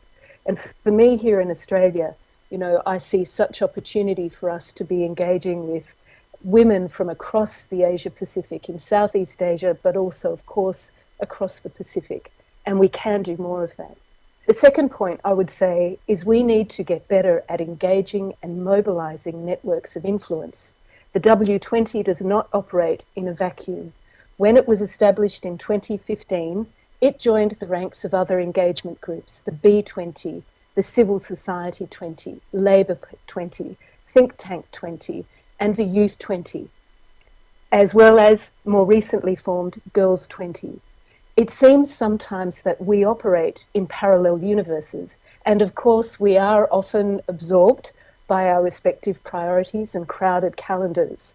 But the issues associated with women's economic empowerment are fundamental to the work of us all. We need to actively engage and partner with each other to build that coherent agenda for concrete reform. And if I can just point to some of the work undertaken last year in 2021 by the W-20, a special initiative on women's economic empowerment that led to a very impressive policy document produced, which really looked at significant recommendations and targeted interventions to address the fundamental causes of women's inequality, discrimination, and violence. We need to champion the work that's gone before us and that happens in our respective engagement groups, not so that we don't finish the process here, but we continue to build on the excellent work that is done year to year. Thirdly, I would say we need to really take serious steps towards the development of a knowledge hub. Again, I thought there were such synergies between some of the work that's happening in the W-20 and some of the statements made earlier by Ibu Shinta around the One Global Women's Empowerment Stakeholder Platform. If the B20 can take that forward, the W20 should take forward a knowledge hub, because we know that whilst there has been positive progress from year to year, our agenda continues to be driven by the proclivities of each G20 president, of political leaders, in response to the array of issues that they're facing at home and on the global stage. There is a danger for us of revisiting or recycling many of the same conversations and initiatives to the detriment of forward action. Now, I should say I can't claim any credit for this idea. It is an idea that has been proposed and talked about in the W20 with the particular leadership and insight from our W20 delegates from India, Pam Rajput, from Korea, Minahasa, and from Saudi Arabia, Salma Al-Rashid. We can build on this, but we're going to need strategic knowledge partnerships and investment to do so. And what I see coming out of a knowledge platform or a knowledge hub is the opportunity for us to build and track and monitor coherent and consistent data, to build a repository of case studies like the studies we've heard from Korea today, from Indonesia, from Universitas Indonesia as well.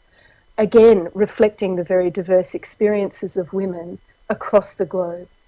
We need to be knowledge driven, and we can actually, through that knowledge, then keep our leaders and bureaucrats to account, as well as informing better policy around the world. And this brings me to my final point. We do need to keep leaders to account. Since its inception, the W20 has demonstrated the ability to raise awareness, particularly of the political issues surrounding women's economic empowerment. But we need to actually take this further. We need to be keeping our G20 leaders, our Sherpas, our ministers on track so that they can ensure that gender equality and women's economic empowerment is not just an issue for the G20 leaders, and it's not a secondary issue for what they're talking about, but it actually is something that is taken up and promoted in every arena. To conclude, the G20 offers a critical space for more inclusive representation of women and for us to lift our aspirations and deliver concrete actions to advance women's economic empowerment for the better of all of us. But it's clear these are not issues that can be taken forward by individuals, whether they are politicians or organisations or national governments or any sector, one sector alone. This is a whole of society imperative that it demands attention, it demands resources and investment. And I'm talking here from across the public, private and civil society sectors. We have to work locally, regionally and globally to see concrete actions taken forward. As global economies continue to manage and respond to the ongoing and very deep impacts of COVID-19, there has never been a more compelling moment for us to work together to deliver on the W20 mission that Indonesia has put forward to recover together equally. Indeed, we will be far stronger when we do. Terima kasih banyak. Thank you very much. Thank you. Thank you.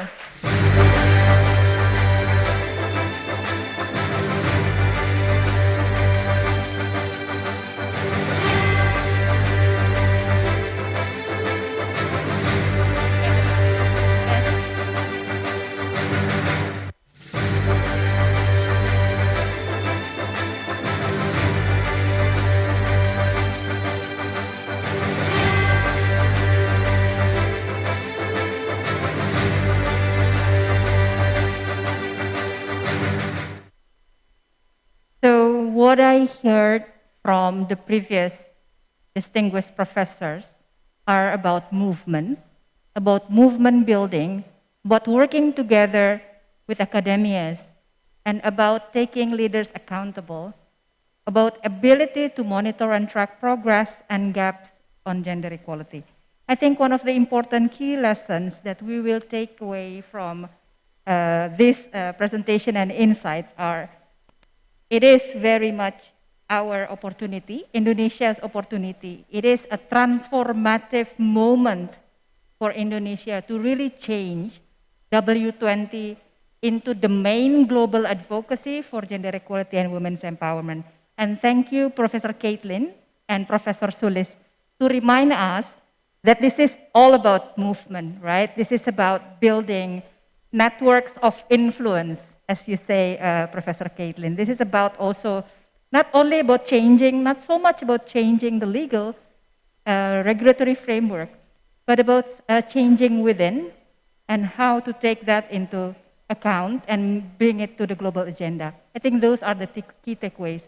But I would like to hear, I think the wealth of knowledge is not only limited to experts speaking, but also from the W20 delegates, from other W20 delegates. So if I may call upon the experience from our sister W7, from Julianne Rossen, if you're in the WebEx, if you're participating online and you would like to say something, tell us something about what's going on in the other part of the world, if I can use the word global north, what has been happening? What W7 is now, cooking for us in the global south to take, and what Ibu Sinta Kamdani mentioned in the session, the cross-border learning that you can build together. So if Julian, you are in WebEx room, I would like to invite you to speak a little bit about the movement in W7.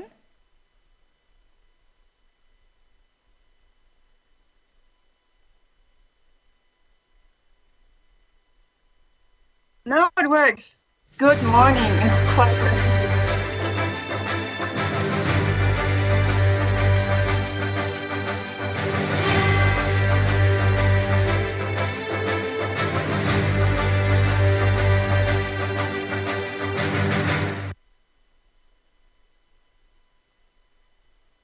Hello.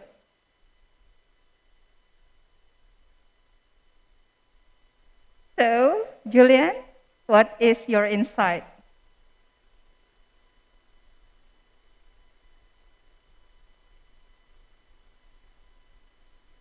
Can you hear us? No, now I can hear you. I'm so sorry.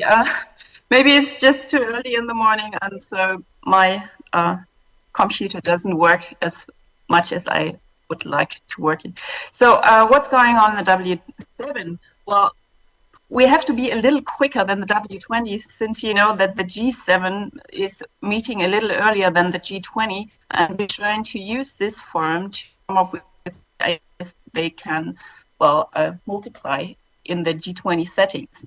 So what we're interested in, what the W20 is working on, ideas, and then just find a bigger forum to, as I said, multiply our efforts. What we're working on are very same issues. We need to attack the struggles coming from pandemic.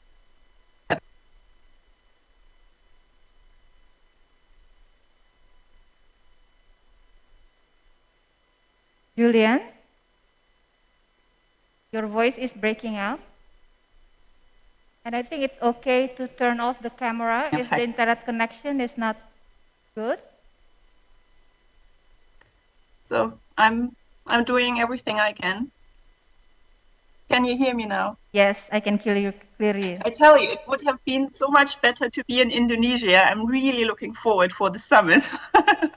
And I'm doing everything I can to attend the summit, to be there in person. But can you hear me now? Can you give me a short sign? And I'm just repeating myself shortly. As I said, we're full in action to come up with recommendations by the end of this month already, to have a chance to speak to the Sherpas of the G7 as soon as possible, since we do understand that the G7 is a smaller group of the G20, and whatever they agree upon, it might be very crucial for the outcomes of the G20 summit as well. And I do understand the W7 just as a means of a huge influence of the whole world on the whole world. So we did invite to our negotiations also advice coming from all over. We represent all continents, even Australia. We're quite proud of that. So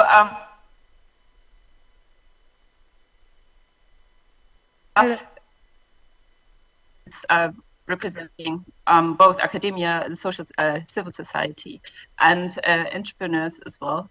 And as I said in the beginning, we're trying to focus on issues. Of course, a gender equal COVID recovery, women's economic empowerment in general, and I think we talked about care a lot already. So this is also very important for us. We need to find the climate crisis. I think what started in Italy is still quite important, and we're trying to push it forward in the W7. Foreign policy is thing Germany starts to work on. We know there are other partners in the G7, and we're trying to come up with clear ideas what this might mean, and I think it could work out within the G20 as well. And we cannot come up with lots of ideas, but of course, and I think this is something we do share with the W20, we need to fight in the base violence, and we're really working on concrete recommendations on that. Last but not least, we really need to monitor what the G7, but also the G20 came up with. I mean, we heard about the 25 by 25 goal already today a lot. So, but this is not the only thing. I mean, there is a lot of very good language, and those language are political statements and promises, and we need to remind them. We need to remind the leaders that they already come up with good ideas and promises, and we need a good monitoring mechanisms. So these are the, I think, most important parts. And I'm really, really, really happy to know a lot of W20 delegates among our advisors. So I do know that both of our processes are very well linked. And I think this is a good way to start a revolution, my sisters. To have all those ones united to fight for the very same cause, because at the end of the day, it is communication. We need to agree on the very same things. We need to come up with very clear commitments, which are smart, so very specific. We need to find a time frame, and we need to make them, how to say, trackable. So, and I think this is something we can come up with good solutions. So thank you very much for the possibility to just present this very quickly. And sorry for not being me, but it's better for everyone because I'm still quite tired. Thank you, Julian. And we will welcome you to visit Indonesia in the summit. Now, I think if we speak about the start of all this noise, we shall never forget Turkey as the initial country where W20 inaugurated. So I would like to invite W20 sisters from Turkey, Emin Erdem, if you're in the WebEx, and you will probably give your insights, 2 minutes of your insights, please.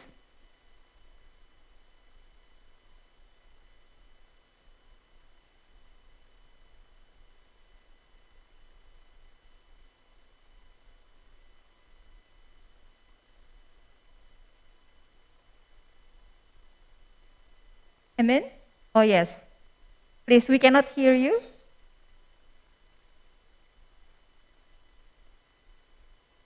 Okay, if you may open your camera so we can see you.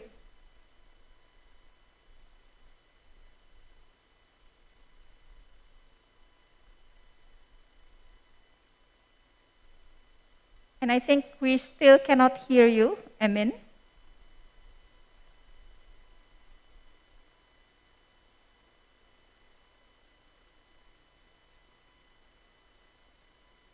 Any technical difficulties? Yes?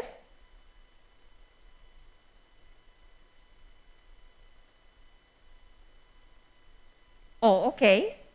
So I think we should, again, when we think about building the movement and knowledge hub, both of Ibu Sulis and Professor Caitlin insights, with us here, present in this room is Professor Effie from University of Indonesia, and she's very keen to also give her insights around this issue. So I would like to invite Prof. Effie.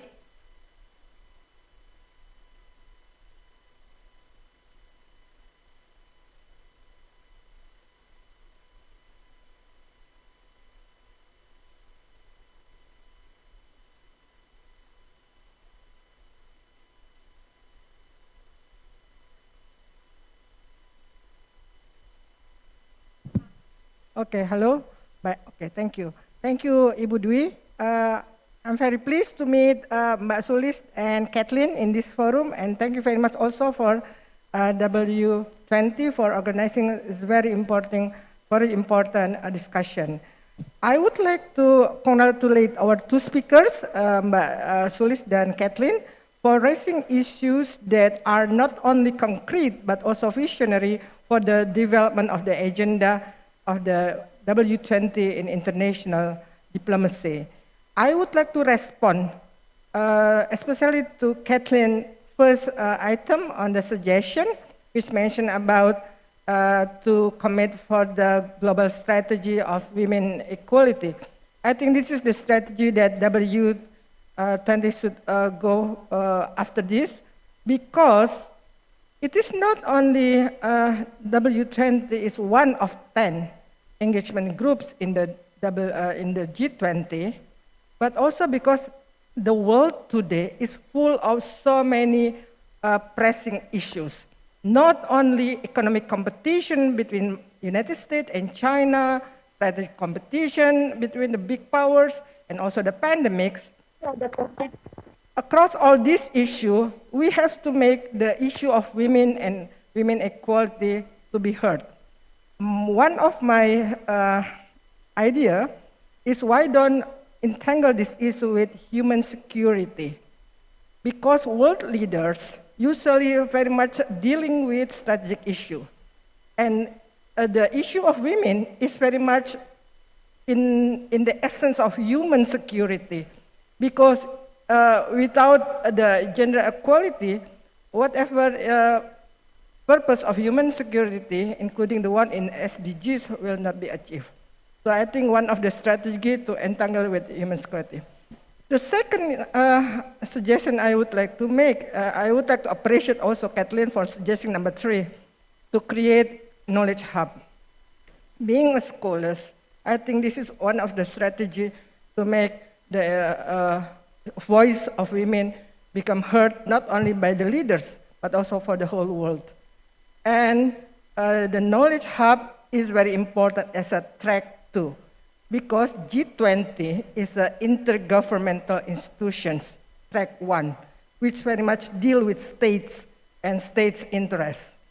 By creating a knowledge hub, we create track 2, which is much more fluid, much more flexible, with scholars, academia, and civil society and organization, women organization, that we will not only discuss about national interests, but also human interests. I think this is good strategy to deal with the women issue. I think I have to stop it. Thank you very much for your attention. Congratulations once more for the W20 and for our two speakers and moderator. Thank you. Thank you. Thank you. Thank you, Ibu Evi, to remind us that the most democratic tools of global advocacy is data. And thank you also to remind us and to also put the burden in our shoulder then, Professor Caitlin, about the W-20 Indonesia becoming the transformative starting point of W-20. And then with that, I would like to thank all the panelists. Thank you, Professor Sulis and Professor Caitlin, to give your very wonderful insight about movement building, about the ability, our ways to make leaders accountable, and how gender equality and women's empowerment can be put in the heart of global diplomacy and movement agenda of women around the world. So with that, I would like to give the opportunity to our wonderful Master of Ceremony to perhaps invite, and I would like to show you how the friendliness of Likupang is coming from, and I would like to invite our Master of Ceremony to again probably invite the remarks from Ibu Dian and also from Pak Bupati. Over to you.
Thank you, Ibu Dwi. Excellencies, distinguished guests, ladies and gentlemen, we are now moving to the next agenda. Remarks by the W-20 co-chair, Ibu Dian Siswarini, followed by the Regent of North Minahasa of the Republic of Indonesia, Bapak Jone J.E. Ganda.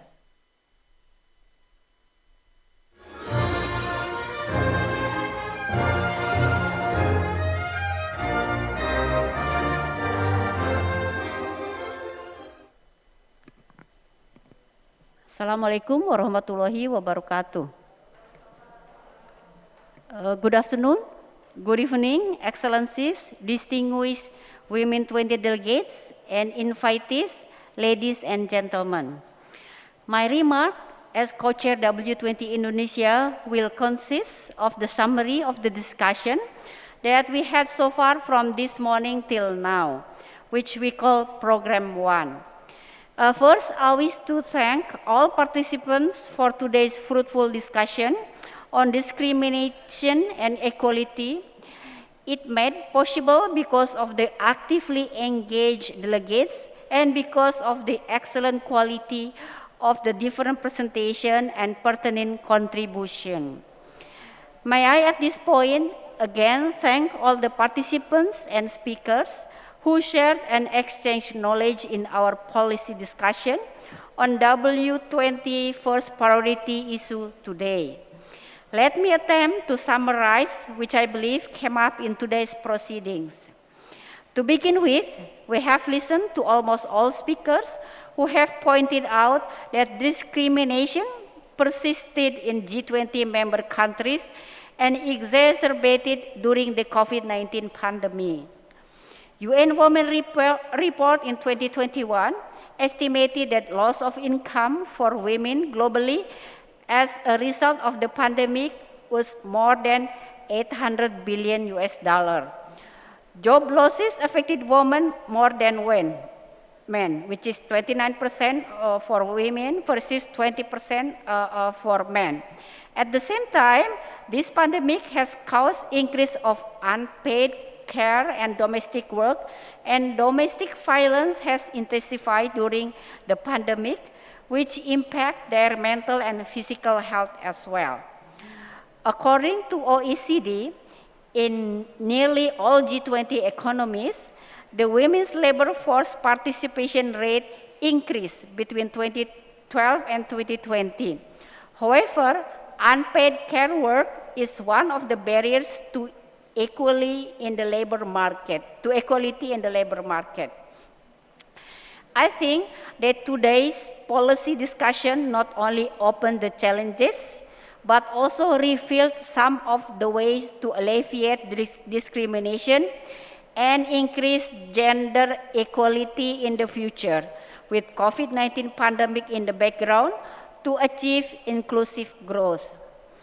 It is great to see commitment from various countries that supports women reaching their full potentials as part of the global workforce to reduce gender gap for labor force participation in G20 countries by 25% by 2025. Women economic empowerment and inclusion is the key in achieving 2030 agenda for sustainable development, and technology is the enabler.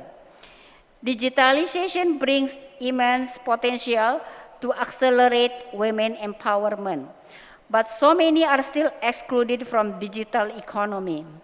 I believe this year we possess a unique opportunity to look into this future and catalyze financial inclusion to close the gender gap. From today's sessions, we also see that policies are indeed integral in alleviating discrimination against women in all sectors. However, we could also see that transformation of social gender norms is critical. To fight for gender equality, we not only have to create or encourage appropriate policies, but we also must persistently remove conservative gender norms which are deeply entrenched in our society. We have learned from women's social movements in Indonesia and also in Korea that ensure women are free to actively participate in social and economic development. I believe more can be done. I'm sure that everyone in this room and every participant and every delegate agree with me on that. Firstly, we must learn from each other about what works and about what does not. We have challenges and opportunities today from each session. I hope you are as inspired as I am to do more in decreasing discrimination. Secondly, we need to collectively do more with achievable targets. To ensure we identify timely and actionable policy that W20 can carry forward and recommend to the G20 leaders in addressing the conditions that are conducive to discrimination, which is lack of regulations, persisting culture that hinders women from actively participating in development, and serious violations of human rights. Multi-stakeholder collaboration is the key here. Thirdly, we must act now. Act now. It's about real movement. Gender lens must be applied to the global economic recovery agenda to ensure that it tackles the pandemic's disproportional impacts on women. Women 20 is committed to push the Women 20 Declaration to G20 Summit Leaders Declaration. Today's collaborative recommendation will be a part of our W20 communique. We will ensure women become the center of COVID-19 recovery. Also, knowledge hub development is needed for us to accelerate the sharing. I know the road to end discrimination is still a long way to go. However, by working collaboratively, achievable target and starting now, I believe we can accelerate the process. So we all could recover together equally. Lastly, I would like to thank the local government of North Sulawesi, people of Likupang for the hospitality and full support for this meeting. All our amazing members of committees, ibu-ibu yang cantik-cantik, and those who attended this meeting online and offline from across the globe. The program today will be continued by program 2 that will be moderated by Pam Rajput, the head delegation of W-20 India. This particular program covers thematic discussion on specific recommendation, which is open for W-20 delegates only. So for all W-20 delegates, please stay tuned for this interesting discussion. But before going to enter program 2, I would like to invite Bapak Bupati North Minahasa, John Gada, for giving his speech as the host of this event. We thank you all for your time and participation. Untuk partisipasi semua bagi yang mengikuti acara online maupun yang hadir di Likupang, sekali lagi saya ucapkan terima kasih untuk mengikuti keseluruhan acara ini. Thank you very much. Terima kasih. Wassalamualaikum warahmatullahi wabarakatuh.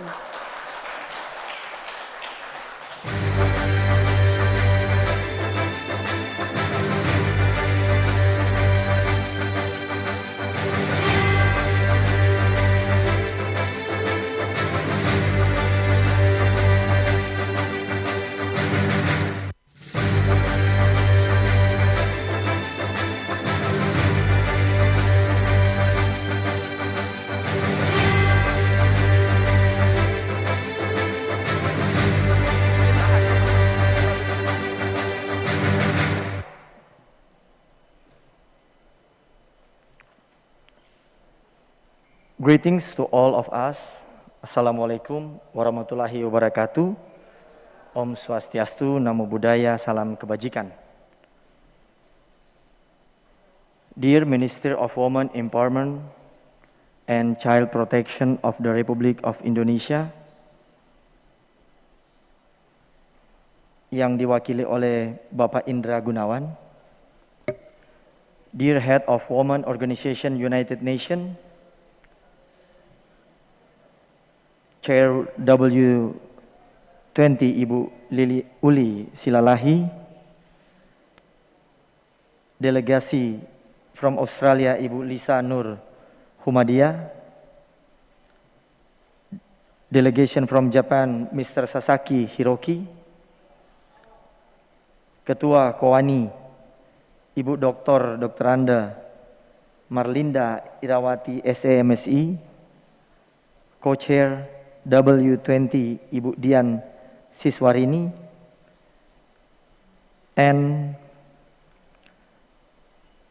the Honorable Indonesia Women Congress Leader, the Honorable W-20 speakers from the delegation of G20 countries, the Honorable Head of Network Partnership and Gender Division, the Honorable Domestic Speakers and leaders of Indonesia Women Organization, and all the seminar participants, invitees, and all participants who I am proud of. Let us praise and give thanks to the presence of the God Almighty for His love, grace, and mercy. We can all be here in this place in Women 20 activities in good condition even in the COVID-19 pandemic.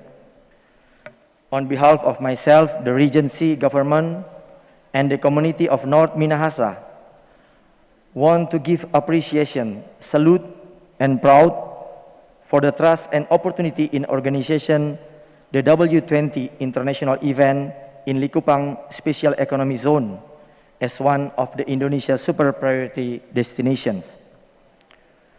The organization of Women 20 in Likupang is a golden moment for us, and is a legitimacy, achievement, promotion and credibility of our area for the international world. The appreciation of the leaders by bringing variety of collaboration, thinking, idea, and smart innovation from the international woman to women's freedom from gender discrimination become a golden note and new energy for our area. The material given are very inspiring through innovative idea for W-20 and G20 productivity, as well as bring able to generate big breakthroughs, building collaboration and growing power to ensure the communities around the world feel the positive impact of W-20 Likupang and expect no more discrimination women. On behalf of the government and the community of the Regency of North Minahasa, thank you to the President of Indonesia, Mr. Insinyur Joko Widodo, UN Women's Organization, the Ministry of Women Empowerment and Child Protection, also the government of North Sulawesi, who has given his trust for our Regency to hold one of the W-20 events. Currently, the North Minahasa scope is bringing the world's attention from Likupang. Concentrate in initiatives are born to promote the recovery of the global situation. Once again, thank you so much to all of you have support and encourage the Women 20 event, elimination of discrimination against women and gender equality from Likupang for Indonesia and for the world. God help and bless all of us in contending women's rights and interests like the dream of the North Minahasa national hero, the late Maria Walanda Maramis. Thank you. Wassalamualaikum warahmatullahi wabarakatuh. Om Swastiastu, Namo Buddhaya. Salam kebajikan, pakatuan, wapakalawidan.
Thank you, Bapak Yona J.E. Ganda.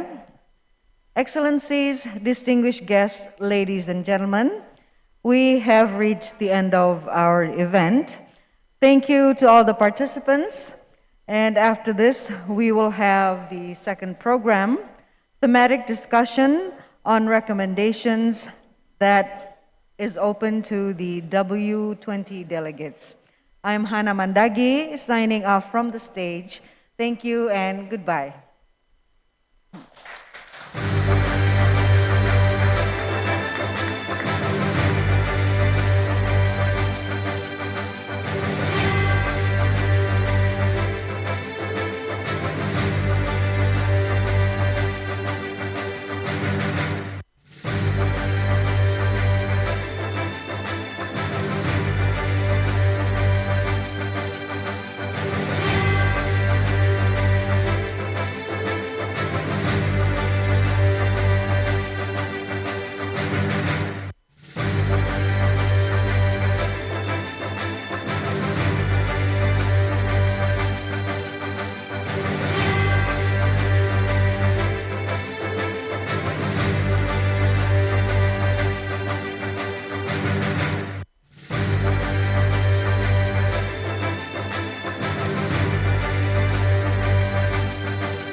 Okay.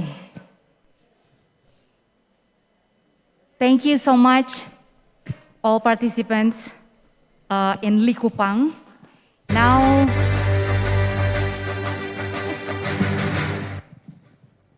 baik. Terima kasih. Assalamualaikum warahmatullahi wabarakatuh. Selamat sore.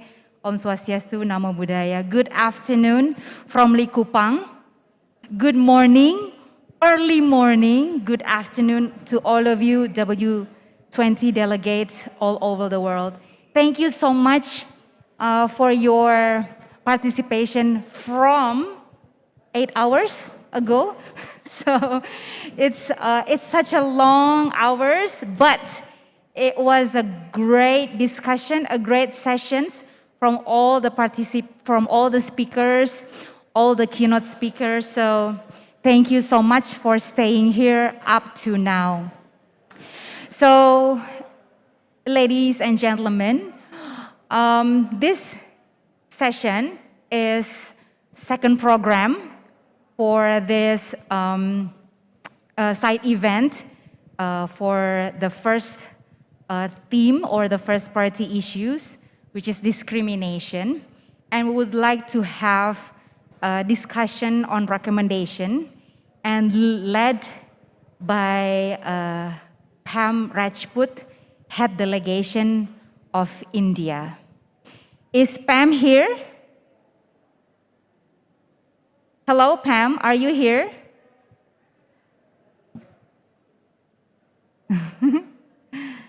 I know it's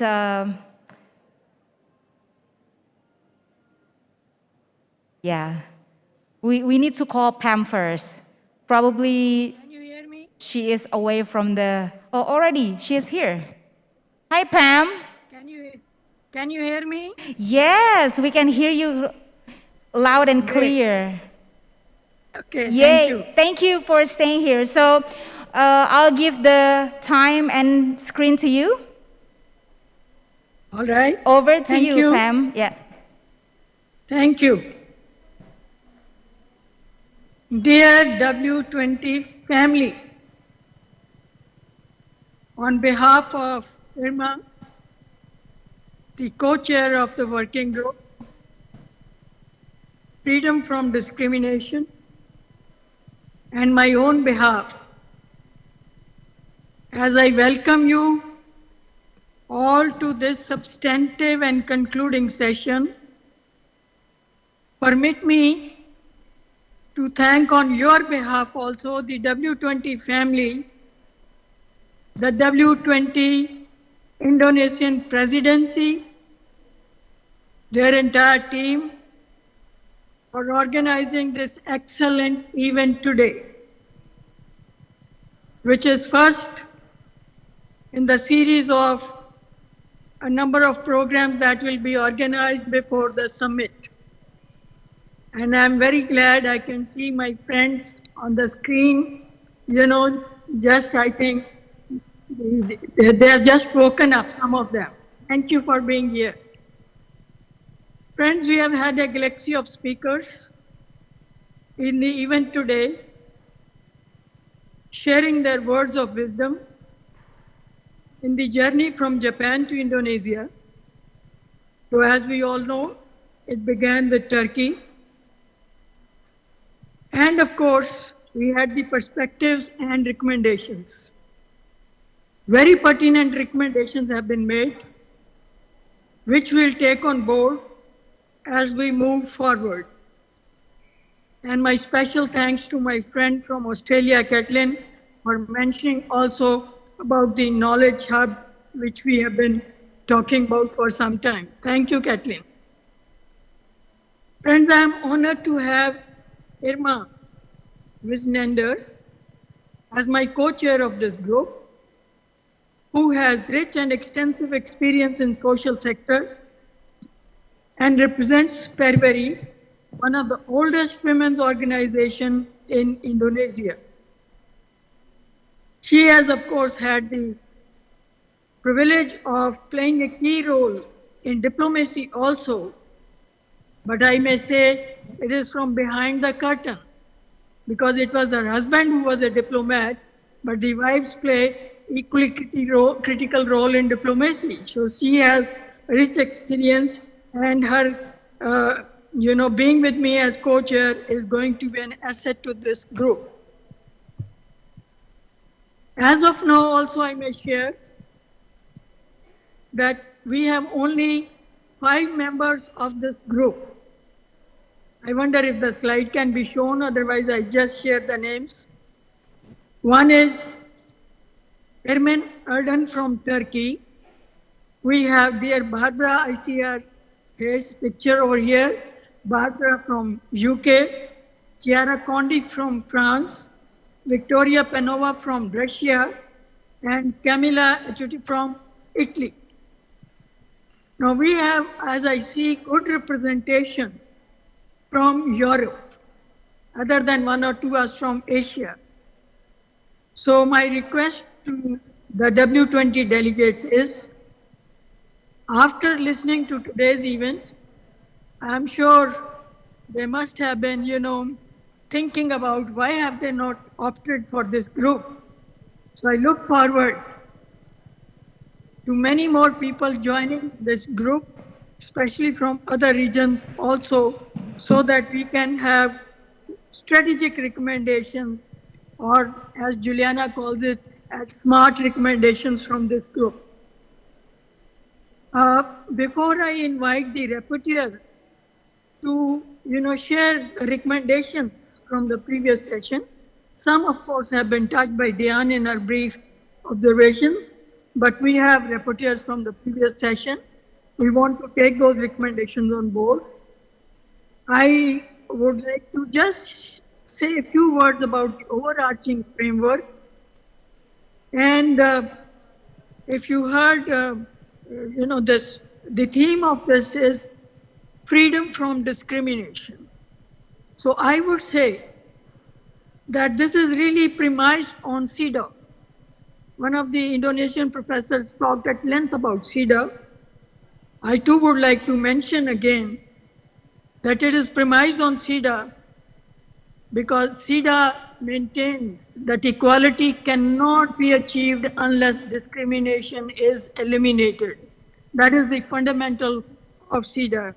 And more important than that also is that equality is not to be notional. It has to be substantive equality.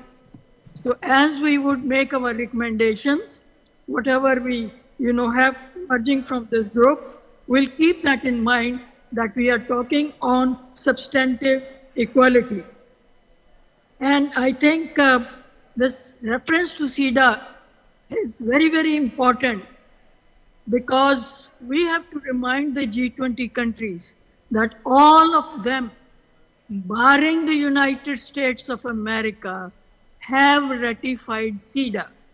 So it is obligatory on them to follow the CEDA principles as would emerge the recommendations from this group. I think if my memory doesn't betray me, only 6 countries have not ratified CEDA, and among the G20 it is only the United States which has not ratified as of this.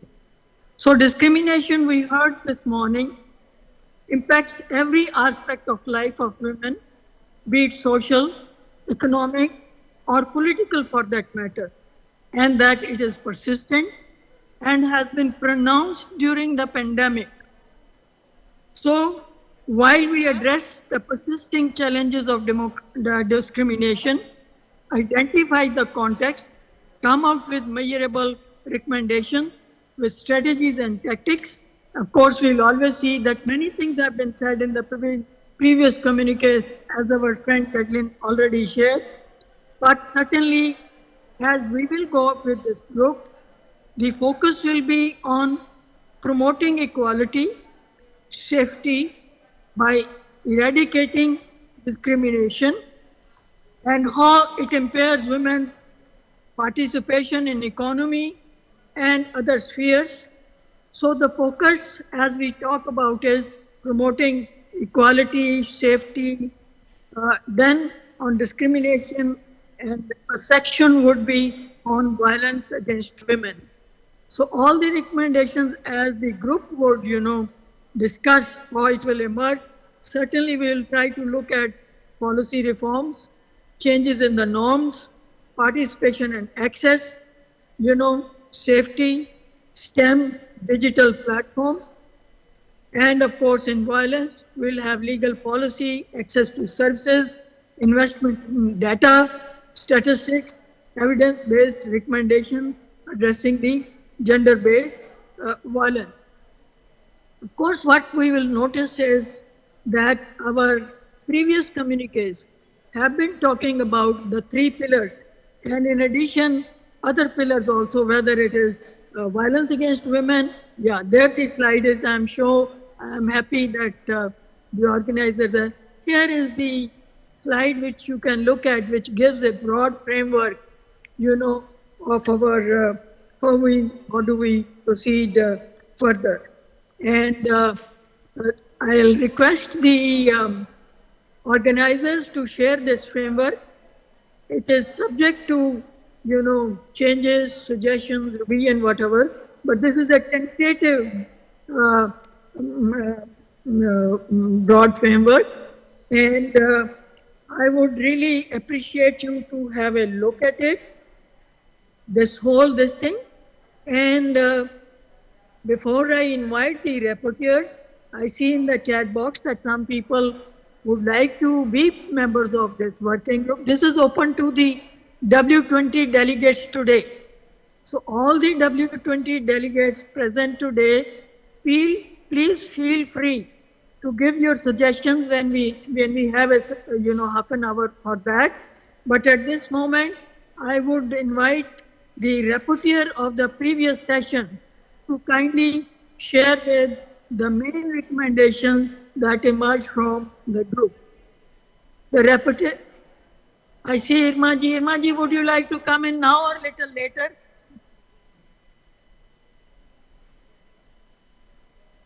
Maybe she'll come little later towards the end. So I request the rapporteurs to kindly share the report of the previous sessions with specific recommendations that emerged. On to the rapporteur, please.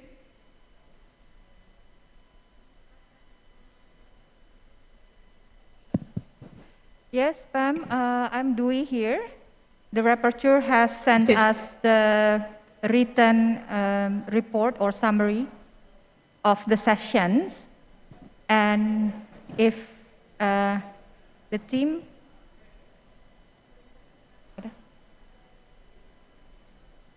will share the latest PowerPoint and also a Word document of the summary and recommendation.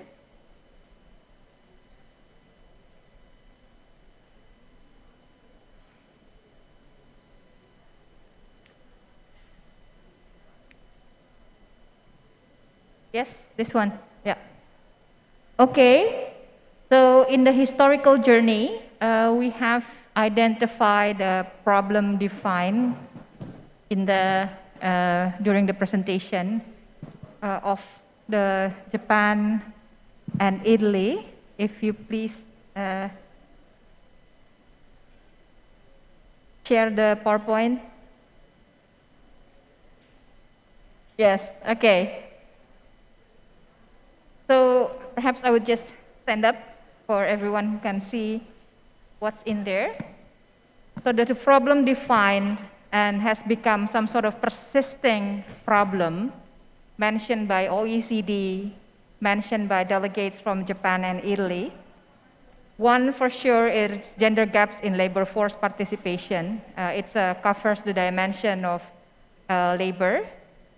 And then challenges, good practices and lessons learned that are shared is again on unpaid care work. I think that's the key critical feature of OECD report that is beyond normative barriers, but also, beyond legislation or barriers that is focusing on legislator, but it is about norms and stereotype.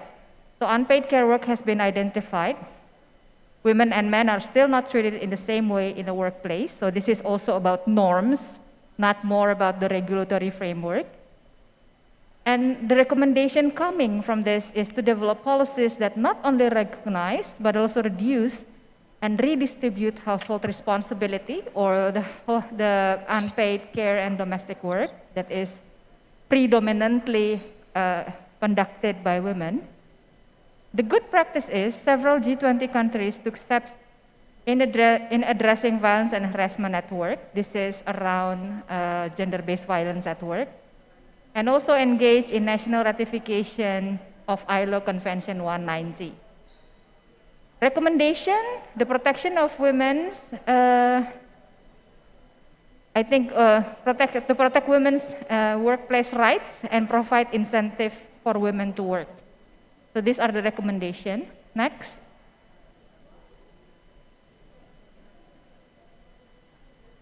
Another problem that has defined, I think this is also the feature from both OECD study and also from the experience from Japan, is on financial inclusion. And the problem defined is to promote women's entrepreneurship and accelerate access to investment and market. I think one of the key feature also is the challenges that remain is high rates of financial illiteracy, lack of financial education, and lack of assets for collaterals. This is ownership of access.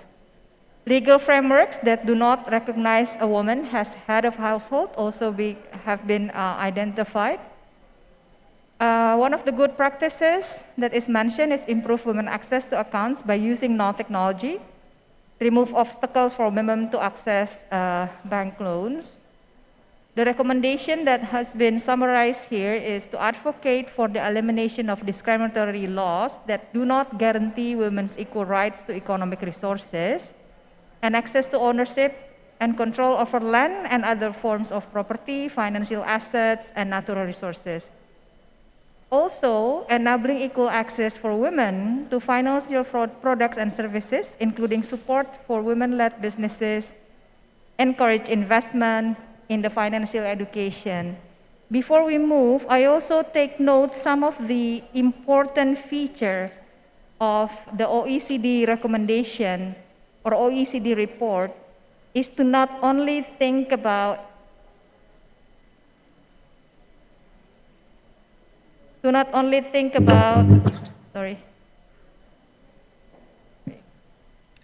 not only think about the regulatory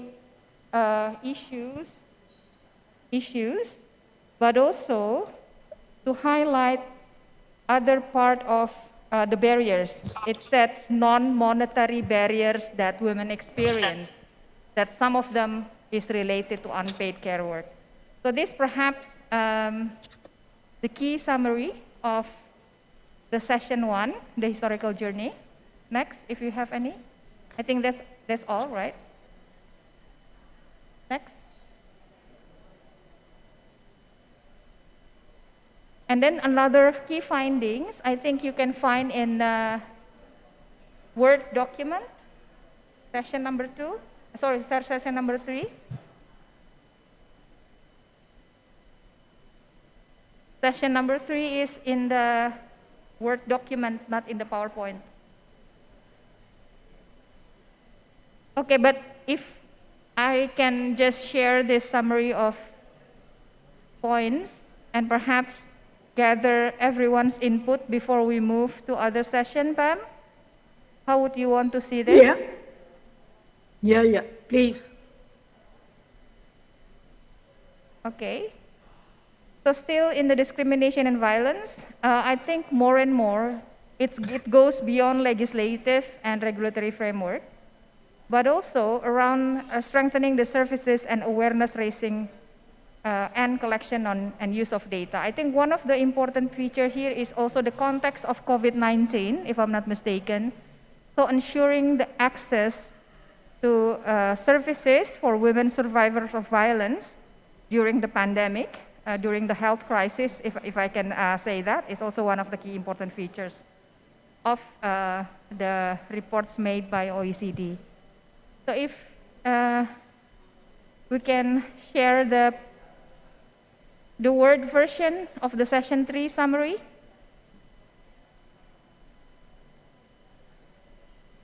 I think we can have discussion on all the 3 sessions together. Yes, but it's in different file. Okay. Yes, this one. This one is from the session number 3. So the issues mentioned is the institutionalization of gender inequality in the legal system. I think this is the case from Indonesia. And I think the recommendation, is quite, similar to what we had in mind. And also from the previous communique is the review and the annulment on or amendment of bias law on regulation. The strategies identified is strategic alliance. I think government, university, and NGO is identified during the session also for strategies to collaborate. Access to justice, promote special law if needed, or if there is a strong urge or strong push because of the problem is so huge, then we can opt for special law and special policies also, and other some sort of legislation products. So again, working in with media, training, women's school or justice pioneer schools at community level. Next issues is around low gender gaps index. I think this is based on the OECD report. Again, informal labor, domestic work is also part of the problem. I think from the case of South Korea, it is an interesting case whereby the continuum of women's empowerment to address vulnerability both in humanitarian and development intervention is deemed as gender transformative approach because it is based on community, it is not based on individual, and it addresses root causes instead of just responding or creating a separate intervention. Next. Down, please.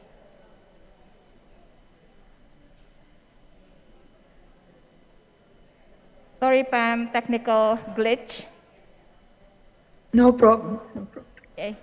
I will be sharing the documents or the summary to you, but I think this is just a glimpse or a snippet of the summary. The whole wealth of the information I think will be provided in the whole report, but this is just to tease out the comments from W-20 delegates. Please, if you can share me the documents. All right. Okay. Thank you very much. Should we? Yes. Go ahead with the discussion.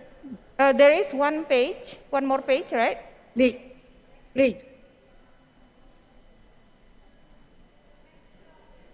Okay.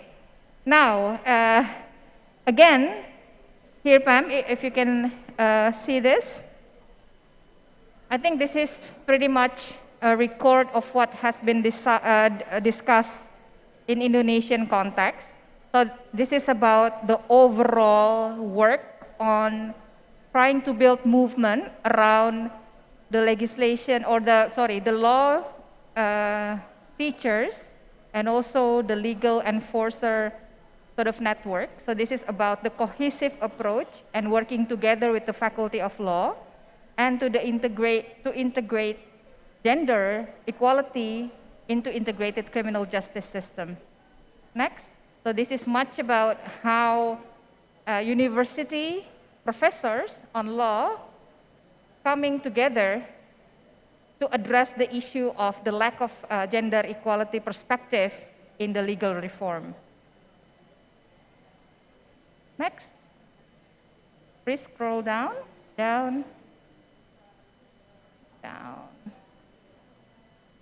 What's important also is the last intervention by Caitlin. I think one of the important feature here is about the build of movement and about the articulation of women issue in G20 leadership commitment. It's said as a political commitment. And concrete steps towards some of this is to engage and mobilize network of influence, take concrete steps towards a W20 knowledge hub. Scroll down, please. And to hold leaders to account, taking into account not only at G20 level, but also in every arena. And I think this is also important and has been mentioned in our historical journey in the first session by W20 delegates from Japan, is good monitoring mechanism that tracks some progress. I think the key takeaways from the last session is around building the movement, and this about holding leaders accountable using the political commitment in G20 declaration. I think that is the strategies and tactics. These are not something new, but these are something that we can, wish to work together with W20 delegates and particularly with the working group members. So that's the takeaways from today's discussion, Pam. Over to you. Thank you. Thank you very much. I saw in the chat people want to have a look at this document. We'll try to share it as soon as possible with the W20 delegates. May I now open the floor to discussion, any comments, any suggestion, any observations? But my request is kindly be brief so that as many W20 delegates get an opportunity to speak as they wish to. On to the W20 delegates for their observations, comments. Who wants to go first?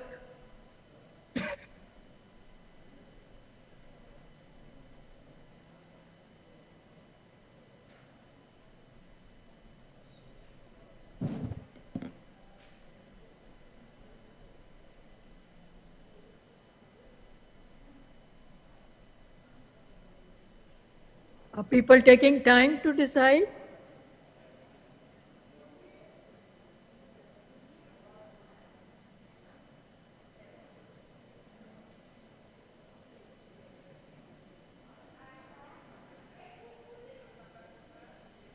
Yes. Pam and friends, it's very late where I'm joining you from the other side of the planet, but great work so far. I just had a small comment on about the care economy because I apologize I wasn't able to follow the entire meeting, but I think we should have a recommendation to start to quantify what the care economy looks like, to quantify it, and this should be in the language of the recommendation, just so that we have the right starting point. Because when we can quantify it, then we can start to measure it and also understand what this hidden burden has been on womankind to support economic growth, right? This has been the trade-off. So I think that I'm sure that this isn't a novel concept, but I just think it should be included in the recommendation language. Thank you, Cheryl. Good point. Your point is well taken. Anyone else?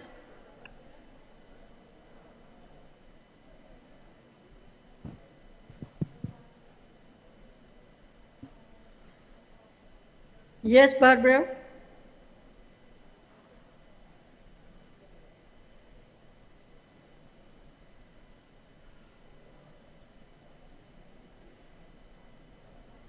We can't hear you.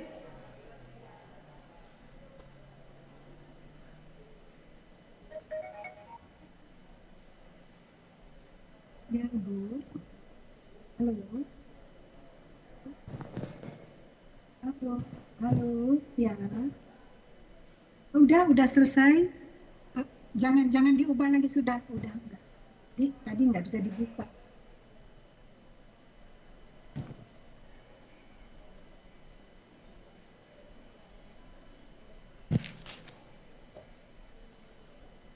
Can you hear me now? Yeah, we can hear you now. Okay, thank you. Sorry I couldn't be with you for the whole session, but pleased to be with you now. And I just wondered, during the session, was there any discussion on or reflection on what work we did last year in terms of our recommendations? And we've only kind of just finished last year, and we've got the communique and we've got the action plan. How we're going to kind of join that up and move on and build on that, rather than rewrite all the recommendations again?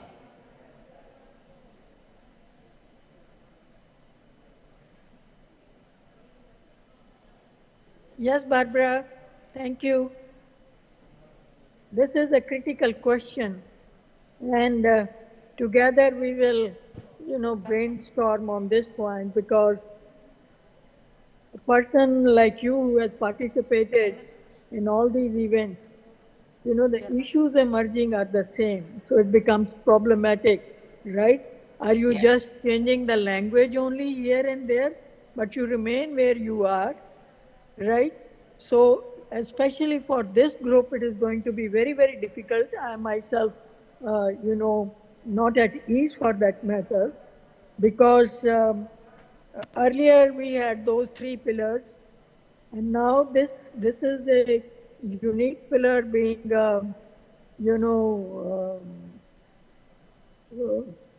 put under the head of elimination of discrimination. So moment you say elimination of discrimination, it will touch many fields that have been touched earlier under the different pillars for that matter. So we will have to, we take your point on board, right? And we will see that when we work on this, what was it that was missing, number one? What kind of strategies that are really required to push further? Even we had committed, but it has not been realized. So the group will work on that. But your point is very well taken. It's a concern of most of us. Thank you very much. Thank you. Thank you.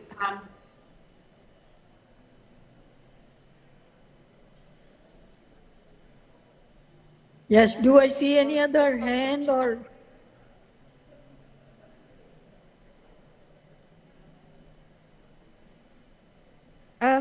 I see Mina raising her hand. Who is raising, please? Mina, yes. Please, Mina. Okay, please join. Mina, yes. Thank you very much for all the nice summary of our presentation.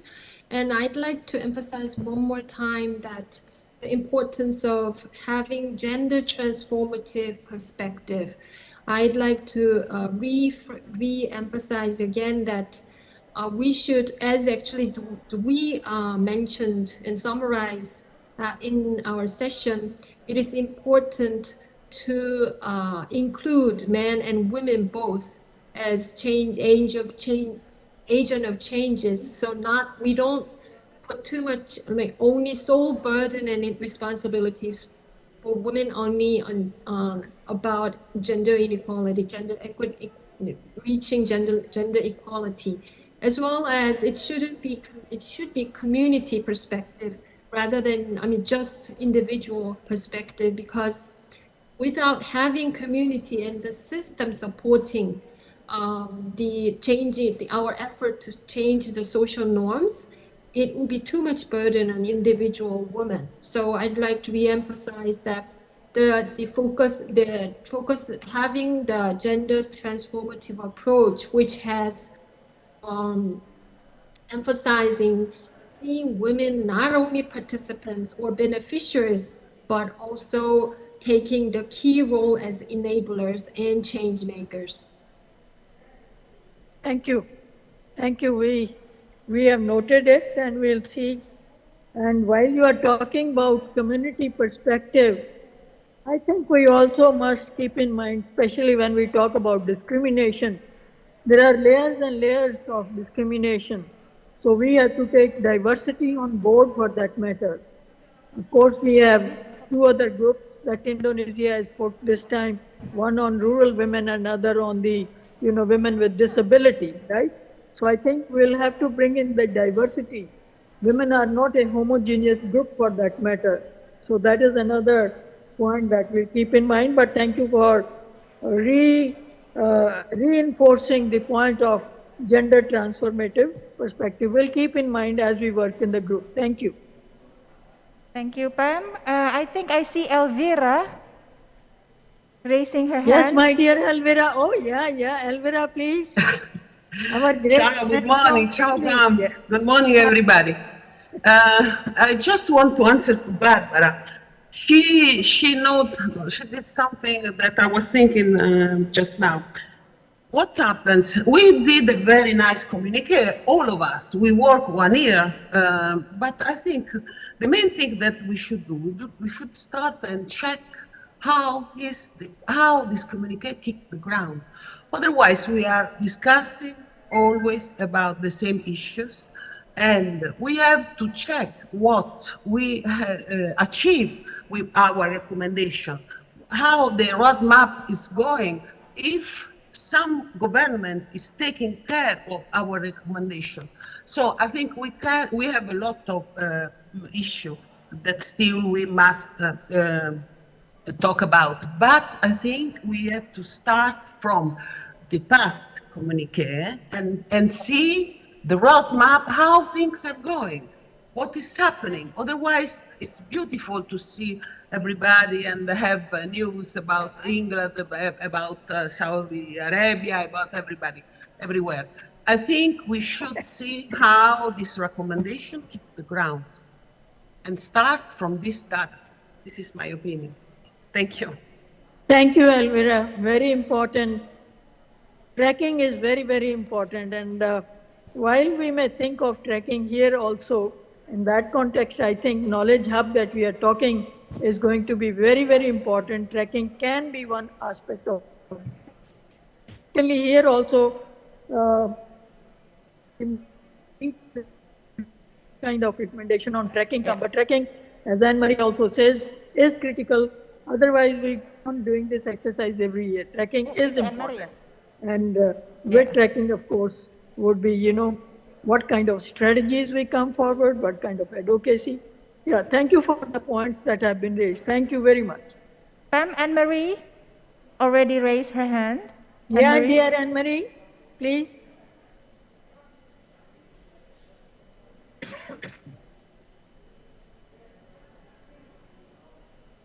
Yes, my friend Anne-Marie. Please unmute yourself. They've confused Anne-Marie and me, but I'm just going to throw my point in about not overburdening the delegates, because I really think that we should be explicit about that. If we want to start the work on the Knowledge Hub, then, we can't clone ourselves and create, multiple versions, unfortunately. So we should try to be efficient about getting the Knowledge Hub running so that we can establish what the state of play is from one year to the next, and then, get better at this, picking up where we left off from the previous presidency, and then adding the flavor of the new presidency. But I don't think we should park this issue, Pam. With all due respect, I think we really need a clear vision on how we're going to do that. Thank you. Thank you, Cheryl. Good point. Anne-Marie is, says she can't because she's locked or something. Can the Secretariat help Anne-Marie to speak, please? Pam, we have problem here because using WebEx, we cannot know who is raising their hands. So we're just sorry for that, good. And I think Anne-Marie wants to speak. Yeah, because we cannot really. Yeah. So the next speaker, please just speak up because we're among friends here. You don't have to just speak up, please. Gulden is also raised hand. Okay. Yes. Please. Okay. What I want to say is I thank everybody speaking here and participating. Gulden. I would like to thank everybody speaking here, contributing here, present here, and especially to the Indonesian team, Uli and Dian, for their efforts. And of course, Pam, for heading this, and the Knowledge Hub girls, and Kathleen, and everybody, Barbara, Anne-Marie, everybody that has contributed here is doing great. I have two topics. One is, let's not repeat it ourselves, but demand what we have been repeatedly asking. Also, what gets measured gets better. So let's try to measure the achievements of the countries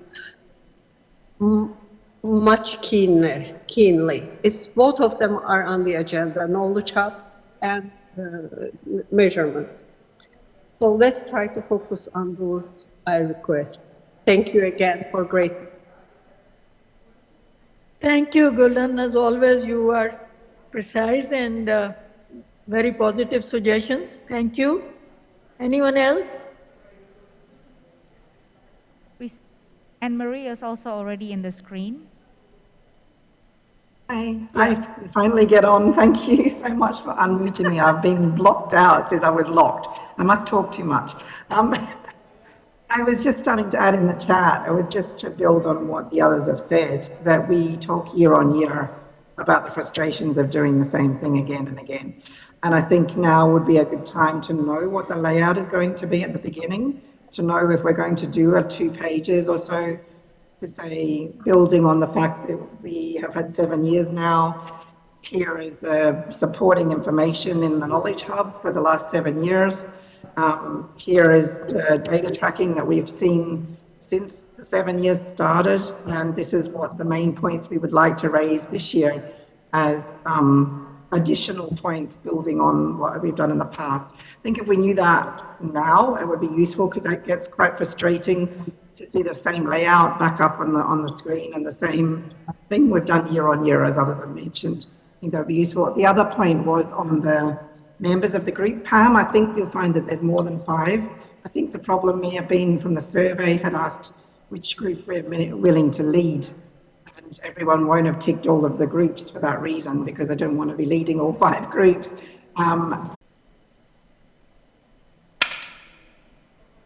Martina, we cannot hear you. And girls and gender-based violence. Last but not least, hopefully this year we will also include intersectionality in the rest of our communique. It would be super. Thank you so much. Yeah, and no, that one. And I know there is Sveva would like to speak too, but our microphone is blocked. Thank you so much. I think it works now. I think it works. Does it? Yes, Oh, sorry. yeah. I was trying to speak, but I couldn't activate the microphone. So first of all, good morning, good evening, or whatever it is to everyone. And it was really a great day, great night for us, actually. I would like to endorse what Elvira first and Martina then told on both the things. Either follow the monitoring what happens with our recommendations in the countries, which is very important. As you all know, this year we had a great success in entering our women important relevant things in the final leaders declaration. So it's very important to follow it even more than usual. And then I would argue to what Martina said with the education definitely, is particularly for STEM, because STEM are certainly an element for either inclusion and promotion of women, for getting them better works, better jobs, and it's something we should follow again. And if you let me just conclude, I think that also the importance of the environment and of sustainability is something we should introduce or continue to work on, because of course the planet is there, and the women vision.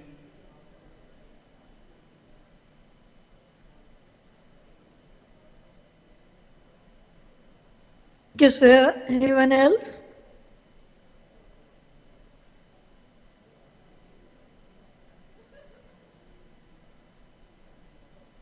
If I see no hand, do we proceed further? Looks like. All right, friends. Thank you very much for your inputs, your concerns, your suggestions. And I have to say two things. Let me first share with the communique drafting process, which we do in routine and we'll be doing here also. That on the basis of the discussion, the recommendations that came from the previous sessions as well as from the floor right now, we'll request the W-20 presidents to prepare a zero draft. And we'll try to share, if possible, that zero draft since I think in a week's time. Hello? Hello? And Hello? G. Irma, you want to say something? No, ma'am. I received a call from Likupang. Okay, all right. So we will send the zero draft to all the members of the working group at the moment, and also those who are going to join hereafter.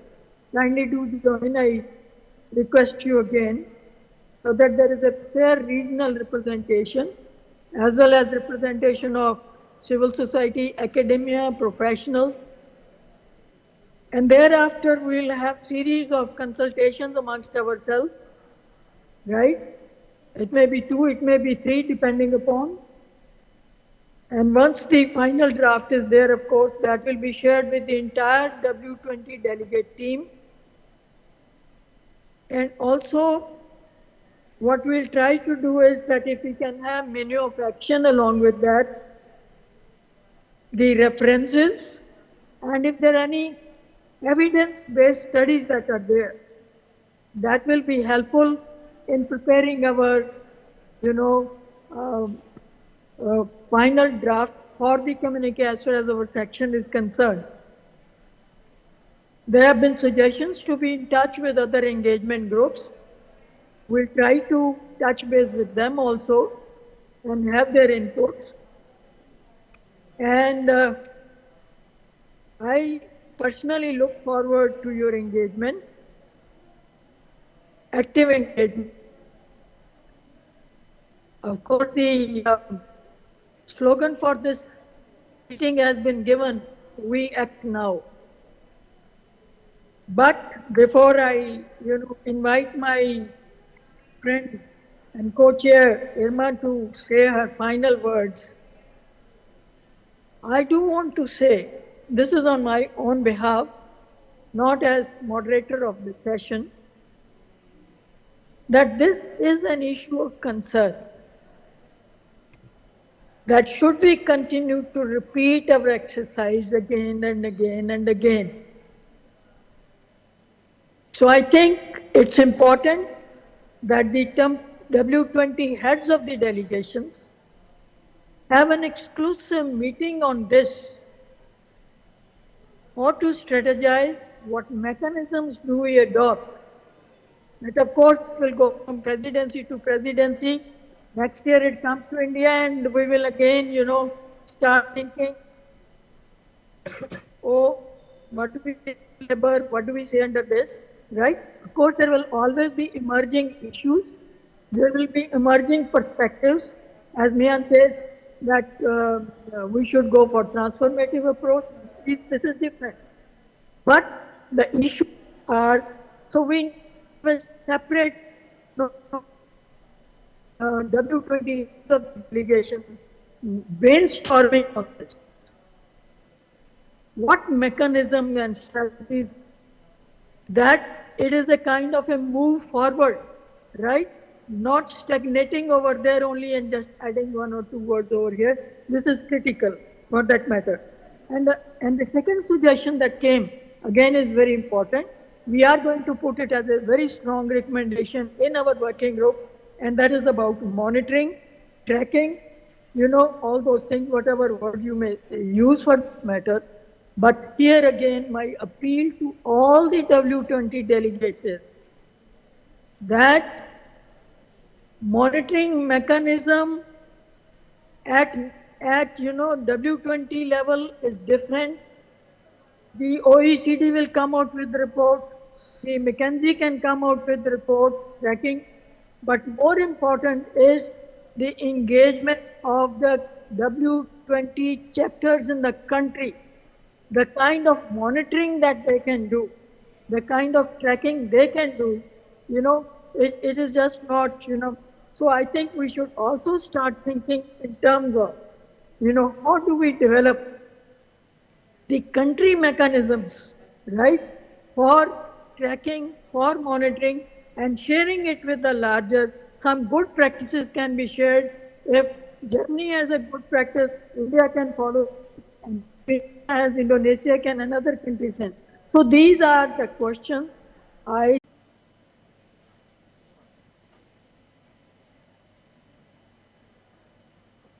You hear me? Yes. Yes.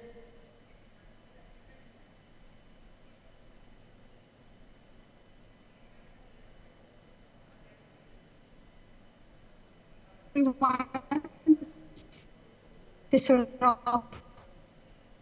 the W-20 it's for like in my interior. Erdogan from Turkey, Barbara Cleary from UK, Clara Conti from France, Victoria Panova from Russia, and Camilla Chut, and collaborating to produce a strong advocacy that will benefit all of the women in G20 countries. I think that's my whole. That's it. Thank you. Thank you for joining. Thank you very much. I just want to say that there is a suggestion that the draft of, Anne-Marie has made the suggestion that we should consult, finally. I hope you can hear us. Do Yes, because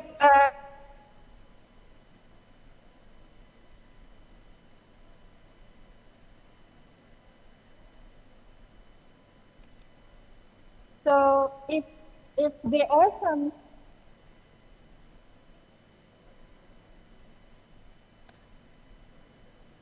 so I would like to again hand over the process to Ibu Irma with better connection than us, and we can just connect with Ibu Irma later on.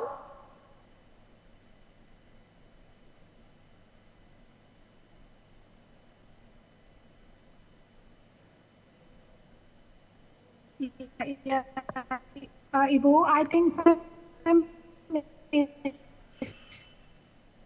asking remarks from the chair or the co-chair.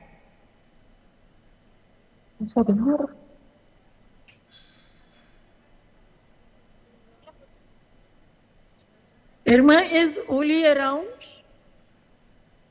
I think so. That's If what I Uli asked. is around, he can wind up. Secret. Yeah. Ibu Diba. Else we request Sita to wind. Yeah, that's what I'm asking also. Perhaps Ibu Uli or Ibu Dian, can you close the session? Yeah. Can you hear us? We can hear you. Yeah. No, I'm asking Ibu Uli and Ibu Dian whether they can hear us. Ibu Uli is busy sending messages on WhatsApp. I thank you. Thank you for all systems. We are in a technical problem now. And then we hope